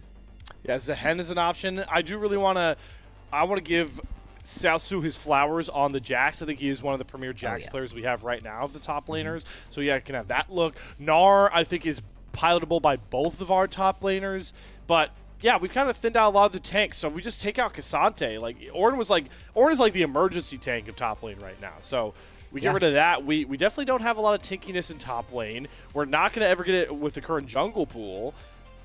Yeah, we could be in for another pretty squishy based game. Really could do, and this has really hurt a lot of these teams. We saw it in game number 1, not having any true tanks for JDG really hurt them, and in game number 2, nobody being able to stand up to that Nocturne Oriona combo cost Weibo dearly. Nobody could go sit in the side lanes. The side lanes have also been very impactful so far, although a lot of the best side laning champions that we've got in the meta have been taken away. The Jax obviously can side lane pretty well, like you said. The Gnar as well can have a dominant side lane if you have a good early game. Yorick as well, something that floats about. I'm never the biggest fan of the Yorick because I feel like LPL teams don't necessarily play around it as well as they could, but there's always potential to prove us wrong and to play it really well here. I will say the one place that we should expect to, pretty tanky champions is support. The nature of the fact that we had a Lulu Bard matchup game 2 means that we still have Alistar, we still have Rel floating around here on top. So I expect those two to be pretty heavily prioritized in the support pool. We'll have to see though. There's a lot of room. There's a lot of room for Weibo to work with here. I think what you said really stands out true. Do they want to try and index into JJ's ability to really play some early games pretty cleanly and try and match JDG in that aspect? Or, can you always kind of lean on the fact that if we don't give away too much early, we can have some pretty serious scaling options to lean on in both Elk and Xiaohu? We'll have to just see. Absolutely. It does look, again, like we've got a little bit of a delay jumping on into Champion Select. Hopefully we get that one sorted as quickly as possible. There we go. Straight on into the lights. Let's do it. Thanks for fixing it, Bloxer. Speak it into the universe, of course. Now, very much what the full identity of the composition is out of Weibo, I think is going to dictate things. I want them to just lean into the late game. As much as we keep saying, they need to get better early games, they've proven to us recently in their matchups, especially versus JDG, that they can overcome any kind of deficit they want if they have a full late game composition, and they don't have to concede too much. They've shown a lot of restraint early on. we're already losing some big bodies that would have been left in the jungle to play tank, right? So we lose Mundo and Malphite. Nobody's playing Sejuani, nobody's playing Skarner right now, so we won't have tanks in the jungle. Karma ban is really interesting. I wonder what that signals about Weibo's bottom lane plan. Yeah, very interesting that they decide to take that one straight away. You worry that that's going to leave you with something quite short range, that a double poke kind of composition into would be devastating to play. Something like the Kai'Sa potentially can have quite some struggles when you're constantly getting poked and pushed around, although that hasn't been particularly high priority in the meta recently. Another blue side ban phase where it's Varus, Malphite, Nika. Both teams have done it, but we did leave Rumble up here, so Zika will immediately pounce on that. I think that is really valuable for what we talked about coming out of the top lane in this series so far, to get that in the game 3. It's also something that he played in their last matchup and was able to play very effectively. It was into the Cassante, so it'll be interesting to see if the Cassante is what you just respond with right here. The laning phase, a little bit rough, not going to be the end of the world. And this is an ADC we've been highlighting a lot. See if this one will be locked in. It would be a real flip of the script right here for JDG to grab their ADC this early. And no, they decide to go towards the jungle instead. I'm very surprised too that we're not seeing the Xin Zhao and Wukong matchup. That's what we were just expecting at this point in the series. Yeah, so do we try and lock up a mid lane duo? Hongqiu is famous for the Anivia, but it really only works into certain team comps. I would say it'd be near troll to pick Anivia now, but maybe they like Ahri. Does Hongqiu want to play Vi Ahri?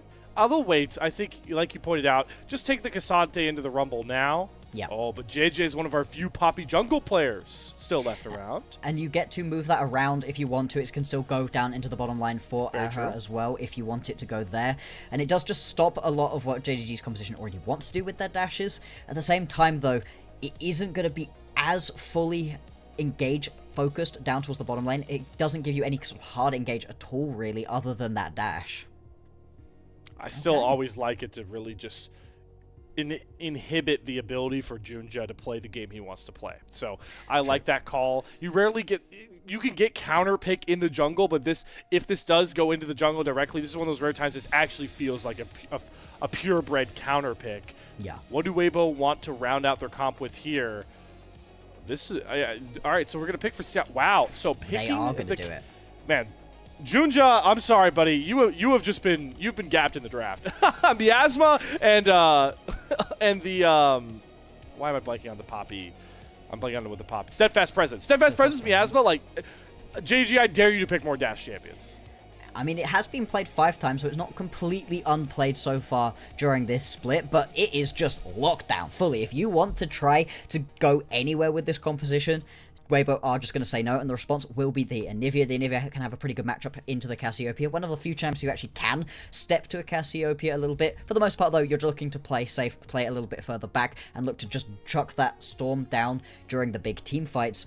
For JDG, it's about picks at the moment. That's where their composition's really looking. For Weibo, all about the team fights. Still, they don't have themselves too much hard engage. You've got your Poppy Dash to try lock somebody down, but other than that, you've got some slows, and that's really the only CC you have. If this is going to be a Poppy in the jungle, then you can get a lot of that CC through from your support. Still, plenty of the engaged support still available. I think a Rel would be quite nice in this composition. Yeah, I think we have to get those engaged supports in a game like this because especially for JDG, it's really hard to play with a Vi that's going to be limited like this. Rel obviously also can really fall for what Poppy can do. The more and more I see this Poppy, even if it is support, right? With there being no Nautilus, we don't have like a Bard to counter it, or like Leona. I think Nautilus and Leona are two that can really overcome what Poppy does. But we're looking at Rel that can get knocked out of her crash down. Like Alistar can get taken out of his headbutt pulverized with this Poppy.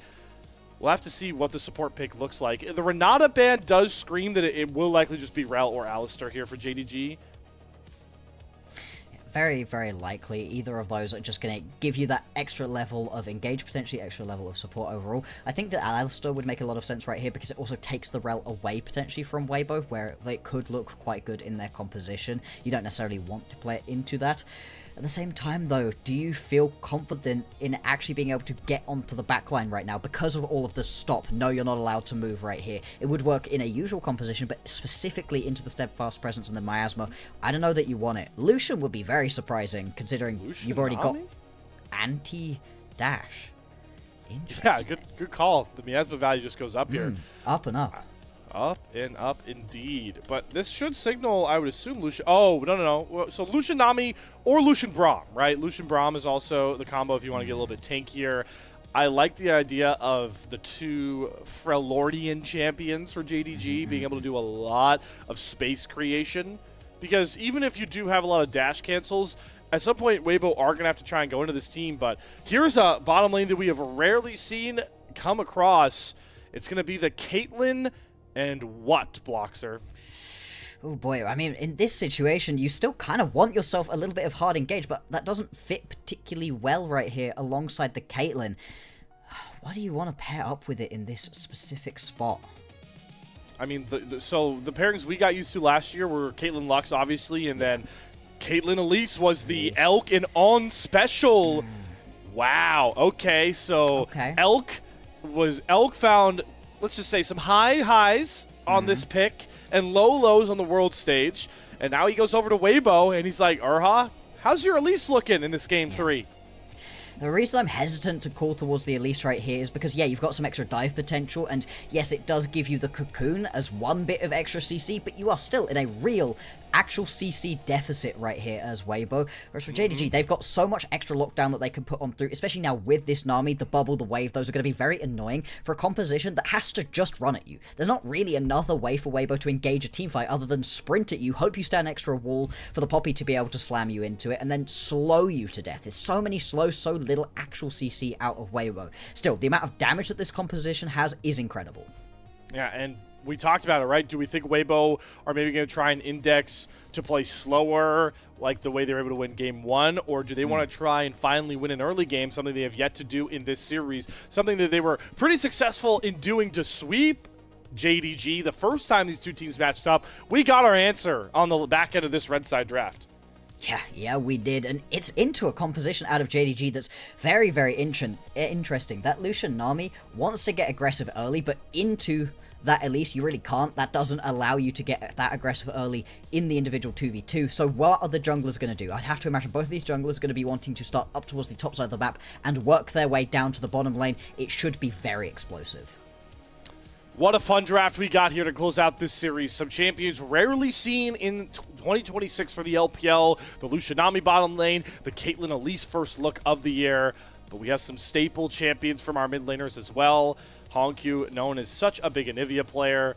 And we've seen some huge Xiaohu, Cassiopeia performances over the years.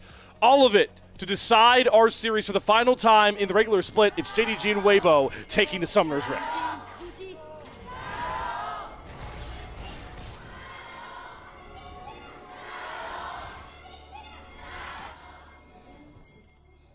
Oh, look at this. JDG, they know how powerful Caitlyn Elise can be level 1 to play the lane, and Hongq is already with that Flash Frost, going to get Flash out of Urha. Wow, that's huge. That's studying tape right there. That really is. That's just really nice to be able to recognize that they like to push forwards quite aggressively. You wouldn't even be able to study that they like to push forwards aggressively with this combo. It's not a combo we're seeing really at all at the moment. Now, JJ going to get circled right here as well, but he's got Xiaohu. Okay, Flash Frost is stunned. Xiaohu Smite coming fight. on over. Who wins the Smite fight? Oh, we have to flash bottom lane because level 1 we're already trading there as well. It's going to be the jump on from Urha, heal out of Gala, and somehow all of that happening on in the jungle. Nobody ends up dying there either. I don't see flashes burned out of either mid jungle on top of that. No. So everybody just kind of walks on away.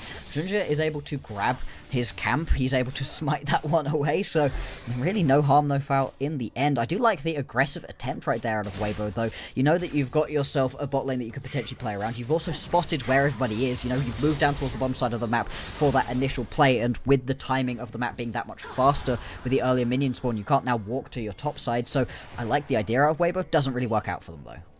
it really is the benefit for Junja, because one of the things we talk about with Vi is she is very susceptible to falling behind with invades. It's hard for her to ever skirmish, so the fact that you've now, in my mind, secured yourself a full first clear as Junja with no real worry that JJ is coming back because his clear is so much slower will be pretty significant. Yeah, could well be. We're also watching mid lane where, yeah, you're expecting to just kind of get pushed in. There's not really a champion you can play into the Cassiopeia that doesn't just get pushed around during the early game. Landing those Twin Fangs is just so oppressive. Yeah, it's already got Honkyu forced to reset on a bit of a... Oh, this is a pretty rough... He's going to have to TP back, and Xiaohu has the wave in a great spot for him as well to kind of just choke out some resources. So good start there for Xiaohu. It's going to be Junja. Like we talked about, I mean, look at this, right? So he skips camps because he knows that Junja has to path towards bot side next. He finishes off the Scuttle Crab, and now he's trying to find JJ in the jungle, or maybe even try to steal this blue buff. Things get contested over there as our top laners are going blow for blow. But and this I is wonder explosive. who can rally. Oh, wow, he's just going to come out. Okay. Yeah, I mean, in that situation, you can't really keep pushing. You know that the reset is coming right here from Xiaohu, so he's going to be back into lane, could potentially come and roam down. And as much as Erha and Elk are pushed underneath their tower, yeah, they still could potentially rotate up, and you don't want to get caught out in this situation. To be fair, part of the joy of making that little invade happen is just keeping eyes on JJ. You want to make sure you know exactly where this Poppy is as much as possible to avoid your other teammates falling to ganks. Junja covering in the mid lane is Xiaohu with the Twin Fangs going for more and more aggressive trading. Could be backed up here as he gets the Twin Fangs down, but he has to flash away from the Frost Bolts. So that's flash off of another immobile mage. We'll see if Junja can re-gank to punish that, as JJ is taking a very, very good path to get around for a bottom lane gank, but won't look for it.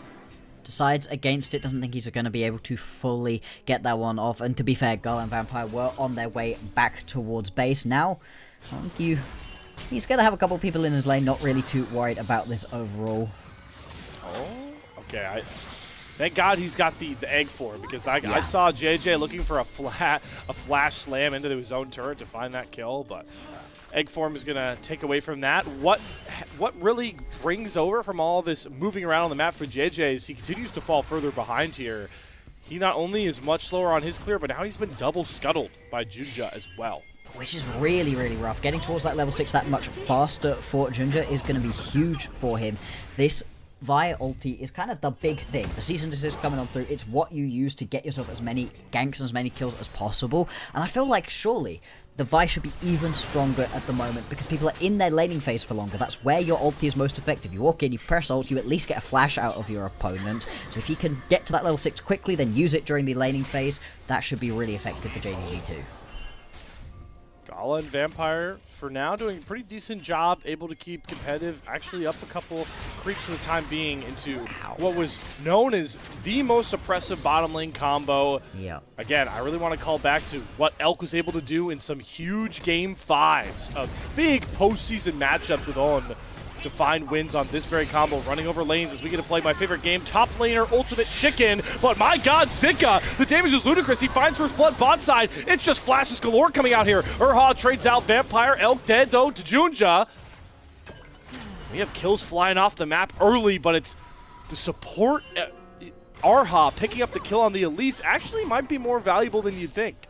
Yeah, I mean, you get to turn that into some extra damage early on. Really not the end of the world. You get some expensive items coming up too. Xiaohu as well. Ow. Just going to get poked out massively. Things were calm and collected for 5 minutes and everything explodes onto the map right there.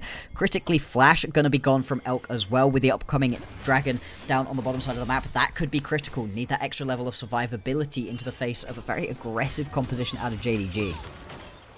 Junja, knowing he's got the cover of his much healthier mid laner, looking to brawl with JJ, who is going to, feast on some melons to pick up a bit of extra health. I'm watching to see if either bottom lane wants to move. Gala feels aggressive to look for a dash, but Elk finds a really good trade back. Cocoon going to go wide, though, from Arha. And, yep, it's going to be Junja with the help of Honkyu securing his third Scuttle Crab in a row, by the way. And this should take him over to level 6, if I'm not mistaken. There it is. It will indeed. Yep, and give him the upgraded smite as well, so he can just take this dragon if he wants it. And we'll have a look back at what ended up happening up in the top lane. How long does he stand in this? Yeah, I mean, as Xiaohu, you cannot just stand and press any abilities in that equalizer. He decides to take the entire thing. He tanks all... Oh my god, I didn't realize Elk flashed for the trap. I didn't see that bit That's either. We're wild. flicking back and forth between all of the different lanes at this point. Really get to see what it was that was exciting right there. Yep, with that level 6 in the upgrade, Ginger just going to be able to grab himself that Drake and move back on out of there.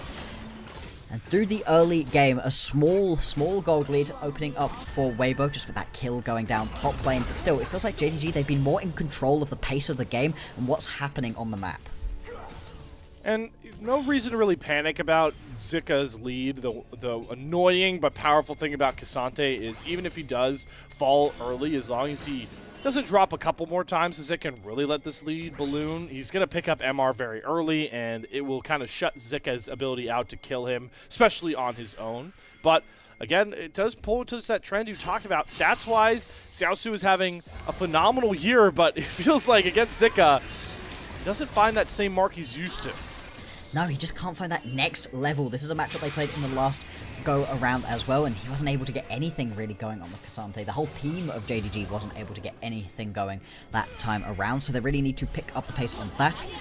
Here, they're going to be Weibo going to start up these grubs. Not sure if they're going to be able to grab all of them. Yeah, should be able to. Doesn't look like Junji's going to try for anything there. Instead, we've got some pretty aggressive pings going down towards the bottom side of the map. Honku potentially looking for something. He will be spotted on a ward, though. On the top side is going to Smite Steal from JJ onto one. That's the win that they're looking for. The Flash Frost is going to land into the Glacial Storm. Honku, the early damage that he's been able to put together with his classic Anivia is really paying dividends. Yep, has just been able to kind of move it around as well, which has been really nice so far. Of course, you do lose out onto a little bit of a turret plate for that play. Nothing too much to write home about, however. We've now got a little while until the next big objective comes up. As such, people pretty happy to just be using their spells, not worrying too much about saving it for any big specific fight. We do have both junglers on the bottom side of the map at the moment. We could get something explosive if somebody mispositions. Xiaohu also looking to try and move into that space here, but has to contend with these mid waves. It is Xiaohu with that turret plate that does actually have a lead over Honku, and this top lane lead is growing by the minute for Zika. So we talk about the trends of a series, especially when we get 3 games deep.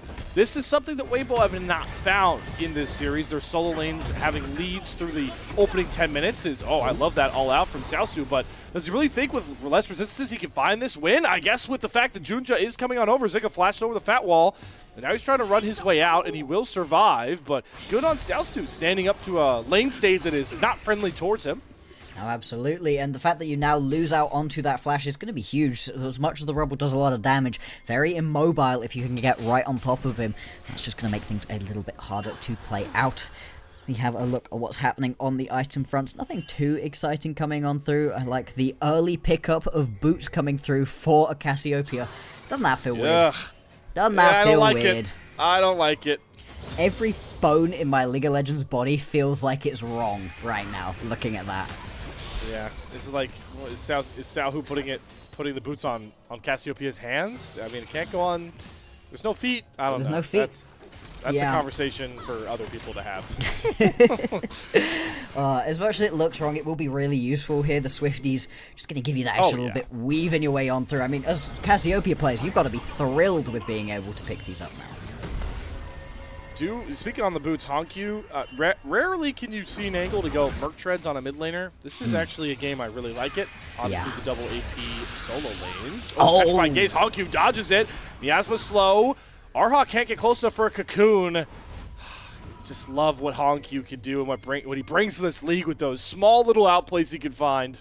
It was just such a good little bit of timing right there. If he looks straight into Xiaohu's face and gets hit with that Petrifying Gaze, he's dead. He's done for instantaneously, so really good of him to be able to get away. Still, though, looking towards the bot lane, JJ looking for a pretty big flank right now, and he is going to find it, although Erha getting hit by the bubble might hurt. Okay, there's a heroic charge. Into the Keeper's Verdict, double knockup. Gala then commits the flash, and the Ace in the Hole doesn't do enough damage yet, so as always, Gala knows exactly when he can find a window to wiggle on out of a potential dangerous play. There's another one of the cocoons missing from Erha as one of the few pieces of hard CC that you actually have on this composition. It really does need to be hitting those. Still, he got hit by the bubble earlier on, which kind of delayed the full rotation, and you don't have to lose out onto too much, just a flash and a heal. Here comes Junja in the fog. Yep, gonna flash to get the cease and desist down into the tidal wave knockup and the culling. That was phenomenal, JDG. 2 kills with a snap of their fingers. I love the replay right there of JDG. Hey, we've just been ganked onto. We're now going to get pushed in because we've lost out onto a summoner spell. Perfect time to bring your jungler in. And now they're going to be able to turn this one back around into the second Drake of the game. Really nice to see them being able to grab a lot of the objectives at the moment and keeping this composition that needed things going well for them early game ahead. Yeah, not to rub salt in the wound of the region here. Well, actually, I can because I'm also still hold NA to a high degree. But we saw when BLG lost to 100 Thieves what happens when your Caitlyn Elise lane doesn't stop lane. And I unfortunately think that's what we're kind of getting set up for here if you're Weibo. Yeah, this is part of why I was a little bit worried about the potential of the Elise or the Lux, to be honest. You need to win. Hongyu should just be able to walk himself away, and it's going to have wide-ranging impacts on the rest of this game. You do have a lot of damage. Sure, you've got the Rumble, you've still got yourself the Cassiopeia, you don't have to be the only damage, but you need your bot lane to be able to do something in this situation, to be as effective as possible, because you look at your opposite numbers, and the Lucian Nami will just do more in these late-game teamfights unless they're behind. Yeah, I mean, they just haven't got the value out of this combo that you really want. It's one turret plate, Elk is 0-2. It just stinks because I think you got to think that Elk had a really big hand in wanting to pick this bottom lane, knowing that he's played so much Caitlyn and Arha. I don't want to say he played no Elise support games in the short window of time he had with Weibo, but I assume he hadn't. So to make that call and then fall flat like this is pretty bad, but there's a flash heroic charge into a beautiful combo coming out from Xiaohu. The egg form not to save Hongyu, and JJ says, hold on a minute, I'm going to try and rescue this early game. Into the thinnest bit of a wall that you possibly have. Junja now has to jump away. Keeper's verdict to cancel the Vault Breaker. No. That was beautiful, JJ. Only problem here being Xiaohu's mana bar completely depleted, or that would have been 2 kills. Yeah, I mean, this is the unfortunate thing about not having fully stacked up that tier quite yet. Gunja could now look towards the bottom lane if he really feels like it, although still the flank coming through. Flash Cocoon comes down, but again, Elk with the tidal wave hitting him, he can't push out enough damage to really punish Gala. Good peel there from Vampire, as everybody's TPing down here. Hongyu joining for JDG's. Zika joins for Weibo. But with everything fizzling out, I think the real winner here is again JDG with Xiaosu. Yeah, I mean, in the way that Xiaosu just getting so much through for himself, he's able to just constantly pull in this gold. Oh boy, I mean, in this game, what you really needed out of JDG was to keep the pace high, keep getting kills, and not allow a couple of key critical members to get gold. Well, Zika gets his own gold. Xiaohu gets his own gold. As much as Elk hasn't been getting ahead, I mean, you still do have to be worried about these other lanes. It's a fair point, but now you do have the added effect of Xiaosu being able to match into either solo lane, because they're both AP as a Kanik. Like, nobody's killing. Neither of them are going to kill him on his own. There's no real threat there, and Junjo will be able to pick up the Rift Herald with the fact that they have so much control to this side of the map, and all JJ can find in response is some stolen camps, and that's about it. I mean, it's something, right? A little bit of injection of gold. We have yet to see a proper fight come through with multiple members. Instead, we're just going to get another gank, another dive. All right, so the Equalizer does some good early damage, but JJ just patiently waits for the wave to come up, and no Hongyu egg to save him this time. JJ is locked in to try and keep Weibo alive in the series, but Junja, our Game 2 MVP, immediately looks for a mid lane play. Oh my god, not the 360 no-scope. Oh, he's going after Arha! Nah, get another one. JJ? All right. Junja, all right, I believe. Oh, man. It looked cool at first, but that is a flat finish. That was horrible. That's a horrible way to have used the Rift Herald, especially because, yeah, you probably do jump back out onto a snap trap, but you are a Vi. You probably can still Vault Break your way back out again. You knew where JJ was. He was down towards the bottom side. He wasn't going to be able to stop you from jumping out with a Steadfast Presence. I think just going for the crash with the Rift Herald there is the better play, but they don't go for it in the end. It does, like you say, fall a little bit flat. And so we take a check-in at this game just 17 minutes in. We've obviously got another Drake spawning in less than a minute's time. With first items just about coming through, this is where JDG are going to be in a very strong spot. I'm not going to blame 2 items on Gala. Holy. Yeah, 2 items on Gala is really big. First strike gold, I guess, giving him a bit of that push over on that category. And once again, Gala, biggest gold lead over Elk. Really really responding to the marquee AD carry matchup. I do Yeah. want to quickly shout out Junja. I'm not going to flame you for your driving because you gave me the opportunity to say 360 no scope in a That's true. He did hit the 360 no scope. If he'd have then managed to land it again, it would have been cooler. Gala, watch out. Ready? JJ looking for him, and you can tell both teams really beginning to set up around this bottom side for this objective. You can see Xiaohu as well heading back to base, potentially does have a teleport to get involved with this play, as does Xiaohu. Cool. We always talk about how Weibo showed a lot of restraint with dragons and being willing to not kind of flip the game on them in this series. Yeah, this is unfortunately a part where we got to bring the house, the kitchen sink, everything, the plumbing, everything down to this dragon pit. You cannot afford to give up a third Drake this early into a game. And Weibo know it. They're jockeying already for the dragon's attention. Still, I like what JDG is doing. They're just going to push their way through the mid lane. You can't hold this tower with just Elk. He doesn't have the wave clear. He doesn't have the threat in him at the moment. Really, the big wave clear that you've got at the moment is going to be Xiaohu, and he's still stuck in the top lane being pinned there by Xiaohu. So you need to just keep the pace of this up a little bit. Like you say for Wave, you can't afford to just be slow. That's a good little check of damage with the ace in the hole. You can see at the moment Elk doing a decent chunk, but nowhere near what Gala's going to be doing.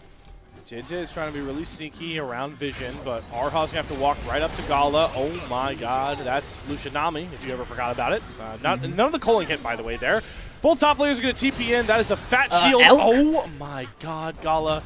First strike, double tap, takes 40% of Elk's HP bar out here, and now Weibo, I don't know if he really can make this work. Junja's just going to smite secure the dragon nonetheless. Keeper's Verdict is going to punt out Junja. They are going to turn on the Xiaosu. He goes all out, but he kind of works right back into Weibo. Flashes, Equalizer comes down. That's a great tidal wave from Vampire, though. JDG looking to disengage. Looking to flash on top of Gala. Clench flash out of Gala will get him out. Weibo desperately want to claim some of these kills. They keep up the chase. They're unrelenting, but they're going to find nothing. That's a grand heist right there out of JDG to be able to get away. JJ walking up, smiting away a couple of the Krugs just to take something. Honkyu. That was two really nice plays from Honkyu right there. Not just their wall, but also getting that double stun off, allowing Ginger to be able to get away. And you said it, Slayer, you can't afford to give away the soul point this early on. Well, Weibo have, and that means they are on a severe timer. 4 minutes in the future, they have to fight for the next objective. Otherwise, giving away this Cloud Soul is going to hurt them so badly. I still just worry about where reliable damage in this phase of the game is going to come through, because we have full scaling build for Xiaohu's Cassiopeia. Elk is pretty far behind the curve. I guess he will get to IE second. That will be big if they can get it before, you know, any Baron starts out, but there's still just so much more bite to JD Gaming right now. And you mentioned it, they don't really have to panic about having to play certain parts of the map with how they've dominated the neutral objectives.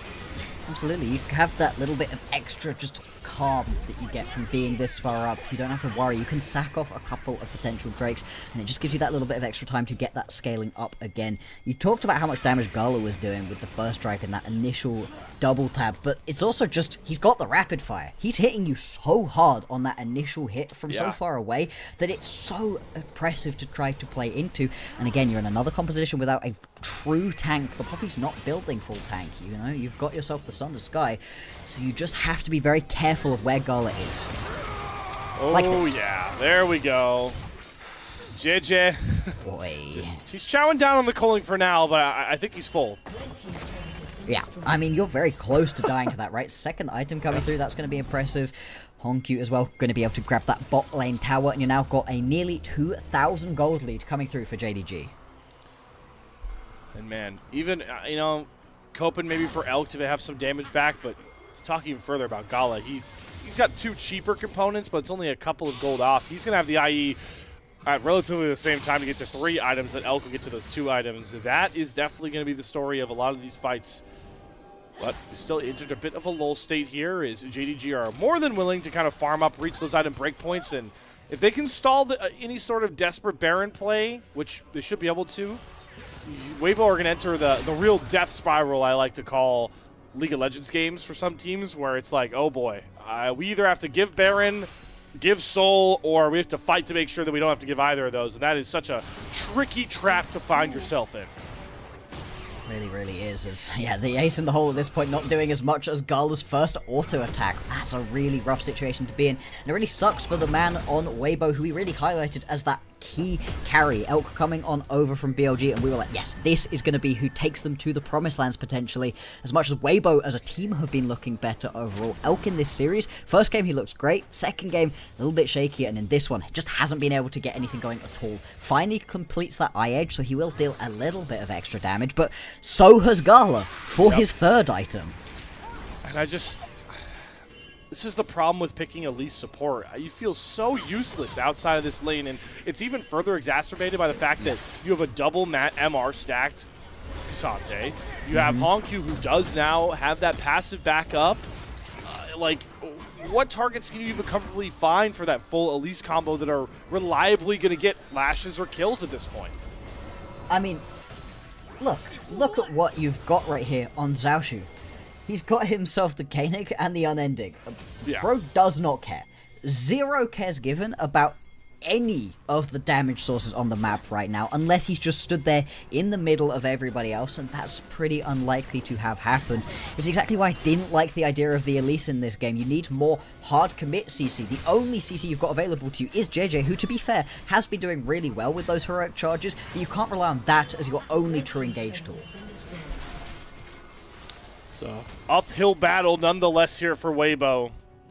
And they've got to find a window for one of these picks with the Elise or to make a fight 4v5 at a clutch time. Always that Poppy ult, super valuable as we end it, sort of a mid-lane Agram style at TP going to come across from South soon. It's Gala dashing forward to get a culling onto Arhan Zika. Doesn't get a ton of innate value, and Weibo are just going to try and charge down this dragon. There's the Keeper's Verdict. It's going to punt out Honkyu. 5 versus 4. Can Juja get into the pit? That's a big cocoon. I don't think he can find it. Cloud Soul has been stalled by Weibo. Can they get out, though? Because the fight will not look clean. Gala going to dash forward. Equalizer onto the back line. Honkyu eats a chunk of it. Gala. Zika gets knocked down very, very low from Gala. There's Season Assist engaged, but there's the heroic charge into his own wall. Juja can he get himself out as Gala finds 1 kill. Gala finds 2 kills off to the top side of the fight. It's the team fight maestro of the LPL to once again give JDG the edge they need. Elk will find 1 trade back onto Xiaoshu, but none else left to find here as Weibo scatter into the wind. I mean, can Elk and Xiaohu get back away? It looks like Xiaohu potentially going to be the final catch. Honkyu, just about doesn't land the stun over the wall, and the remaining members of Weibo will limp back out.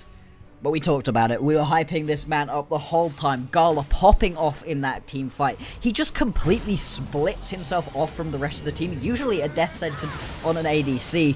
But it really is a fight on 2 fronts right here. Gala moves himself upwards. The only thing I'm surprised about is why Junjia didn't try for the steal right here. He just kind of never decides to go in over the pit until the last minute. Here's where it becomes the Gala show. Ew. That damage is gross. Walks Zika down. Again, JJ does a really good job to kind of stall things out. Heroic charge using the inhibitor wall against his own team, but there just isn't enough damage with Weibo right now for this Poppy's effectiveness to really thrive. No, I mean, as much as the Poppy's finding a lot of use, nobody's being able to actually turn and burn. Now that may well be about to change. Zhao, who does have himself with 2 fully completed items, he's got himself that row stacked up. That's the beginnings of a lot of damage right here coming through. Fine. But it's quite late at the point at which it's really happening. And as much as Honkyu hasn't had the biggest pop-off performance either, he's a little bit behind in terms of gold, in terms of items, it doesn't matter because he's just chucking down the ulti on the middle of these big team fights, and that's the use you need to get out of an Anivia. Yeah, and they're opening up so much space for Gala to really do what he does best and find those aggressive dashes forward. But Gala overstepping here is going to get caught by JJ. He's going to cleanse the first knockup. Keeper's Verdict comes across. The tidal wave isn't enough. Gala's picked off, opening to Weibo. How much more can they get? Equalizer down. Recall comes across for Arha as he repels on top of Vampire. 2 kills for Weibo, and now they've got to go all out for the Baron here. I mean, when we're talking about ways to get back into this game, we should have expected that one of them could potentially be Gala overstepping, feeling overly confident. You've got that 4v5 situation, 3v5 situation now to try to deal with. Still, Jungler is available for Junja. He can try smite this away. JJ has been one of the best smiting junglers we have in the LPL this split. Can Junja do what feels like the unthinkable? He is not spotted. He is going to get a good shot at this. Oh, he missed. Do they come off? Oh, he doesn't go over the wall. He wants to go after Elk instead. Cease and desist, but Junja, you went too early. Weibo patiently waited out, and they don't even reset the Baron. So now it has to be the solo lanes, and Xiaosu is in the all-out, but he's lost all of his resistances, and that means Xiaohu can take him down. It's only Hongq left, but he's zoned away. Weibo get the Baron onto all 5 and flip this game 3 on its head. It's going to be one final kill. Erha is going to die, but what a complete and utter disaster right there for JDG. Gala steps a little bit too far forwards, and it spells the end. I hope we get a replay back of that fight around the Baron, however, because, Junja, with the Vault Breaker, he just shortcocks it slightly, doesn't actually land onto Elk, and it allows Elk to turn around and burn through him. This is just bad from Gala. I mean, you need better map awareness right now to know that you cannot be stepping up that far onto the tower with no support of the rest of your team. This is just great from Weibo. They recognize without Gala, they are a hell of a lot less vulnerable to being taken down by JDG. Turn it around. Now watch this. Junja decides not to just go for the steal, but actually to go try kill onto Elk. Jumps over this wall here. Just misses. Just misses. If he hits Elk right there, he does kill Elk, and that could potentially change the outcome of this fight. See, Elk gets so low, but just missing that Vault Breaker is the difference maker in that team fight. You said it though, right? I don't know if JJ would have made the call to not go for the 50-50, but I don't think they had, maybe they had vision on Junja, so the steal would have been a tough spot. But regardless, that's all in the past now. Weibo have bought themselves such valuable time to collect a lot of gold. And where I want to really point out the value of that is we've allowed Elk to start to slowly swing this AD carry matchup. As powerful as Lucian is, Caitlyn, when you get to 4 or 5 items, the range she has, she becomes so much more impressive. As JDG is looking for a flank again, gonna mark onto Hongq, but no hero charge stun comes across, but they catch Xiaosu TPing in onto a trap. Zika, oh my god, his flame spitter damage is gross. Hongq's pushed away, but they find the re-engage. He has to go into stasis. Tidal Wave is going to hit up onto Arha. Flash out of Zika to get over the wall. Culling to come down and not find any of these low health bars. And guess what's on the map, Bloxer? Another Cloud Drake with everyone hurting badly. And I mean, that's the majority of your big ultis gone Zika from JDG now. Oh, they see it. They're going after Hongq. He has to flash, and Seraph Steel comes down. Zika, you have to time this very well. He's going to go after Gala with the flank. He's fully overheated. He's done it. Over the wall to find the crit shot. Gala goes down. Junja's caught as well. Weibo refused to quit on this series. They are the nemesis of JDG at this point. You can put them down, but you cannot put them out. Going to be able to grab themselves this Cloud Drake. And Slayer, this is now twice in a row that JDG have gone for the soul and been unable to claim it. And they're losing even more gold off the back of it. This Baron power play ticks over to a 3.5k gold swing. All of the gold lead for Weibo eclipsed off of that Baron, off of that team fight. JDG are sputtering, and they are running out of time to really find their form again to try and keep this series in their favor. And hats off to Zika, goes for the flank once, goes for the flank a second time, now just going to drop the equalizer down onto this bot lane tier 2 tower, try to help out with the siege. I mean, you haven't been able to get as much use out of the Baron as you would have liked as Weibo, but it doesn't matter. You've managed to do everything you wanted to do with getting the gold back in your favor, and as you've been highlighting, Elk is finally actually online and dealing damage. Zika finally online, dealing damage. Now also has himself a Zhonya's to be able to go golden with. That's going to be that extra level of survivability too. It's not, you're not out of the woods as Weibo, you're not. But JDG, they have been put on the ropes all of a sudden. Yeah, I mean, the items that are really powerful too, outside of Elk catching up, Bloodletter's Curse and a Void Staff. So Xiaosu is kind of susceptible to AP damage by this point. He can get chunked out. And if we get the Zhonya's completed for this scaling Cassiopeia, if we get what could be even more AP loaded into Zika, into another comp that does have an Enchantress support outside of this Cassante, Weibo's solo lanes still could do some really heavy lifting. And Weibo can still have a real shot now at the best birthday present they could give the General, a series win on his special day. And we talk a lot, right, about how this Elise has fallen off, and it has. Ara's not doing that much at this point in the game, but so has your enemy jungler Vi at this point in the game. Really doesn't provide too much. A little bit of CC, can potentially go for steals for things, but beyond that, you've just got way more use at the moment out of the Poppy, who's finally tanky enough to actually stand up to your opponents. You can see it right here, Weibo. They are in complete control of all of these lanes, mid and top lane. All of the top side jungle for JDG, fully in Weibo's control. It's pulling Honku all over the map. Oh god, Cocoon hits Miasma. There's no way to dash. Honku gonna get away. Step-out presence gonna cancel Xiaosu's dash forward. Nice little look. But JDG, like I was trying to mention, need Honku on all these waves. He is the only reliable wave clear with a Lucian in the game to keep Weibo off more turrets.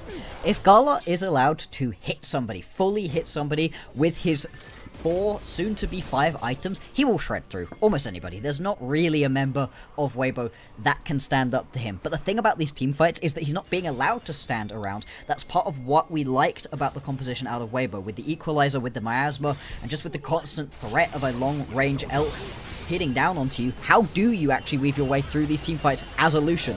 Oh, dashing forward, he's lucky to have Junja that covers onto JJ. Cease and desist, Vault Breaker, whole combo onto JJ. Gets himself out, but he is hurting, and Baron's up in about 10 seconds, so he needs to get this reset in as quickly as possible and get back out on the map as JDG can shift their focus into the top river.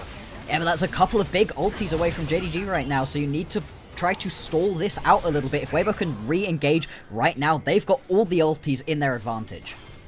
Yeah, you lose a lot of the peel that tidal wave has been providing. Vampire's been really good with those. It's a good call out there, Bloxer. As JJ heroically sprints back towards the mid lane. This is where everyone's attention is. Weibo are sacking side lanes, stacking against them, because they want to fight. They want to keep the momentum rolling to close out this series. Oh my god, Elko! That is below 40% HP from Gala's culling. So now Weibo, they can't really force into the Baron side. No, at this point you just have to give it up. It's just going to be the full reset. All of those big ultis will come back up. Yeah, you lose the culling, but that's absolutely worthwhile for JDG. They managed to stall everything out. And it looks like people are just going to head back off. I don't remember the last time I saw somebody touch bot wave. I think bot wave's just been doing its own thing for a while, but without the Drake up right now, nobody really needs to think about it. Still, 40 seconds now until the Drake comes up, and a very interesting question emerges. For JDG, either of these are good. Baron or the Soul are great. You'd prefer the Baron overall, but you're not mad about giving up another one. For Weibo, it means you're getting pulled across the map, and you've got a lot of different angles to defend against. And they're still just holding strong, creating this sort of wraparound of the mid lane wave as Honku's damage is real now by this point as well. Gets the Flash Frost Glacial Storm combo, and JJ is down to about 60% HP.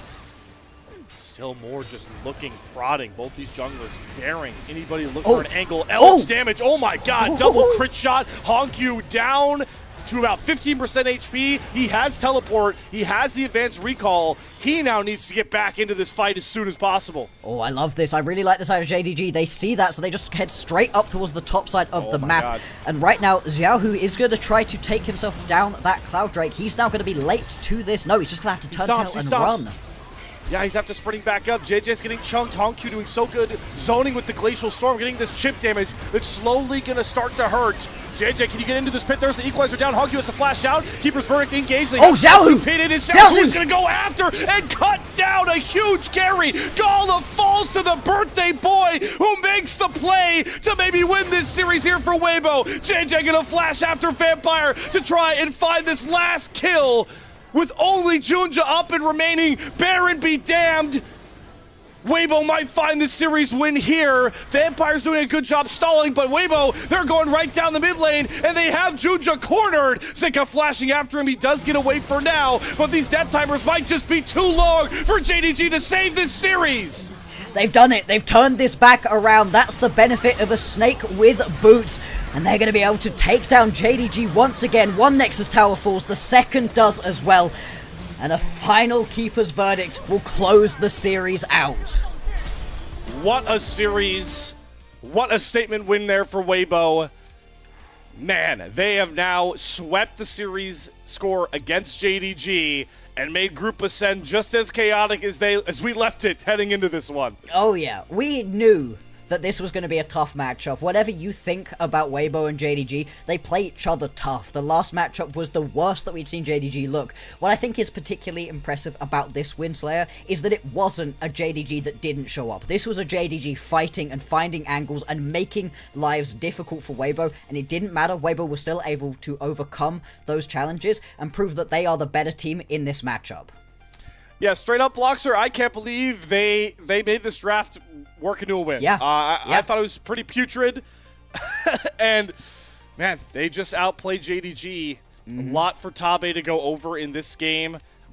We've really praised Gala for how well he's been able to play this season, but the one thing that will always hold Gala back from those sort of like GOAT 80 carry conversations to me is his cocky positioning, and that's what gets the ball rolling. And JDG, they never could find the footing of the fight they wanted after that moment. If, as Gala, you don't step up mid lane in that situation, you're in complete control. You manage to pick yourself up the soul that they were never able to grab. Despite having the first 3 Drakes and the game lasting the full 30 minutes, it didn't matter. They were not able to go and step up, grab themselves that soul that would have unlocked things for him. You talk about it, mispositioning errors have been a big thing, but it's even more than that. One of the problems I've seen JDG exhibit time and time again is being able to fully close out early leads that they've managed to grab for themselves. And that has really reared its ugly head in this one. As much as we can praise Weibo, JDG, they had 2 games in the bag during this series and fumbled them both. Yeah, that's...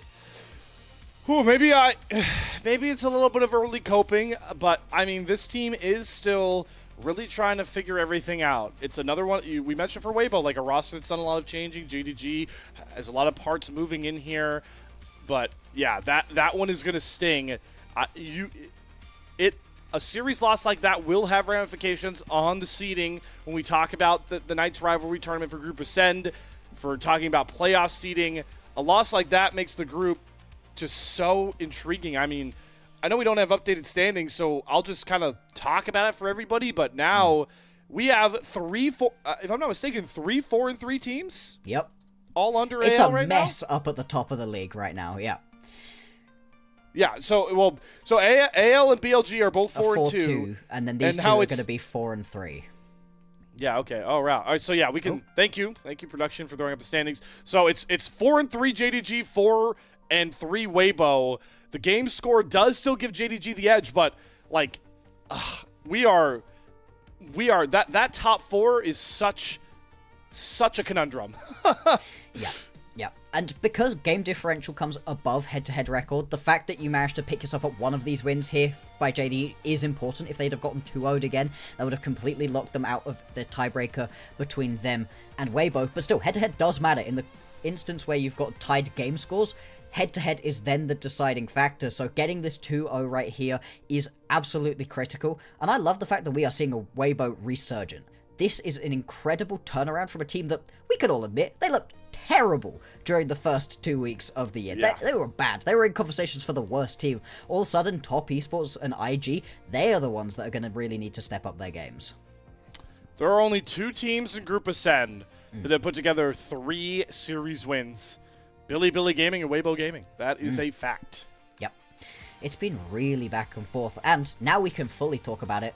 Looking on forwards, what is the next matchup that these two have? Well, during week 4, we've got BLG versus Weibo Gaming. That's the next game that you're going to see Weibo play, and that one should be an absolute banger. I mean, between the two of them, that could well be the battle for the top spot. I've not... yeah, my camera wants this day to be over more than anybody else, apparently. Yeah, no, that's interesting, though. Weibo are not going to play again until February. I guess February is a little closer around the corner than I thought it was. Not but too yeah, far away. They won't play again until week 4, where they have that. Yeah, that's the real gauntlet. We'll really be able to test how much Weibo have gotten into form here. BLG and AL. I mean, those are your Split 2 and Split 3 champions from last year that you'll get to go up against. Very intriguing. JDG also have AL up next year as we get to go through some of these post-game stats and watch through some of the highlights. Again, I just marvel at the fact that we had Caitlyn Elise lose lane and we win a game. It's the thing with Vi. You fall behind early and it's terrible, but even if you are ahead, which he was, you don't give that much to your team unless you're able to just really have the rest of your team come with you. And the fact that Gala died earlier on during the mid-game, it just really wrecked things. But you are right, you shouldn't really be able to win with an Elise who's behind. I've got to give a lot of credit right here to Arha. Yeah, he didn't have the best time during the laning phase, which is kind of your strongest point, but he turned it around and was very good with the cocoons later on. He missed a lot of cocoons earlier on. Later on in the team fights, he was just being annoying constantly, and to be fair, when paired up alongside a Rumble, that too does a lot of damage. It was more than enough to chunk through a couple of the key members. And speaking on that resilience factor, I mean, Elk, such a terrible start to this game on his pad and Caitlyn, but he comes back to scale in and bring enough damage to really make these fights start to hurt. This was obviously the overextension that really ends up costing JDG, and the ball rolls out of their cart. You know, the thing JDG can maybe hang their hat on is that I don't really necessarily think they got outplayed in this game 3. They kind of cost the game themselves, which, you know, optimistic versus pessimistic view on it, it's like, optimistic is, hey, listen, we clean these things up, like, we should be a lot better, but pessimistic spin obviously can always be Bloxer. If we don't make these mistakes, it's a lot different of a series. This team play, though, we're not going to be able to get to the player of the game and player of the series because we're going to have a long interview from the main feed. Zika would be my player of the game for this one. It's not just this one, it's the previous team fight as well. 2 fights in a row where he finds the flag. He nearly dies doing it twice, and he just keeps going because he knows he has to dump his full damage onto the backline. And as much as you can chuck down the equalizer, it's relatively easy to get off of an equalizer, especially when you've got yourself a Lucian. He can just dash away from it. No, you need to flame spitter right in his face, and that's what he did multiple times. Zika is absolutely my MVP of this second game, and it's great to see him pop off again in another matchup where we were talking about how he'd stepped up in the last one, he steps up in this one. If this is the full look of Weibo, as much as you could say, yeah, JDG just kind of lose this game. If this is the new look Weibo, I'd be scared as the other top teams in this league. Yeah, and again, said it a couple of times, Xiaohu, I think he got better and better laning in this series as it went on, but it's what we love about the general, man. It's just, no matter what has been happening in a game, if you give him a position to make the clutch play later on, he could be 0-10-1, and he won't care. He'll somehow find a way to make it happen. That flash petrifying gaze to find Gala, that is what wins that game at the end there. So, if he doesn't turn around off of that Drake when he does and get to the team fight at the point at which he does. Oh, yeah, that's true. Genuinely, if he doesn't have Swifties, potentially, he doesn't make it to that play and doesn't manage to completely turn things around, because that team fight was looking risky, and I get the play where you're trying to get the Drake and see if you could stall it out, but it doesn't matter. If you could just get there and murk the backline instantly, well, what can you do? I mean, I love the play from him. Both Xiaohu and Zika saved that game. So what I'm hearing is Riot giving Cassiopeia the ability to build boots won a series for Weibo. I'd have to know the exact difference in speed between what the innate speed up the Cassiopeia got before is versus having boots. But having the boots, especially having Swifties specifically in that situation, yeah, that might genuinely have won the game. That's got to be a trivia question somewhere down the line, Bloxer. Hopefully we'll be etched in history for that one. Nonetheless, we have etched in already Group Ascend looking chaotic, and the end of our day here at LPL English. But of course, we couldn't wrap up a show without thanking some very important people, so I want to take a moment to say thank you very much to our elite coffee supporters, Aaron Soup, Mong, and Force Without, and owners of a Silmaril. Their pledged financial contributions help level up the broadcast and give back to the cast who strive to give you an English LPL product every single day. So big shout out to all of our elite coffee supporters. Also, if you guys look in chat or below, you can join just as a coffee member. We are a fan-run broadcast, so anything you can give us, we very much so appreciate, including your time and your chats. All of that really makes the engine that is LPL English run. Bloxer, final words here before we close out the broadcast of another fun day of LPL. Hey, that one was really, really great, but if you enjoyed that, remember there's even more tomorrow. We've got Ultra Prime versus OMG as a bit of warm-up into BLG TES, which could be an incredible matchup.